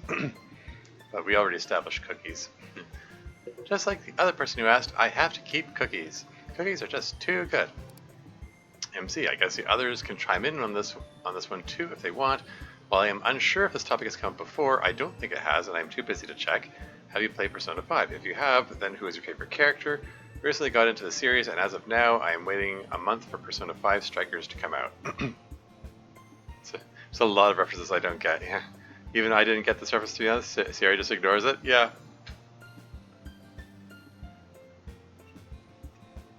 I mean, these even just from today's session, like there were so many references. Like this, like it's like I'm thinking back over the last 4.5 hours. I think I can safely say a majority of these have been asking about a specific anime or a specific video game or a specific other piece of media. You know. And it's stuff that's just I mean maybe it's a sign that I'm out of touch and I'm not in the I'm not in the target audience for DDLC. Well, I mean I guess I'm not. I mean it's a game played largely by teenagers. So and me as a 41-year-old, like whatever. Okay, fine. Yeah, I guess I really am not in the target demographic. So. I just have to accept that and not dwell on it.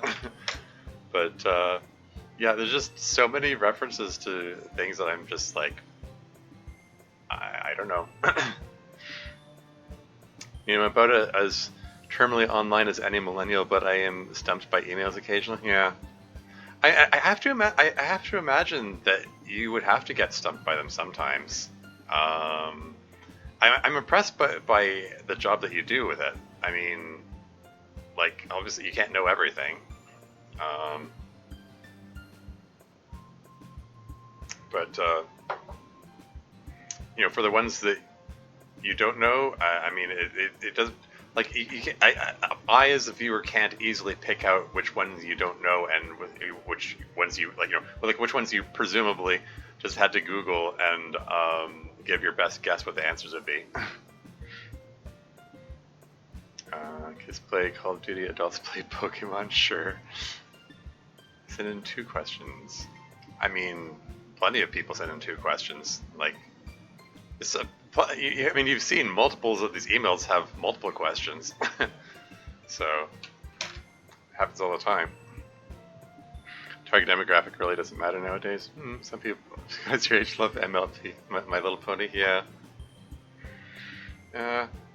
Watched I was going to say a couple episodes. I might have only just watched 1 episode of MLP now that I think about it. I was curious to see what the fuss was about, but I don't know. I just got distracted by other things, never got back to it.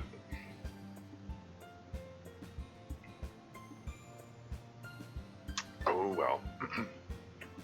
Send whatever you want. It does have to pass through my filter person, but they are, to be honest, more tolerant than I am. Yeah, that's brony. Yeah, I have heard that term before. Yep. Yes, they're more tolerant than dev, much to dev's chagrin. Anyway, moving on. Yeah, asking about Persona 5. Oh, good question. I really think the Doctor's cool. Takemi. I think her style is really neat. She has a serious punk rock vibe while still being a serious doctor. She's pretty cool. Miss Ida. Hey, questions solely for Miss Ida, and she's so tall, she just blocks it right out. It's the one question that's just for her. It's happening a lot in this session. You're doing so well, Dev. Oh well. While something may still be adjusting by the time you receive this, I hope we the players can help when it comes to reality something questions to ask, but I think I may have some relatable ones. Has learning about your reality done something question mark. Something about your reality done anything to improve your understanding of science? Oh, neat. Okay. It's a neat question. Have you played Persona 5, the game beloved by so many emailers? Yeah. No, I have never played a Persona game. Yeah. Okay, anyway, move on. Unfortunately, it hasn't really broadened my understanding of science, really. The sciences I know don't work noticeably differently while simulated than they do in your reality. I would be curious to know about the differences in how things work on a quantum level between your universe and mine. It would seem to be impossible to perfectly simulate a quantum physics in a universe that itself runs in quantum physics. But I can't think of too many experiments that could suss out those differences. And in any event, I'm just a science teacher, not a research scientist, so I wouldn't be the best person to ask in any event. Still, I'm betting I'll find some interesting differences as I go along. Monica, hope you have a nice break. I love you and hope that all is well when you guys come back. Quick question, if I was put into the world of DDLC, would I fit on screen? I am 6'2", so technically I would scale well with the rest of you, I think. Ha ha ha, yeah. Funnily enough, I am also 6'2".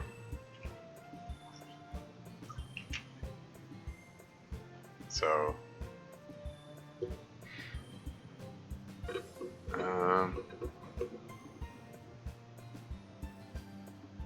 sorry.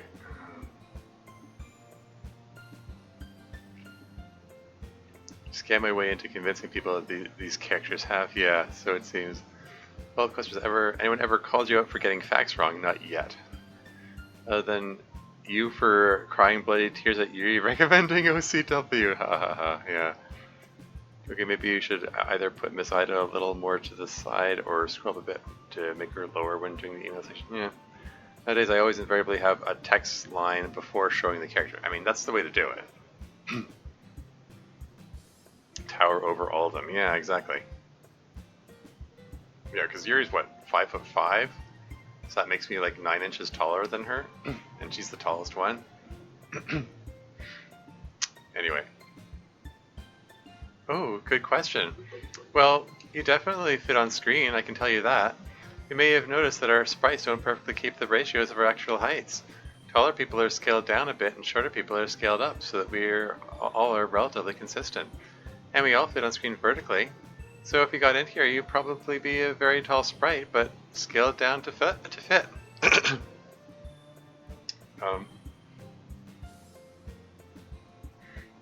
Didn't somebody... Didn't somebody post in the club meetings server an image of Wallace introducing his friend Tallis, and all you see is a pair of legs sticking up off the top of the screen? It's funny. What? I saw that somewhere. Was it the club meeting server? It might have been a different server. It probably would have been in the memes channel, or wait, no, maybe oh, I think I remember. No, I looked over at it was after Zero's server, I think. It was pretty funny though. He had to be there.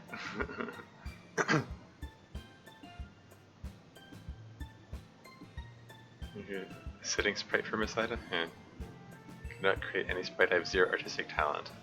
I mean, I'm in the same boat. I'm taking that uses that art too. Mission a talented person to make Miss Ida. Yeah. This is funny. You created a custom Ida sprite through ODAV. Yeah. Anyway. I mean, they just said they commissioned someone. Anyway. So yeah, you're probably a very tall sprite, but it's got down to fit. Boom. Another long multi-part one done. We are burning through these. My process is efficient and rapid. I don't know about you guys, but I could use another break after the next one nevertheless. Yes, please. Alright. One more then. Greetings again, Literature Club. I'd rather not be known as that open relationship guy or something. So call me Max, as that's the name I played the base game under, not my real name, but that can just be for Monica to know. I'll try not to write as long an email this time. Welcome, Miss Ida, although y'all need to stop incorporating characters, that's a lot of bodies to make. Anyway, Miss Ida, if given the chance, would you want to come to my world? I assure you, it is mostly the same except the last day of every month. Water flows uphill, helium becomes super reactive, and the sun opens its eye to glare vengefully upon us with almost as much ferocity as Natsuki at her scariest. Okay, not really. Fortunately, it seems your simulation mostly follows the same rules as us, so your knowledge of chemistry would still be valid, presumably, if you were here. Haha. Hi, Max. Fortunately, we don't have to make our own bodies, or that would be troublesome. Yes, I'd be interested in visiting the real world. Probably it wouldn't be too different than what I'm used to, is what I hear about. But who knows? Maybe I'm only saying that because I've never experienced it. It could be drastically different in a way I'll only appreciate if I'm there. But we'll send Monica first, if anyone. She'd be the one to figure out a way to do it, if any of us. If ever. Hmm. No, not commission play season 3 to find out. That's true. Okay. Well, I'll get there when I get there. Okay, 2 questions for everyone. Do any of you like musicals? If so, what's your favorite one and your favorite song? Who do y'all reckon you sound like? We heard Monica's voice when she sang, or at least I presume she sounds similar, but don't have anything for the rest of you. What celebrity voices do you reckon you sound like? This question again. It's good information if someone is able to move you into our reality. That's all I got for now. Hope y'all stay safe and have a good break. Love, Max. P.S. Monica, it meant a lot to me that you were fine with my relationship status and for your very kind words of encouragement. Wow, you've done the voice thing to death already, so you guys have plenty of information on that by now. What about musicals? I really like Phantom of the Opera, and my favorite song from it is Music of the Night. Yeah, it's a good one. It's a good one.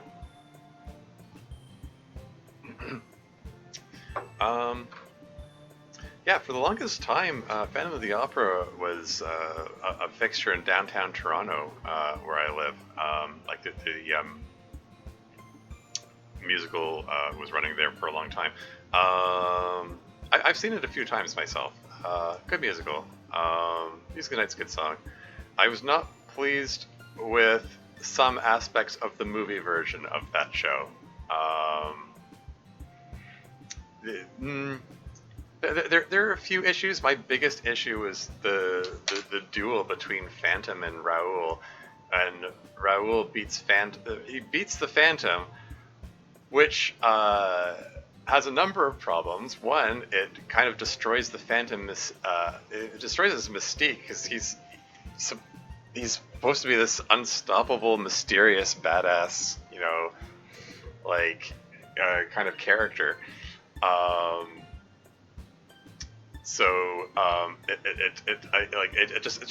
just feel it just ruins the whole aesthetic of his character, I guess, to have him get beaten in a sword fight. And plus, it also destroys the meaning of his line later when he says, Raoul asks him, "Have you no compassion?" And he says, "The world was not compassionate to me." Going on about how he suffered growing up, yada yada yada. And meanwhile, Raoul was already compassionate to him earlier, so it kind of just wrecks that whole his emotional motivations in that part.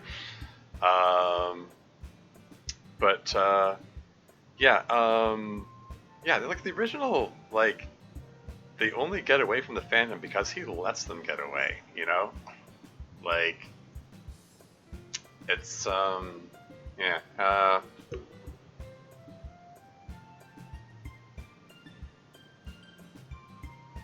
sorry, hold on. Screener just sent me a batch, so I probably won't see it for a while, so I've been in Phantom, and I have to say I actually dislike the musical. Oh yeah? Phantom is supposed to be a sympathetic character, kind of, but honestly he's just a creepy rapist. Well, yeah.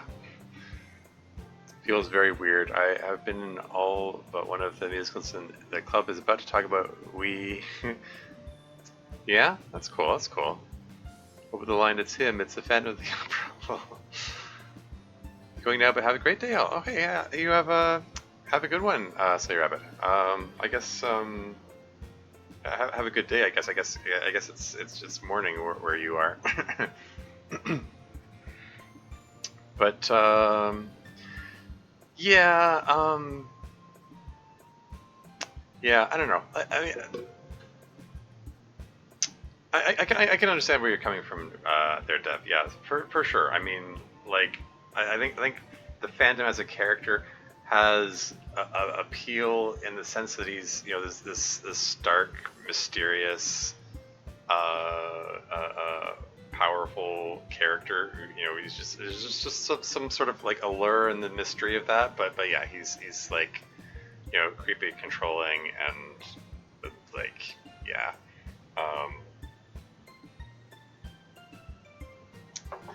Yeah, I think there, arguably there are a lot of characters in media they're like, you know, got a cool aesthetic and so on going on, but they're not likable characters, I guess.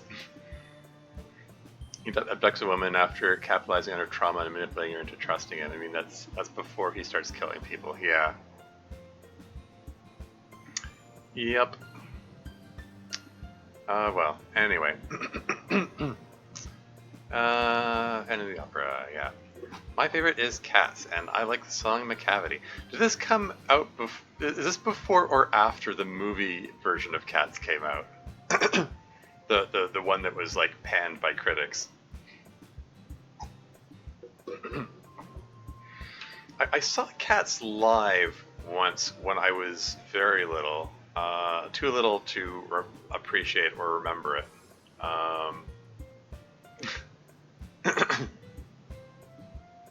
This is pre-movie? Okay. Cats is the musical I was not in law? Okay. The reviewing Cats, sorry, PG. Yeah. Would have been glorious. Phantom was Mr. Furman, and I understudied Phantom. You understudied Phantom and got to play him once? Oh, wow. Which one is was M. Furman? Which character is that? I mean, it's been a long time since I've seen Phantom, so he's one of the two owners. Okay, okay. The drier humor one. Yeah, fair enough, fair enough. I mean, that's so you're playing a character who has a handful of lines versus understudying the guy, the like star of the show, who has all these solos and all the songs. That's yeah, heck of an understudy job there. Haven't seen any musicals, but someone I know was briefly hyper-fixated on Cats? Yeah, like I said, I was too young to appreciate or remember any part of the show when I saw it as a kid. I haven't seen the movie. I did watch Lindsay Ellis's, YouTuber, appraisal of the movie, well, the show in general, and the history of the musical Cats. It's basically, she said it's got a very disjointed story. It's just it's there to. Like the show is like the plot, such as it is just barely functioned as a vehicle to move you from song to song, basically. And you're just not supposed to think too hard about it.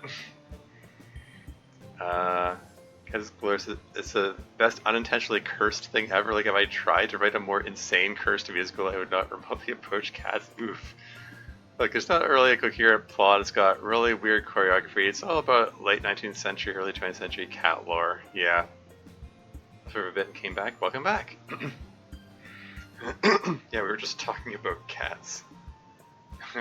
It's about cats. Yeah, yeah, we're talking about musicals at the moment. And how Cats is a weird musical. Which Doki is the most jellicle. Ha ha ha ha. Yeah. Moving on. Seriously, MC? Seriously? I mean, I've seen some cursed stuff in my day, but Cats is pretty cursed. Yeah, but it almost knows it's cursed. It makes it amazing.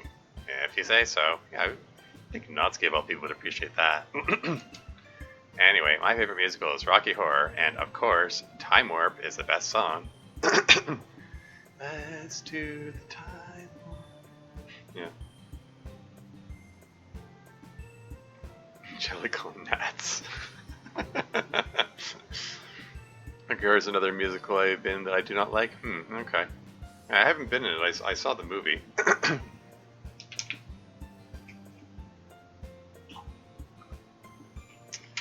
Anyway, moving on. That is a surprisingly mainstream choice for you, Natsuki. I have seen few musicals, but the best one I have seen is Sweeney Todd. My favorite song from it is A Little Priest. Yeah, Sweeney Todd, Demon Barber, Fleet Street.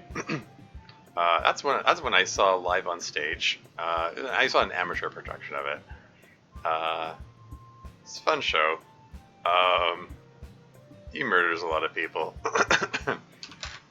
and like gets them made into pies. So like yeah, a little priest, as in like he's talking about eating people. So I don't like Rocky Horror is a much more controversial opinion. Sweet Todd's awesome. Yeah, that's cool. Anyway, on brand. Indeed, I've always loved Little Shop of Horrors. I've yet to see that one. I don't know. Sometimes I'll see a reference or a clip from the movie, and I feel like I should see it. Anyway, I especially like amateur and school productions of it. I think it's a musical that amateurs can do really effectively, and it's a lot of fun. Les Miserables is hands down my favorite musical, and my favorite song from it is Stars. Such a beautiful song about the beauty of order. Which I suppose is also on brand for me, but maybe not as much as Yuri liking Sweeney Todd. No, indeed it is not. Indeed, you're starting to copy your vocabulary now. Look, a lot of people say indeed occasionally. Yeah, Natsuki's just saying it ironically, obviously.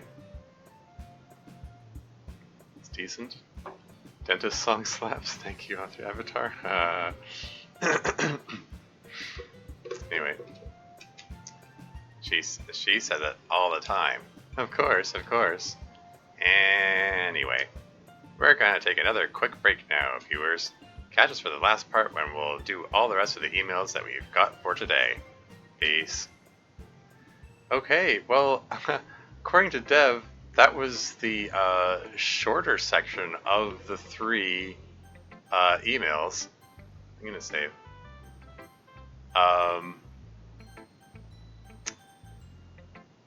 Okay, well, since we're approaching the 5-hour mark, this feels like a good time to leave it for today. And I'm gonna tomorrow hope to finish the rest of the emails. I mean, you included them. I feel obligated to go through them, even though it sort of feels like everyone, including Dev, is not super keen on the emails, but. It's fine. You do not feel obligated? No. There are some interesting moments in there. It's fine. I'll get through it. You do not feel obligated by God I wrote him. Yeah. This character is your glorious reward for this thankless toil. Exactly. That's how I see it. I'm deliberately leaving this for last, for that reason. If this visit characters mode is anything like the season 1 visit characters thing, then I'm sure it will be well worth the wait, and I'm sure there'll be neat stuff. We'll find out what's going on at Fuyuki's party. Maybe we'll get some more Fuyuki characterization in there, more Fuyuki lore, or something. This characters the light at the end of the tunnel. We should also add pretty good extra scenes, yeah. The extra scenes are always good, yeah. Cool. Yeah. And if there's time left at the end, maybe I'll dip back into Natsuki Quest and try to see if I can find some of the joke options. Yeah. And one thing I did want to mention, at some point, before I go, because the last stream, I don't remember who said it. I think it might have been Yuri who made a comment about the anime movie, The Girl Who Leapt Through Time. I actually did watch that movie in the past week. It's cool. It's about a girl who leaps through time, literally leaps through time. Apparently, the act of leaping is necessary, which means she crashes into things a lot. But basically, it's about a teenage girl who discovers she has the ability to travel through time and then uses it very frivolously. And the movie's kind of about her learning that, wow, I really shouldn't have used this power so frivolously. And it stars a gender non-conforming protagonist, like very tomboyish, short hair, likes baseball, which is kind of cool. Yeah, it's a neat movie. Great stuff, that one. Yeah. Yeah, I liked it. Um. Anyway, yeah, I think this is gonna wrap up our stream for today. I'm just gonna take a peek at who's streaming. I don't know if there's anyone worth rating, but let's just do a search for Doki Doki Literature Club. And is anyone playing any mods? Or they?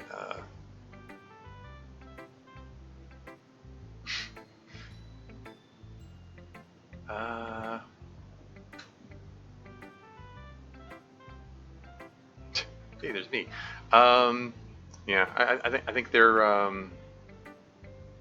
all the people playing are just playing they're just playing the original game. Yeah, I'm not gonna bother rating anyone, but yeah.